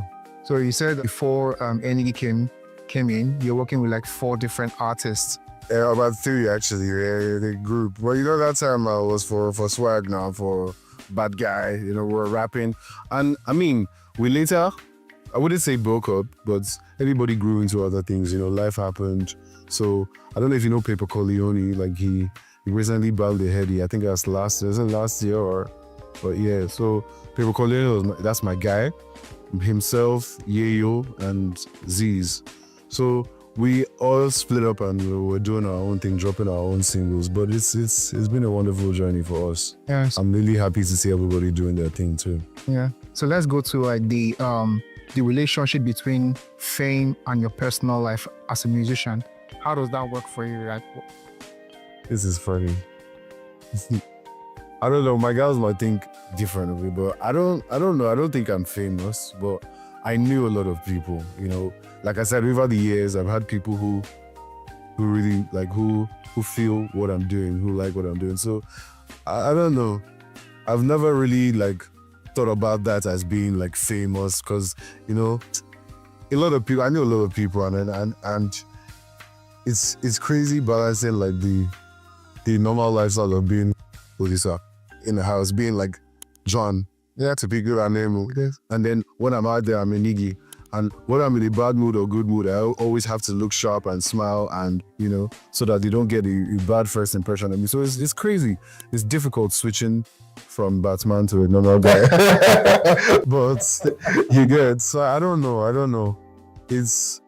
I feel like it'll take a lot of getting used to, but it's crazy. Because sometimes people forget that you're actually a human being like that. So they expect you to be a certain type of way. And it's a lot to deal with, but, you know, it's the life I chose. So why would I complain? So talking about the life you chose, like, run us through the process. What is 24 hours with Enigi like? I don't know. It was back then as a roster that one, but it's just me there in the studio. Nigeria is happening to one of us, so I don't know, like, I wake up grateful, always grateful when I wake up, because, you know, things could have been worse, but we're where we are today. Music, listening to music steady, you know, looking after, taking care of my mom, that's paramount, that's my everything, you know. So in the studio, I think my entire life revolves around music. I think a friend of mine made me realize that maybe I might actually be living a boring life because I don't even game. I don't do anything else aside from playing music, listening to music, making music. I also skate off and on, or that's like a normal hobby. If I'm not skating, I'm maybe swimming or jogging or something. But like, it's just music all the way. Let's talk about writing, music, making. Yeah. Let's talk about the business angle of what you do. How do indie artists make it in the Afrobeat industry? How does it work for you? That's a funny one. That's a hard one. I don't know, Bill. Like, to be honest, like, it's nerve-wracking. Like, I can't say. I feel like everything I've ever made from my music, I've put it right back into the music. So it's not, for me, it's not even about making money. But I mean, yeah, money is the drive. Money is what makes everything go, but it's not even about the money for me, because if I'm thinking about it from that angle, then I wouldn't do anything concerning how things are in the Nigeria that we are today. Yeah. So I kind of look insane still pushing this dream, but I don't know, man. You're talking to somebody who's pushing based, like, this is like pain and passion talking to you right here. So I don't know.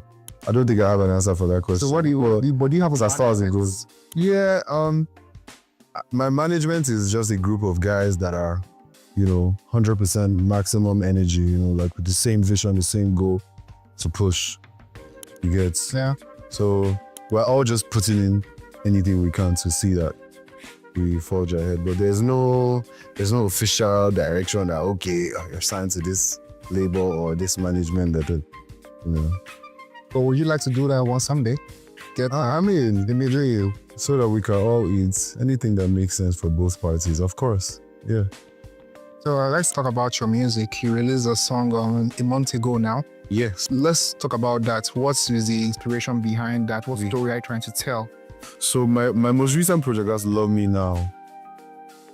Love Me Now is self-explanatory. I know it sounds a bit selfish, like love me now, but it's relatable in the sense that you should relate it to yourself, Love you now. Put yourself first. Like all the tracks, like love.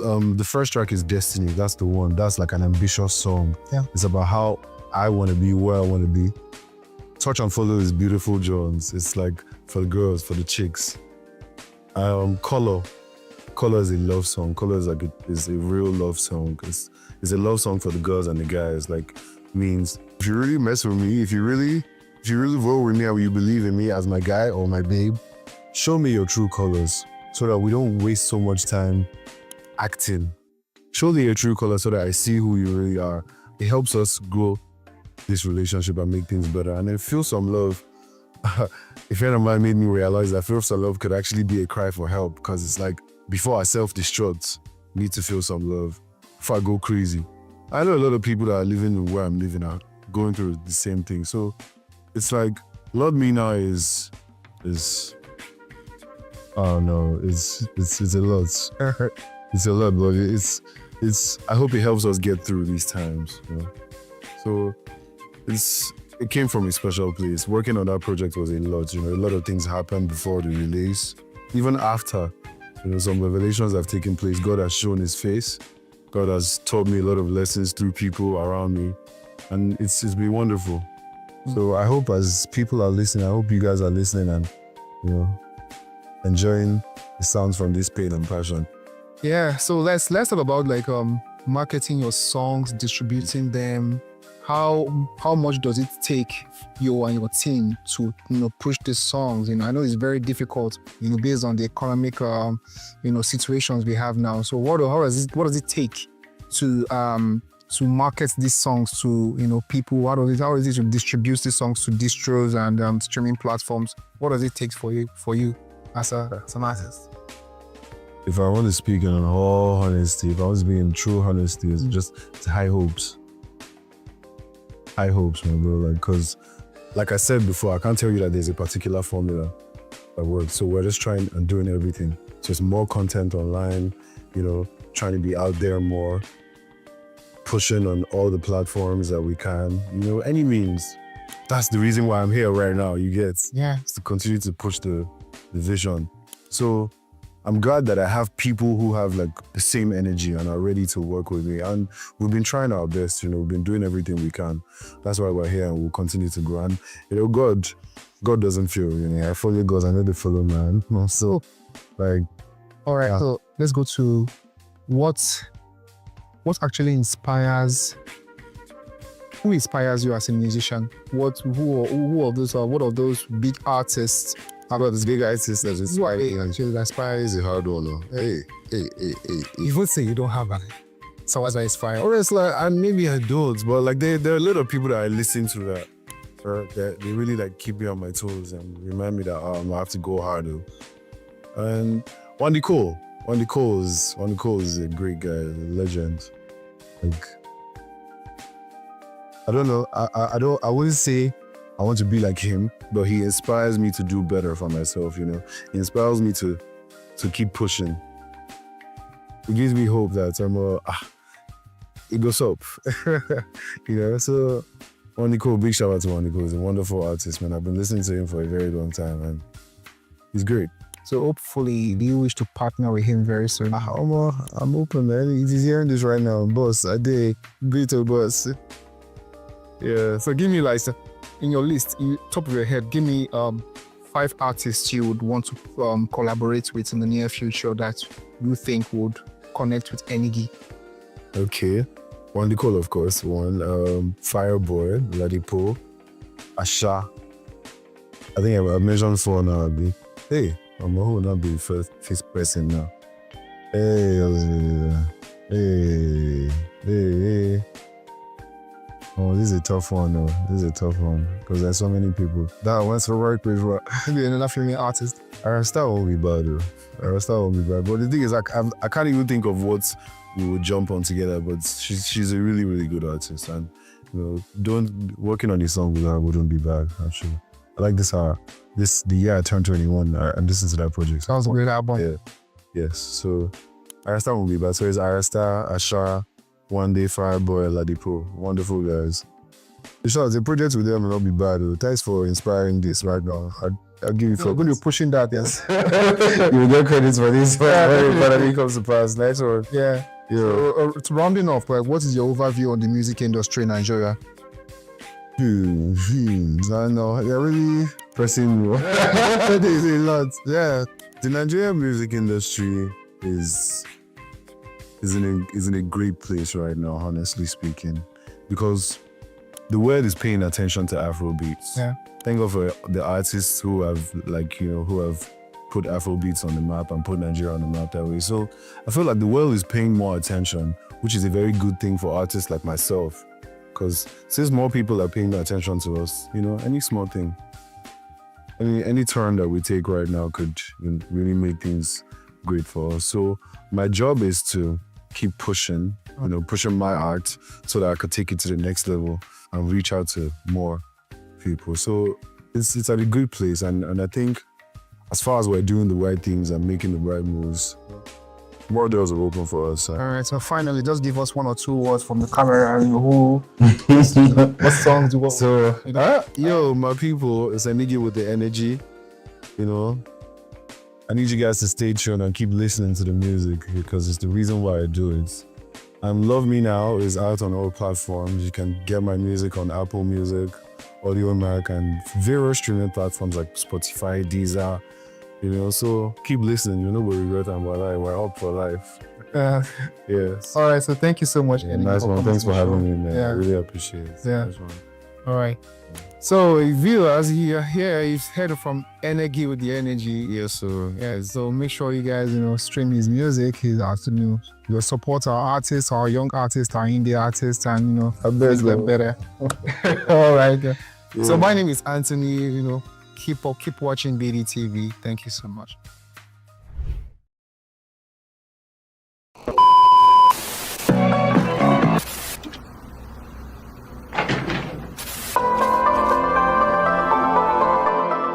This is the Business Day television broadcast.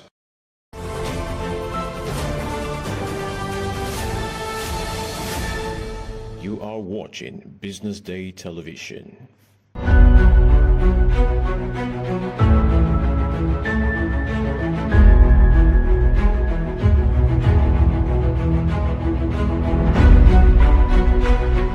On behalf of our author and Business Day, I unveil this book or recommend the book to everybody in Nigeria and elsewhere.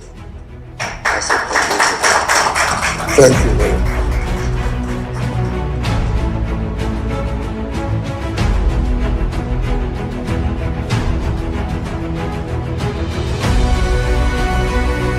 I want to congratulate you, Femi, for putting this together. I'd like to thank Frank Agbogu, Business Day, for giving him the platform to do this. I was part of this because our facility was asked to answer questionnaires and fill forms.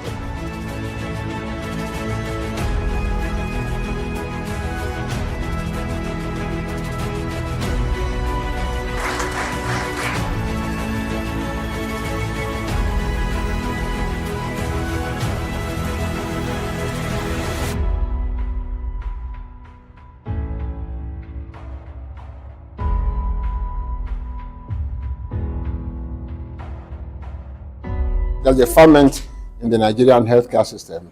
There are a lot of challenges, but there are also a lot of opportunities.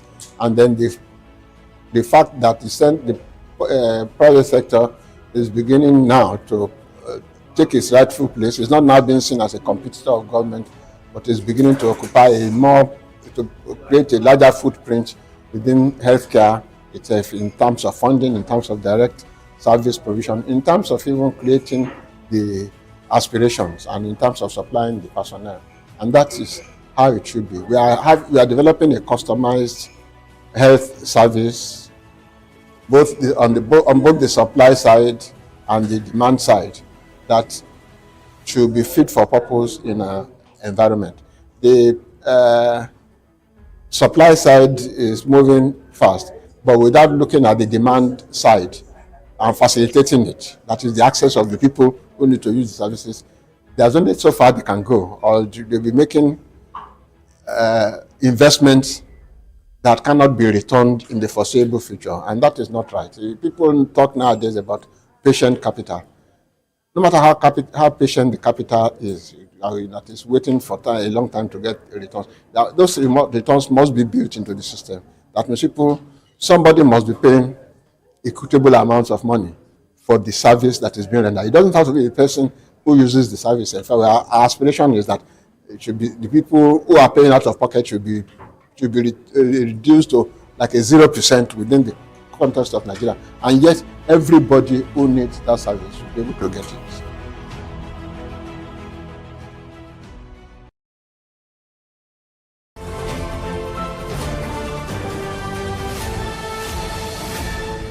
You are watching Business Day Television.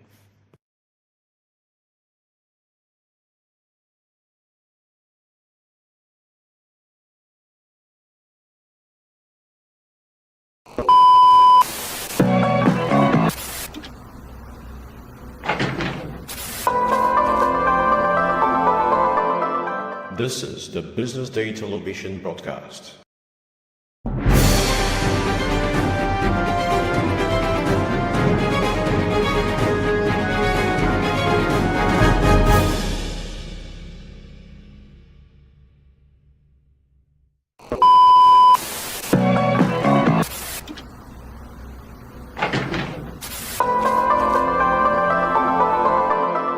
This is the Business Day Television broadcast.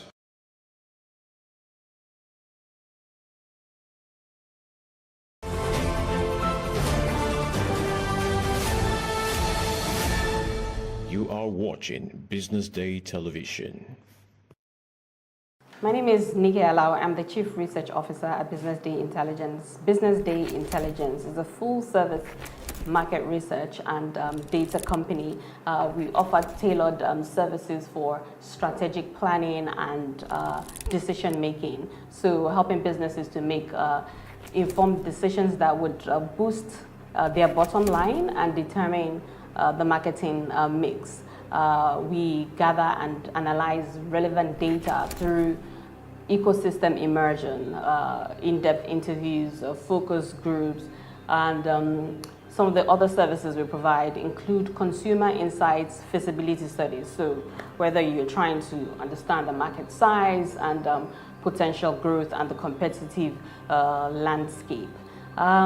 In challenging economic times like this, which is the theme of the conference, I think it's crucial. It's paramount for leaders to display resilience, agility, and a digital mindset. And we at Business Day Intelligence provide that support by offering and delivering customized solutions that address those unique needs. So get on the rank of visionary leaders, and we'll help you on that journey to strategic growth.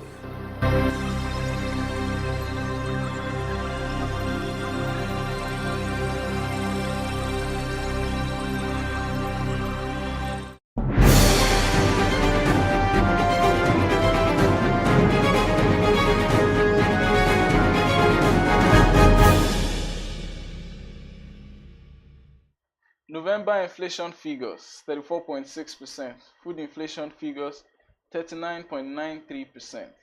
Despite the efforts of the CBN, there seems to be no end in sight to Nigeria's inflationary pressures. As we trot towards the end of 2024, December is a month of increased consumer spending, and we may see inflation figures hit 35%. How are these figures telling on the average Nigerian household? How will the CBN react in its next MPC meeting on January 27 and 28? Will we see more rate hikes? What's the projection for Nigeria's inflation in 2025? That's the focus of our discourse today. Welcome. This is Economy and Market on Business Day TV. We bring you a comprehensive breakdown of activities in the economy that affect the financial space. I'm David Olujimi, and on the show today, Eniola Olatunji, a senior analyst with Business Day.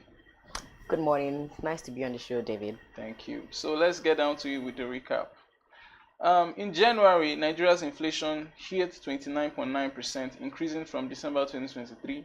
The figure ascended to 31.7% in February, hitting a new 28-year high in June at 34.19%.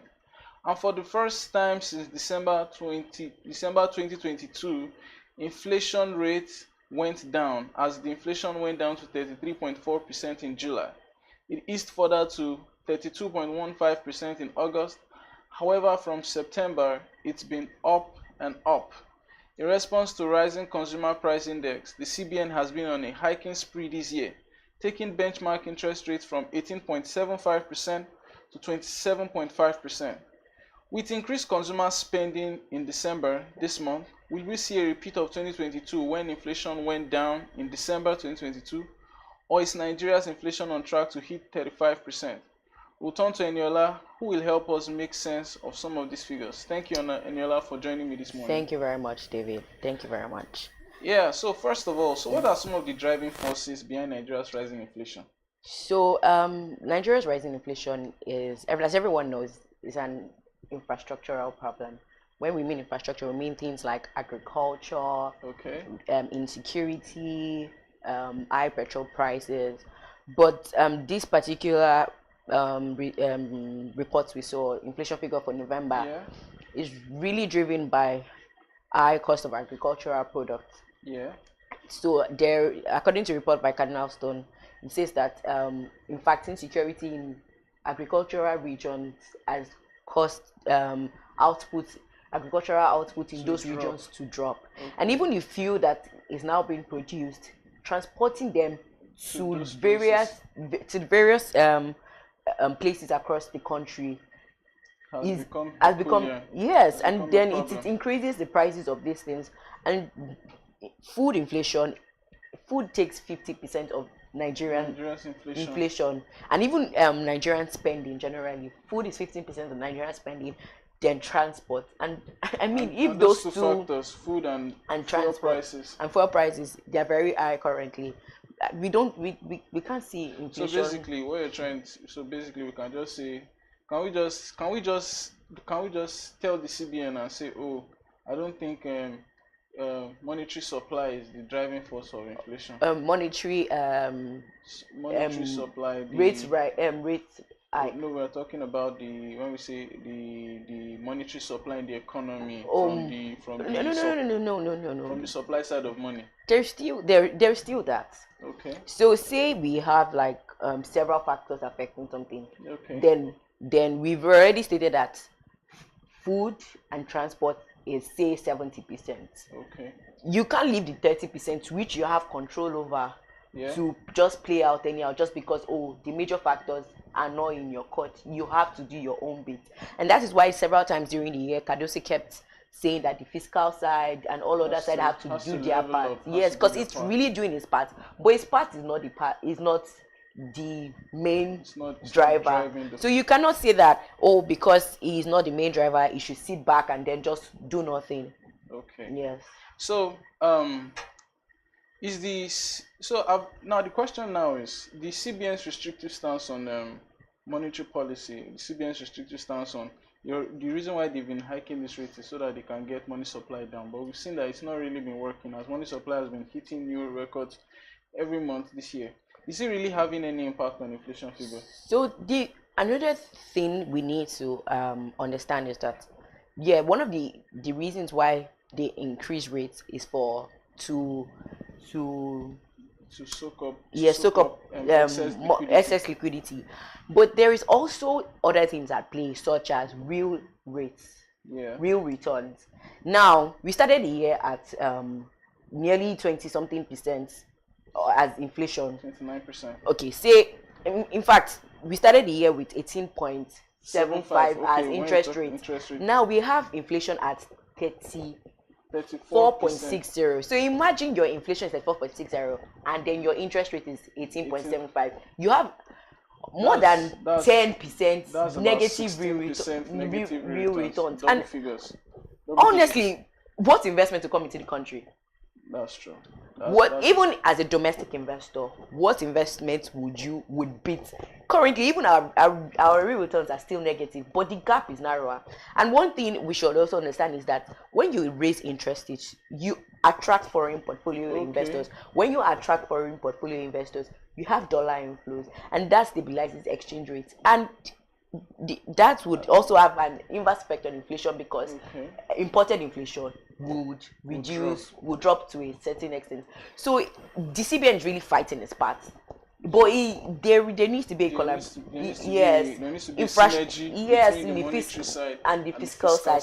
And also they need to be like things active, serious work done about agricultural sector. Okay. About food inflation.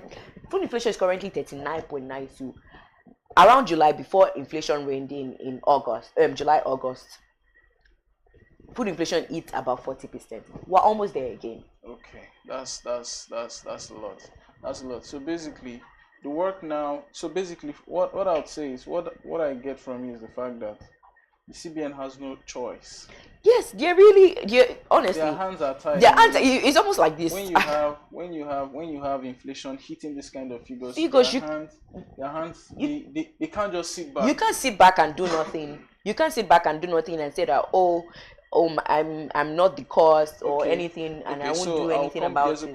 There's a question about potential rate hikes in 2025. Yes. But, however, before we get there, Nigeria's inflationary pressures plus the CBN's rate hike seems like a double-edged sword for manufacturers. It seems like a sword operating on two sides. No matter how you turn it, it's not really giving good for manufacturing, for the Nigeria's manufacturing sector. Is there any way around it? Is there any way to what can be done to make life, let's say, easy for our real sector, our manufacturers, and so on? Yes, and honestly, I really, really, really sympathize with them. But to be fair, I would like to ask you this question. As a manufacturer, would you like to deal with high inflation and extremely high exchange rates? No. That's the thing.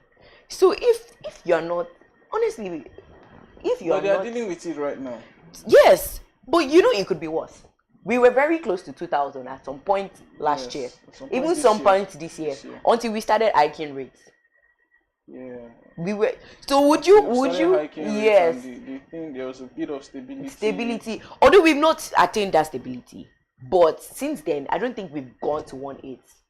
Yeah. We haven't. We've seen 1.7, 1.780. We've been very close, but I don't think we've passed 1.8. Unlike February, early February, early March, where we had 1.9. sometime late last year. So what would, as a manufacturer, would you rather deal with both of them than actively deal with one? I think so. There is no easy way out. There's no easy way out. There is no easy way out for the manufacturing sector. But one thing I think that can be done maybe is give tax incentive during this window, just maybe during inflationary window, not like a lifetime kind of thing, but something to say, oh, we see your pain, we see what you're going through. And I think the government did something like tried implementing something like that in July when they said there was going to be zero tax on some. However, it was not implemented. That's another thing. It was not implemented till today. That is another thing. That's another thing we the need. Ministry of I think the Ministry of Finance did not segment the people who were the companies that were going to receive those tax breaks. So you see, when we say that, also it's very easy to just call out the CBN and call out the CBN like it's this sole cost of inflation. But you see where everyone has a role to play. Now, that incentive would have gone a long way for a lot of manufacturers. Basically.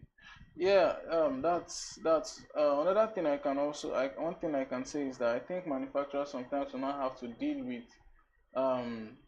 they will have to deal with import substitution. Yes, they have to start sourcing locally. Yeah, instead of dealing with, so like now we talked about the fact that which poison would they rather deal with: high inflation, high interest rate. So I think to sort out that part of high interest rate, high exchange rate rather, they now have to start dealing with import substitution. Yeah, finding locally available. I think a lot of them have done that this year. They've tried to look for local substitute to some of these materials they import. Okay, now let's talk about the spending bill for 2025. The federal government has released a spending bill of around 47.9 trillion. Yeah, that's the highest ever in naira terms. How do you think this will impact inflation in 2025?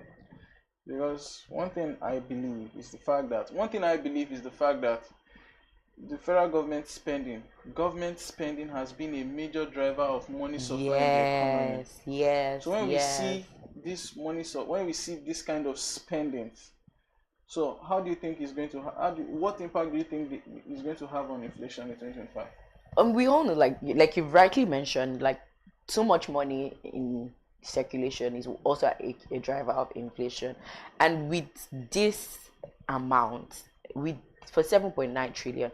When they were presenting the budget at the Senate on Monday, I think Monday or Wednesday rather. I'm sorry.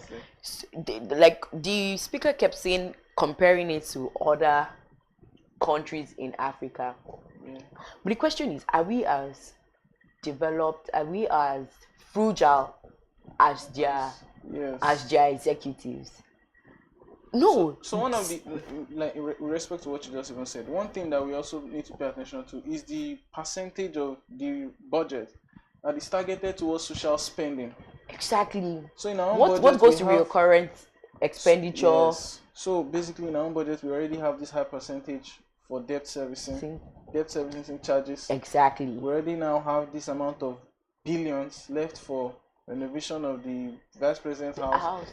Renovation of they were even this year, we saw several things like that, helicopter buying of and some of these things have no direct impact on this. They have no direct impact on the society. You're right. On the macro economy. They have no direct impact. Very true. So when we have this kind of, I don't even know how to describe, let's say it's magnanimous spending, or we have this kind of incredulous spending. Yeah.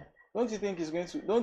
Are we not playing with a ticking time bomb of 40% inflation? Exactly. You're speaking my mind, because even we see year after year that even health budgets is still lower than recommended. Yes. So even in terms of education, infrastructure, if we were still spending so much to build our human capacity, human capital rather, it would be something else. If we were to take, for example, agriculture, we've been talking about all through this broadcast.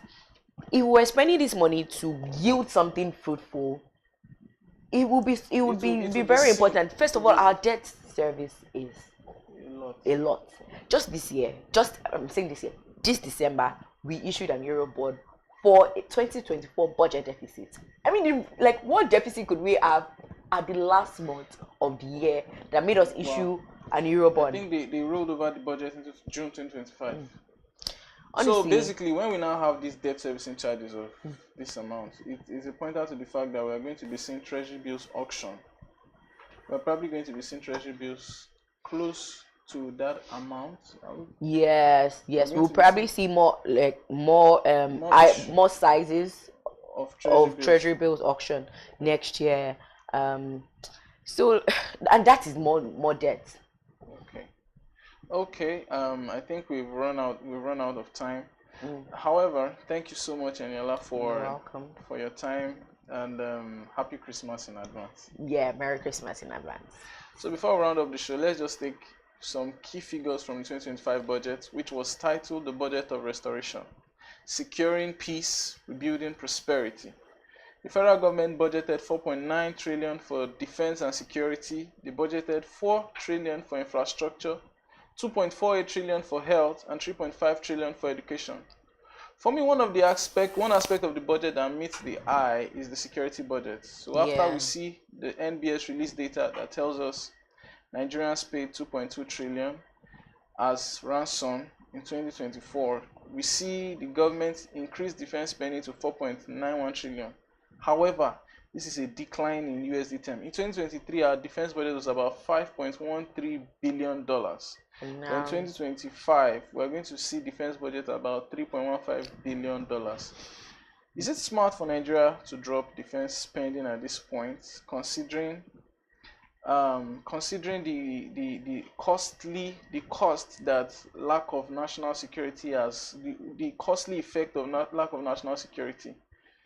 Another thing is, one of the reasons why I speak to the USD term of defense budget is the fact that we have very minimal local capacity with regards to defense hardware. Most defense ministry is likely one of the largest spenders of USD among all the MD in Nigeria. So, if we've seen this costly, when we've seen how costly breakdown in national security has been to our economy, one would say it would be wise for the government to work on that aspect thoroughly. However, we wait to see what will happen in 2025 and what budget the National Assembly will eventually pass. Thank you for a blessed, albeit short 2024. Happy Christmas in advance to everybody. Happy Christmas. This is Economy and Markets on BusinessDay TV. Thank you. Bye.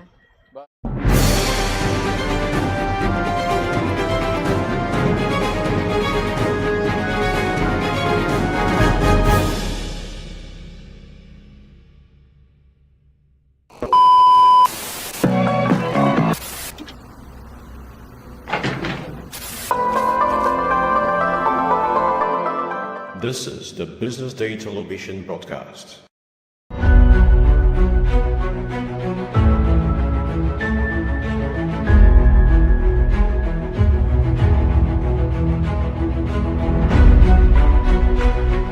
On behalf of our author and Business Day, I unveil this book, or recommend the book to everybody in Nigeria and elsewhere. Thank you very much.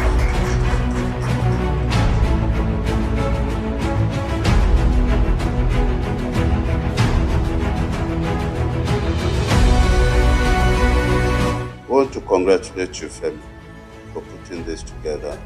I'd like to thank Frank Agbogu, Business Day, for giving him the platform to do this. I was part of this because our facility was asked to answer questionnaires and fill forms.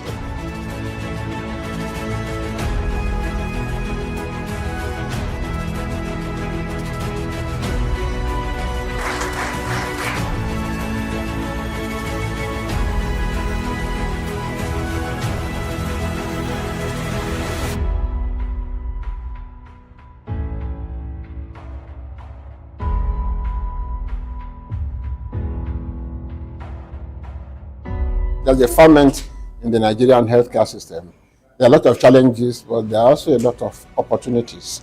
And then the fact that the private sector is beginning now to take its rightful place. It's not now being seen as a competitor of government, but is beginning to occupy to create a larger footprint within healthcare itself in terms of funding, in terms of direct service provision, in terms of even creating the aspirations, and in terms of supplying the personnel. And that is how it should be. We are developing a customized health service, on both the supply side and the demand side, that should be fit for purpose in an environment. The supply side is moving fast, but without looking at the demand side and facilitating it, that is the access of the people who need to use the services. There's only so far they can go, or they'll be making investments that cannot be returned in the foreseeable future, and that is not right. People talk nowadays about patient capital. No matter how patient the capital is, that is waiting for a long time to get returns, those returns must be built into the system. That means somebody must be paying equitable amounts of money for the service that is being rendered. It doesn't have to be the person who uses the service. In fact, our aspiration is that it should be the people who are paying out of pocket should be reduced to like a 0% within the context of Nigeria. And yet, everybody who needs that service should be able to get it.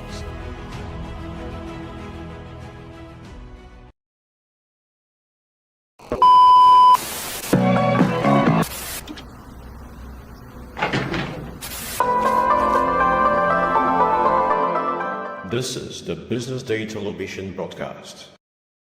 Welcome to the Real Talk with Pam podcast, where authenticity meets conversations. I'd had 2 lumpectomy surgeries.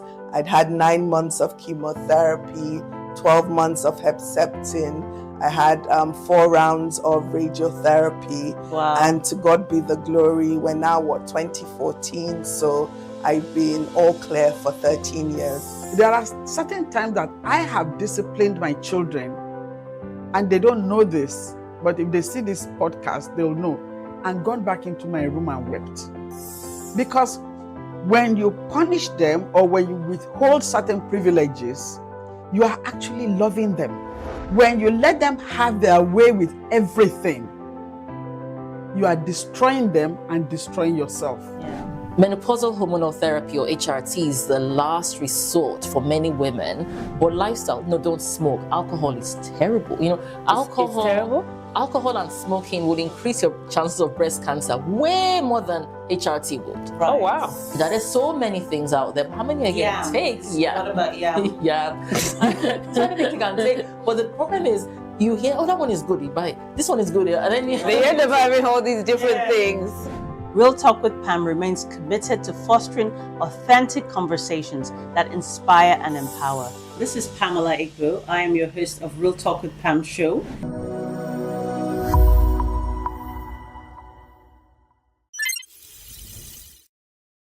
Attention business leaders. Want to make informed decisions? Join the ranks of the best with Premium Business Day.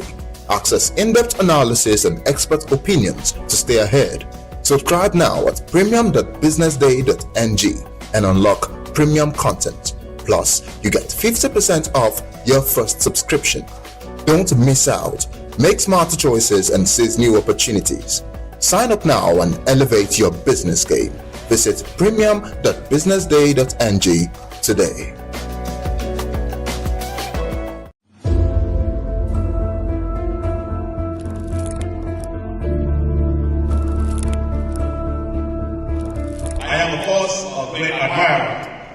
of the impeccable credibility, professionalism, and business savviness of Business Day.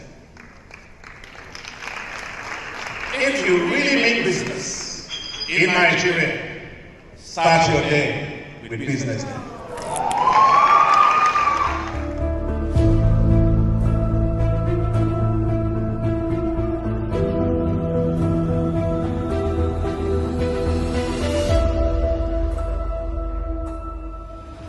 Business Day is West Africa's leading provider of business intelligence and information on diversified media platforms including online, mobile and print. Started with a weekly newspaper production in 2001, Business Day's premier content can now be accessed through print, mobile and online, with syndications from the Financial Times, The Economist and Harvard Business Review. Our singular and overriding objective in Business Day is to be the premium provider of business and financial content and assist every reader in making intelligent decisions in Nigeria and Africa. Since establishment, our focus has been to empower the general public and decision makers with insightful, relevant and accurate information about Nigeria's business and finance environment, as well as how global events shape it. To do this, we track the stock market and report on the companies shaping it. We report government policies and how they impact the economy and point to you the best investment ideas. From decoding market trends to dissecting economic shifts, we are the compass guiding decision makers through complexity. For being consistent in organizing these CEO forums for almost the last 14 years, I think this is a recommendation, and I think something that will encourage them to continue. We're not just about reporting headlines. We provide a forum to discuss the key issues driving the economy through impactful conferences. We provide the platform for industry leaders to share the narratives that drive innovation. Our conferences spark dialogues, events galvanize connections, and insights bridge the gap between inspiration and achievement.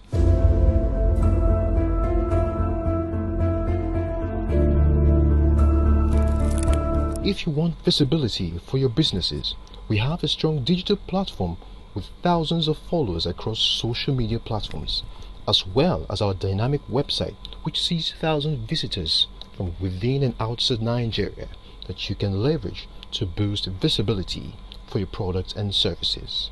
So, if you're yearning for insightful information about Nigeria and Africa's business landscape, Business Day is your guide.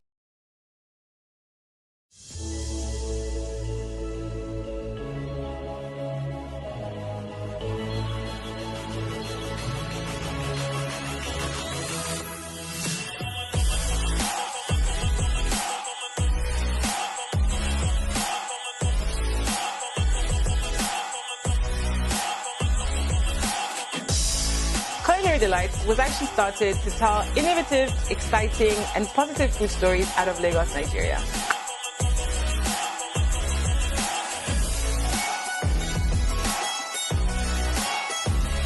Being the foremost luxurious goods company in the entire West Africa is a big deal. Will you have every opportunity? No. But you see, the opportunities you lose on account of your value system, that's your opportunity cost for what you believe, and it's a price you must be willing to pay.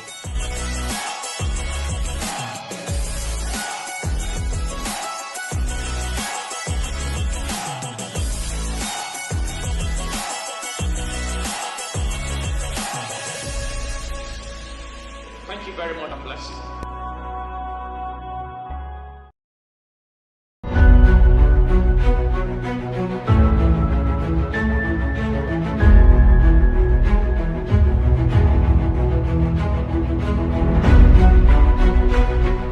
On behalf of our author and Business Day, I unveil this book or recommend the book to everybody in Nigeria and Israel. Thank you very much.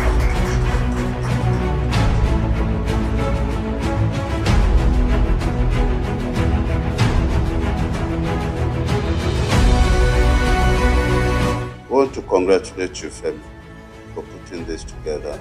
I'd like to thank Frank Agbogu, Business Day, for giving him the platform to do this. I was part of this because our facility was asked to answer questionnaires and fill forms.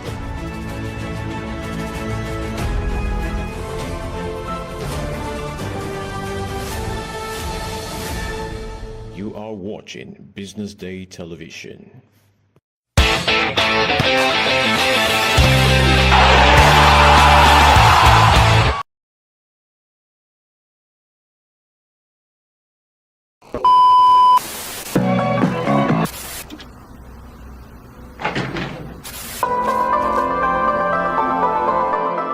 This is the Business Day Television broadcast. Attention business leaders. Want to make informed decisions? Join the ranks of the best with Premium Business Day. Access in-depth analysis and expert opinions to stay ahead. Subscribe now at premium.businessday.ng and unlock premium content. Plus, you get 50% off your first subscription. Don't miss out. Make smarter choices and seize new opportunities. Sign up now and elevate your business game. Visit premium.businessday.ng today.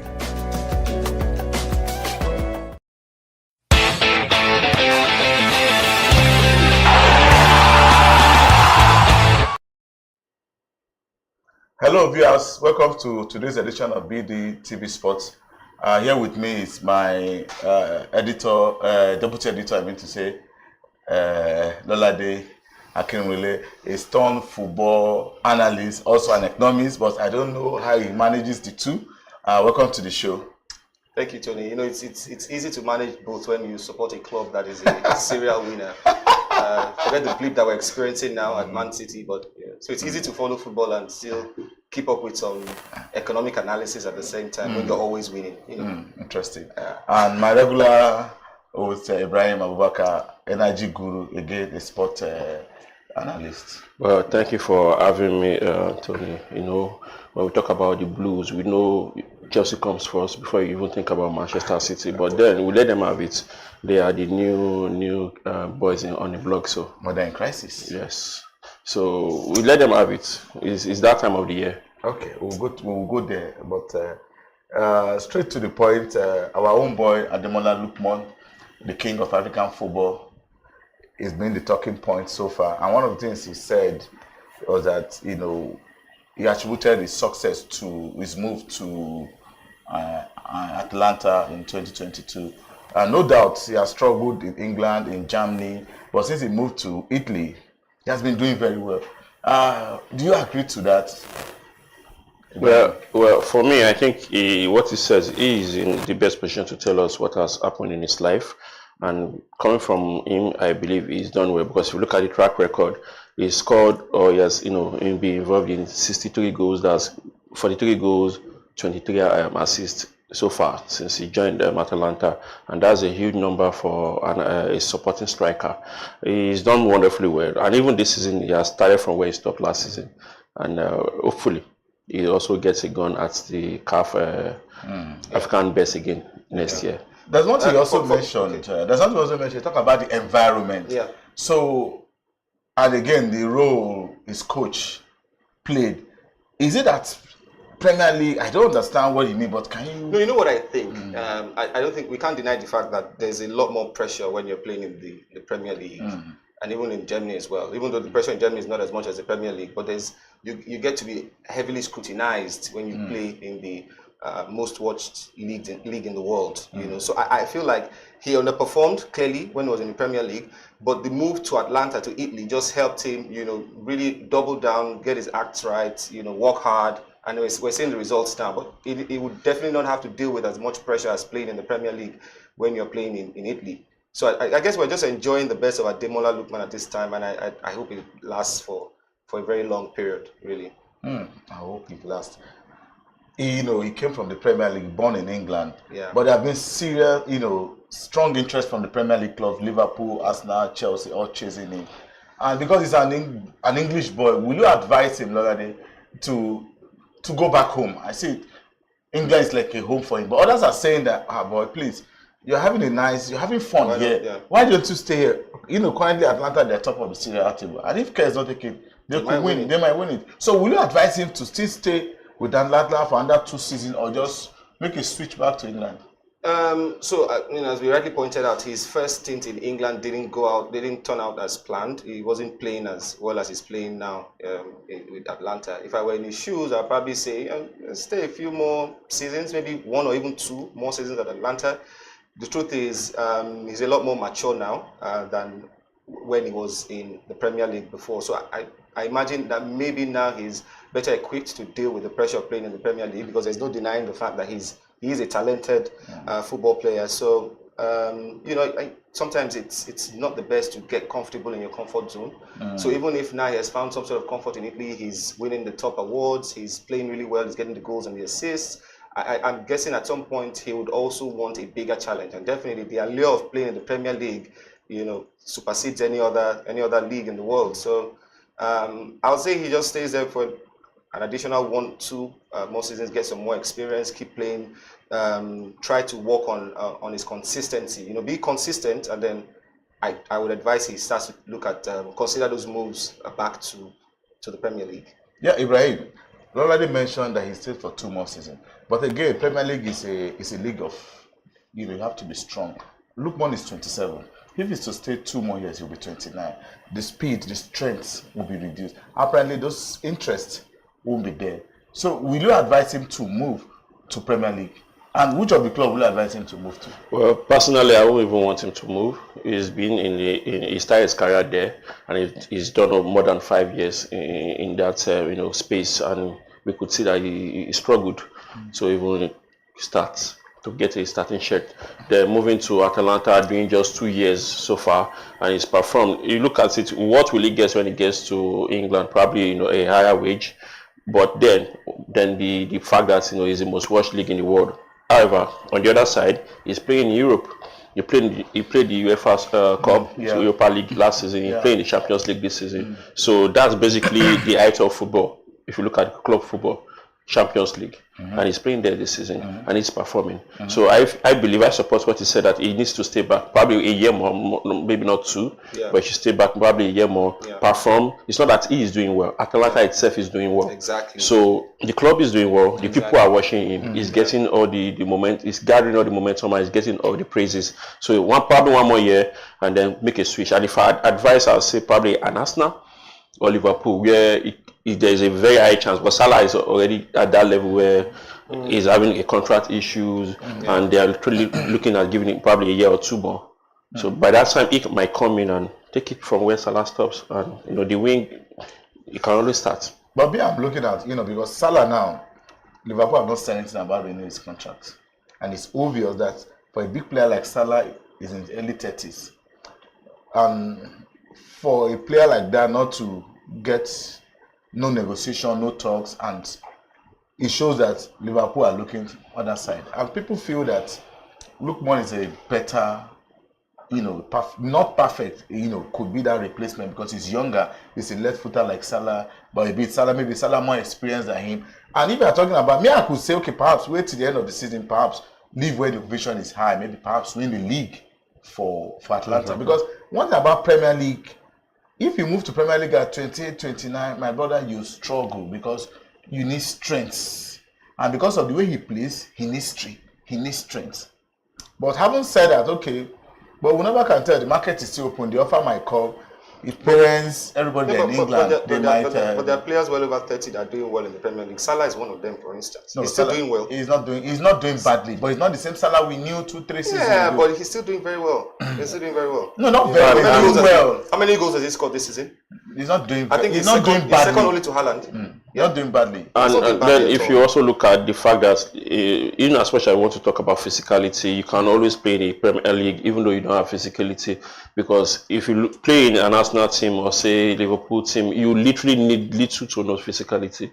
They are fluid. Manchester City, Manchester City is like the new boys on the block, so you hardly bring them into the conversation. That's at the heart of the problem we have now at Man City, because we've lost a player like Rodri, who's physical, he plays a defensive midfield role. And now you have a 34-year-old Gundogan who's definitely not as physical as Rodri. That's what I'm saying. Now being supported by, but he's 34, and he's now being supported by Bernardo Silva, who's also definitely not physical. So there are certain positions that in the team where you would need some element of physicality. Yes. But you see, if you're in the front line, sometimes you just need to be fluid. Yeah. Hey, but when you are fluid again, you need pace. And he's got pace. And that's what I'm saying. At 29, you can't guarantee that pace compared to what he has now. Sure, but I'm sure I imagine it's still be good enough. Yes. Yeah, I mean, come on. Well, moving on, this news broke yesterday about Everton, having a new owner, and what do you think that will make for the club? They've been struggling in the last two seasons. Issues with buying players. A lot of coaches have come and gone. But with the arrival of Freding Group, making a £400 million takeover of Everton, what do you think that will make for the club, Brian? Yeah, personally, I think it will improve the club in as much as they're bringing in, £400 million into taking over the operation of the club. They will probably get a new manager, the new ideology, new strategies, and all of that. Because if you look at it, the Ancelotti that is doing better now at Real Madrid was once at Everton, and he could not do what he's doing right now with Real Madrid. So it speaks to the fact that there is a fundamental issue in that team. So probably this development will change some of the things that we've seen over the past. They're currently struggling. They're struggling. I think they are in the bottom half of the league, and it's a lot, because if you look at Everton, where they come from, they give the top 4, top 6 teams a run for their money anytime, any day, and they always try to make the top 10. The first half of the table. So, but this season we've not seen that. They've lost even against smaller teams, and you expect them to do what they used to do. So I believe this development will probably change one or two things in that regard. No, Lolade, do you think this will help Liverpool? Maybe not. I hope this season is gone already. Maybe perhaps from next season. With the new owner, do you think Everton will maybe guarantee a top 4, top 5 finish, top 6? No, obviously not. It's not that straightforward. Obviously, a new owner comes with new ideas, which you hope would just essentially change the direction the club is going now, and probably set them on a path to better success. But it's never that easy to draw the conclusion that because they've gotten an influx of investment means that they'll do better in the league. Because I know that Everton, actually, they haven't been shy in spending. Yes. Recently they've acquired quite a number of players, good money, but it hasn't just quite clicked for them. I think it's more of a managerial problem than an ownership problem. But I'm sure they have more facts than I do at this time, and they probably would feel that it's a good one for them. So fingers crossed, let's see what happens. It's not all takeover that always translates to success. No. A certain KPR at one time came in, with all the money, they went back to championship. Precisely. So not everyone will be like City, About United had a new, maybe perhaps, but we've not seen that success. No, but I'll say that is working out in terms of the recruitment so far. They got the CEO from Man City, Omar Berrada, if I'm correct, that's his name, right? Obviously, the new manager that they've got now, he's really promising, So it gives me the sense, and you see the way he's going about setting out his team and dropping big names without any fear of, any backlash or whatever. So I think Manchester United, if you ask me, maybe the change in the ownership structure has definitely helped the team. We know what the complaints were, during the Glazers era. So it's good. So far, so good. Man U, So, but like we said, it's not all the time that it translates to success. And as I said, not everyone can be like Manchester City. I want to believe Manchester City also got that from Chelsea. We'll talk about Man City now. Looking at the fixtures, City are away to Man City. City are away to Aston Villa. I mean to say, Aston Villa, they've not really. Last season they had a very good season last season, but this season not too good like that. Same for City too. I think in the last 1 month, City are the worst team in the Premier League. Looking by stats. No, I think it's a fact. By stats, and again against Everton, do you think City can use the opportunity to end this streak of losing run? I've stopped watching City. I must say that. Anyway, but the truth is, it's quite disheartening for me as a fan. Coming from a period where you go into every weekend with absolute 100% confidence that you should come out with 3 points. Yeah, things happen within the game that might just take it out of your hands, but you know you go there with assurance that, come on, my team should deliver 3 points. Where we are now, where it's not even clear, you're not sure. I mean, look at the United game. I mean, we had that game, we were in control. And 2 goals, dying minutes, and boom, we dropped all 3 points. So with City now, you never really know what to expect, because you can see the frailties in the team. The team is aging. There are some players that need to be replaced. The Rodri hole has not been filled clearly. You can't put a 34-year-old Gundogan there and expect him to do what Rodri was doing. So I don't know where it will go, but I am hoping that perhaps it might be an opportunity. But you cannot deny the fact that Villa Park is a very difficult place to go. But obviously, what would I do? I have to back my team. So hopefully we turn it around. I can't wait for the January transfer window, because I imagine I will get some reinforcements at that time. And for people who are now criticizing Pep Guardiola, I feel so bad for them, because if you look at the statistics, you'll see that the fault is not in the manager's tactics. I saw something on Sky Sports the other day that just showed the number of players with the highest passes into the final third. The first 6 players were Manchester City players. The first 6 Manchester City players. I mean, what more can the man? It tells you the manager's tactics are working. He's been able to ensure that his team can progress the ball from defense to attack, but then he's not the one that will go in there and then finish those chances or those moves. So clearly, the problem we have at City is one of players, injuries, and then some players who are just out of form, aging players. So I'm hoping that by January, when we get those reinforcements, it will be a whole different season. But I'm sure that at this point, it's perhaps safe to say that Man City is out of the title race. Do you agree with him? No, I agree with him to some extent, but to say Manchester City is out of the title race, I doubt that. You can't say you can't just kill off Manchester City when it comes to the PL. They have depth in their squad. Because if you look at the points between Liverpool and Manchester City, it's not even up to 15 points, and that's just 5 games. Anything can happen. Anything can happen. We have, I think, over 18 games to go. So 5 games is nothing. So as a matter of fact, as a Chelsea fan, I pray every day Manchester City should drop points till like March. So if they keep dropping points from now till March, then we can now say, okay. But right now in December, I can't call them off. They can always get it right. And I also feel, I blame the manager a little bit, because, when you don't have replacement, look at the Chelsea team. You can take likes for likes. Yeah. For the wings, you have Madueke, you have Neto, Modric, Sanchez. We even have to let go of a former Manchester City player to Arsenal. So these are the issues. And you see what the B team, I won't call them B team, the C team are doing in the Conference League. You can easily change, replace a player. Right now, Modric is having issues, and there's someone else there to step up. Manchester City let go of Alvarez to Atletico Madrid. Yeah, there was no replacement. I think they're paying for that seriously. There is no Rodri, there's no replacement. Yeah. You bring in a 34, 35-year-old as a replacement. So in a league where you have physicality, you have players running at you. You need to pack up your team. And I think he mentioned it recently that he is also looking at spending the money and bringing in more players. He has to. There's cash. There's cash. Again, let's look at Everton, Chelsea. Everton, new owner and all of that. But I don't think it will make any difference, because Chelsea, they're the hottest team now in the Premier League in the last 1 month. Yeah. And the manager was like playing, a mind game. I know we are not after the league. And I asked myself, you're not after the league, but you are telling your guys to keep winning matches. So why are you winning matches? Now they're second, just 3 points behind Liverpool. And when the league started, nobody gave Maresca that chance. We were well saying that these guys are young chaps. But I remember I said it on the show that the earlier these young guys adapt, the better. And I think, they're getting used to the system. They're playing better now.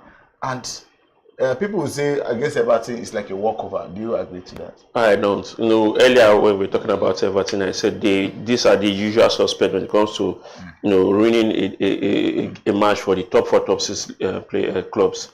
And you can never take them out of it, because irrespective of their form, they always step up when it comes to a big team. And you look at this Chelsea team, so from Pochettino's Chelsea last season, these are the set of players that Maresca is also managing. You also talk about the fact that they've stayed together for over a year, and they've worked together for over 12 months. And so you're seeing the benefit of that right now. So it's not like he's also doing something special. He didn't really bring in any other player, apart from the fact that their players on ground. He's just utilizing them the best, better than Pochettino. Yeah, and so players coming back from injuries. Injuries, yes. So this helps. So easily you can use a totally different set of players for the conference, for the EFL, for the FA Cup, and you have another set of fresh legs in the EPL. So this has been helping him too, and you see he's worked with Guardiola and some other top coaches all across his career before getting this Chelsea's job. So you could see when he's playing a Manchester United, a totally different pattern, strategy. He's playing Liverpool, something different. He's playing Brighton. So I expect a different strategy going into the game against Everton. But to take, and then the fact that they are talking about not going for the trophy. I also believe that we are not going for the trophy. We're just trying to avoid relegation. So every match, one match, one step at a time, one game. Yeah. So 3 points. Precisely, and it's important to hammer on that point. You see, it's what is best is you don't want any sort of distraction. Yeah. And you start setting targets that are not. It's still a long season. It's too early now to start saying that I have my eyes on winning the Premier League title. Especially given that Maresca is still new at the club. So I think what they're doing is, he's learned very well from Guardiola's playbook. They're taking one game at a time. Just focus on what you need to do to win the next game. That's all. Exactly. So just set those kind of simple, easy targets, short-term targets. Win the Try next to game, win the next game, and then we'll see where we are at the end of the season. That's the best approach. He's a good manager, and that takes off the pressure from the players. Yeah, it takes off the pressure from the players because if you're looking at the league, it's a long chase, so that could distract the players and all of that. He's a good manager. Well, he's learning from Pep anyway. Straight to Arsenal, Palace against Arsenal. Those ones they could be spoilers. Arsenal too. They've never been consistent. This season, Arsenal it's not the same Arsenal team. That's what I think. I mean, they've also had their struggles with injuries as well. Odegaard was out for a while. Yeah. Saka was out briefly as well. Martinelli has dropped form. He's out of form. He's not as energetic as he would normally be on the wings. Maybe that's why there are talks now that they're also eyeing Lookman, because Lookman would do very well on that wing. But this would have been Arsenal's perfect chance to win the Premier League. Because in the last 2 seasons, it's been City stopping them. And now City fumbling. It would have been a good, but it's still very early days. Arsenal could still end up with the Premier League title. I doubt. I know it's been sarcastic. No, well, I'm just saying. because if you look at, I think December, November, they've always been scoring their goals from set piece, from the corner kick. Yeah. And most of their goals has come from that region, and they struggled to get that in their last game in the EPL where they played a goalless draw. Yeah, I think against Everton. Yeah, so they played a goalless draw. They could not score out of play and all of that. And you see, they play in a Crystal Palace that drew against you want to say a Manchester City that is not that strong, but then with the quality of Manchester City, you can't take anything away from them. So Crystal Palace are also up there. They're also struggling. I think they are also in the bottom 5, and they're looking at leaving the relegation zone and making something happen. So tomorrow, so in the game, I believe they also give Arsenal a run for their money. Yeah, talking about for me, I see Tottenham. I see them as the spoilers. You know what? At the EFL Cup against United last night, United tried to make a comeback, but it was difficult. But do you think this Tottenham might, might dent Liverpool's chance of winning the Premier League? Because if Liverpool fail to win this game and perhaps Chelsea wins, the table shifts. Well, I pray Tottenham find a way to drop to triple the Liverpool's team, because if you look at it, that's the only team ahead of Chelsea this season so far, and they're just 2 points ahead, and a draw or a total drop in points will put Chelsea ahead in terms of goals and defense and all of that. And then Tottenham has done it in the past where they spoil chances of a top team from winning the EPL. Not this time. So they did it when Leicester City won the EPL. I think they did it against Liverpool too at some point. So these are the issues, and I believe strongly they have the quality on both sides, and Tottenham should be able to get at least a point against Liverpool. Yeah, like I said, it's quality. But Tottenham is a very good team. You have quality players. I mean, you have the likes of James Maddison, Johnson, very, very good players. I mean, they beat City. They've not been consistent. They beat City 4-0. That's the problem they have, and I don't know why. They beat City 4-0. So you can't forget that. So on their day, they are unstoppable. Yeah. So I think it just depends on which Tottenham shows up on the day. If it's the prime, the Tottenham that we know can be very difficult to play against them, great. But if it's the Tottenham that drops points against smaller teams like Brentford, and then Liverpool will definitely, because Liverpool, I think they've made their intention clear. They want to win the Premier League. They're going for that. Clearly. That's And the new manager bounce has lasted longer than many people thought, because people thought, oh well, they've got a new manager, they're winning in some games, they're going on a great run. It's because there's a new manager there. With time, things will just sort of taper off. But that has not happened. They're still going on. They're topping the league, topping the Champions League table as well. So they're in a good place. You won't want to put your money against Liverpool. Lastly in the Premier League, United Bournemouth. Bournemouth are a very good team as well. At Old Trafford. Bournemouth are a very good team as well. But in the Premier League, sometimes the home advantage doesn't always count. You know, maybe in the past it used to, but these days it's not that. Anybody can beat anybody depending on. But it doesn't even matter the ground they're playing on. So for Man U, Bournemouth, it's a tight one for me because Bournemouth are really doing well. But they should not be too hard for Manchester United to overcome. I mean, they just beat City 2-1 for crying out loud, didn't they? At the Etihad. Oh yes, yeah. So they should dispatch Bournemouth. Yeah. But football is not that straightforward. You can't say because they beat Man City means they go and I mean, they can get walloped, absolutely walloped by Bournemouth. But there's, I'm sure that the manager still needs more time. Once he gets enough time, with the team, he's able to bring in his own type of players. Then definitely the expectations on Manchester United would rise. But I don't think that right now, given that he has made it very clear. I mean, you listen to him and he's a brilliant manager. He knows what he's doing. Shows that he has a direction. Exactly. And personally, I like the way he's handled Rashford and Garnacho. But he will need more time to really overhaul that team. So the expectations right now from Manchester United fans and perhaps even the board is not so high. You know what I mean? So there's not a lot of pressure on him, but it would be nice to get a win. It would be nice if he got a win, but if he doesn't, everyone knows that this is still work in progress. He will really be tested. He will really come under scrutiny next season. I agree with that. Yeah, I agree with that because obviously he didn't start with the Manchester United team. He had to leave one team for and he's not coming from England. Yeah. He has to leave Portugal for England, and so far he has done a wonderful job. If you look, if you really deep forget about the results. The result or not. So, and Bournemouth is not just a walk in the park. You saw what they did to a prime Arsenal per se, and they can eat you at any point in time. Well, they beat City too, if that counts for anything.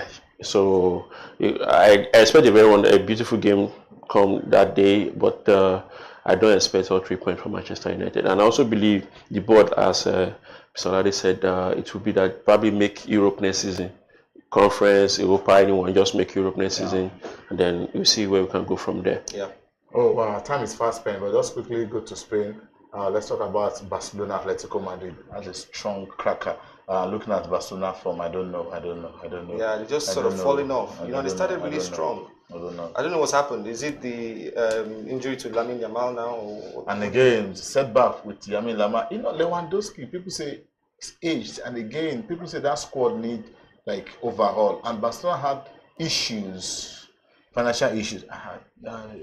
It's one reason why they let Gundogan go and return to City. They couldn't afford to keep him on the wage bill. So do you see this fixture as a win for Atletico? Dicey. Atletico, I feel like both sides are evenly matched. It could go either way. It would all come down to who wants it more, really, if you ask me. Yeah, Barcelona, they're not in a good form recently. Atletico seem to be in better form. Julian Alvarez, I think he netted a hat-trick recently, the last game, so he's really pumped up. They're finally starting to see they're starting to feel the impact of Alvarez following his move from Man City. So, I mean, it could go either way, but like I said, it will go down to who wants it more. But I believe a Barcelona team should have an edge against Atletico Madrid because they also are not, very confident when it comes to playing against Barcelona. And you can't depend on an Atletico Madrid team. They always find a way to, falter and just can't, And lastly, Real Madrid Sevilla, our own boy there, has been reduced to nothing. The club is even looking for buyers for him in January. They're talking about Kelechi Iheanacho. And we have another brother there too, but Do you think Sevilla can have their way against Madrid? I doubt that. I doubt that. If you look at the Madrid team, they're also struggling. I think the top they just teams won the FIFA Intercontinental Cup against Qatar. Against a team. That's the thing. So what's the strength of the team? Well, that was exactly why I said against, because if you look at it before that game, they were struggling. They are still struggling. They play an Atalanta team. They considered 2 goals. Then before then, you saw the issues with Mbappe, Vinicius, Bellingham, and all of that in the team. The synchronization is not there yet. I still feel like they are playing as an individual. Individual brilliance is what they're currently using. They are still not playing as a team yet because they have the quality, obviously. But when you have the Mbappe in the team, Vinicius and Bellingham, you see that they struggle. Somehow, if Vinicius is not there, they do better. If Mbappe is not there, they do better. So Ancelotti's the ball is in his court to find a way to bring those guys together, because you can't bench an Mbappe in your team, especially looking at the way he came in. So these are some of the things I feel they need to do. But irrespective of that, they should be able to get all 3 points against a Sevilla team that is also struggling. And like you said, personally, I felt Iheanacho made a very wrong move going to Manchester City. No, to Sevilla. To Manchester City. First. I feel that trajectory changed a whole lot of stuff for him. Yeah. Before then, now went to the bench for so long. Before going to Leicester City, then Sevilla. Because back then, we had the Porto, Ajax. These are clubs that you can easily go and improve. You get your you get your 90 minutes untouched. You play every time. You literally have to. Your quality, will be brought out. You'll be trained and all of that. You see what is going on with Lukman right now, struggling in England, struggling in Germany, but he's doing well in Italy. Lukaku has also made the same statement that he's never going back to England, because England, a lot of issue, pressure, media, and all of that. So I feel the media will kill you. The media there, the pressure there, especially if you're not an English player, is a whole lot. So honestly, I felt he made a very, very wrong move going. I think he followed the money going to Manchester City. But then, I wish him all the best. Yeah, for you finally. I think he summed it up already. What I'll just say is, I don't totally agree that he made the wrong move going to City, but maybe that's my fan bias coming in. But that's a discussion for another day. Yeah, I would expect Madrid to take all points against Sevilla, because both teams are not evenly matched. Clearly, you're talking about the defending. Champions League. So Sevilla should not be a problem, but you never know what to expect these days with these teams. But I'll go with Madrid. I see Madrid proving too strong for Sevilla, and given the fact that they've dropped quite a number of points in the last few games, I think it's important that they do their best to reverse that trajectory and just get back to winning ways. So I think they really want a win on the day, and I feel like they have what it takes to really go out there and grab all 3 points. Oh, wow. It's been a robust conversation in the last 30-40 minutes. Wow, I didn't know we were going to last this time. Thanks for being on the show, Lola. It's your first outing. Thank you. I hope to see you more on the show. Thank you. And Ibrahim, thank you so much. Thank you for always being there. Thanks so much. Thank you. And for our viewers, this is all we can bring to you today, and we hope you enjoyed the show. Stay tuned for next edition.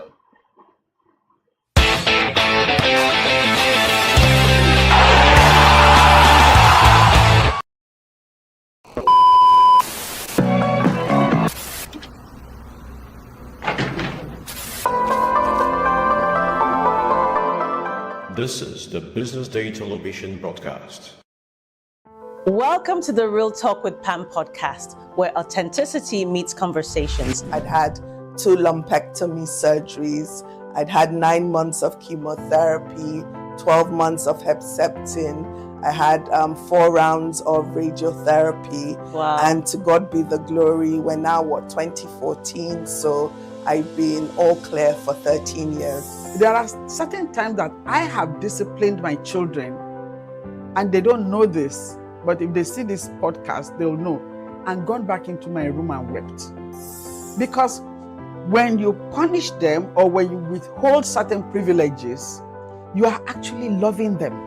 When you let them have their way with everything, you are destroying them and destroying yourself. Yeah. Menopausal hormonal therapy, or HRT, is the last resort for many women who lifestyle. No, don't smoke. Alcohol is terrible.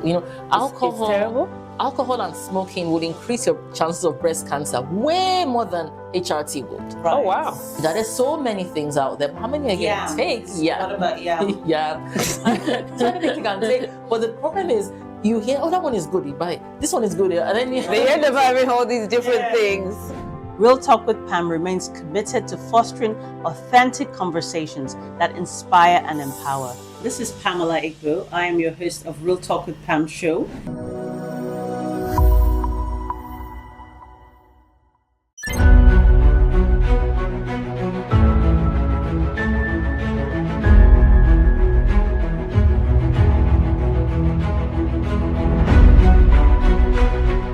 On behalf of our author and BusinessDay, I unveil this book or recommend the book to everybody in Nigeria and elsewhere. Thank you very much.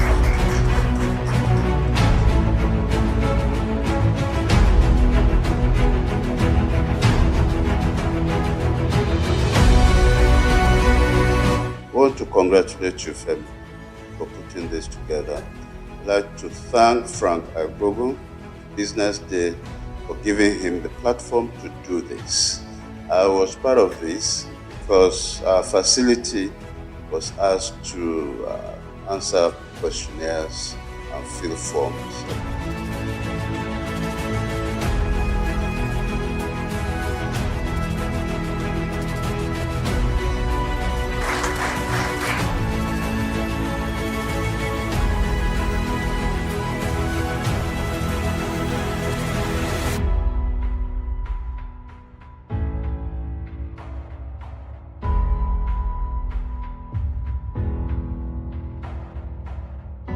There's a ferment in the Nigerian healthcare system.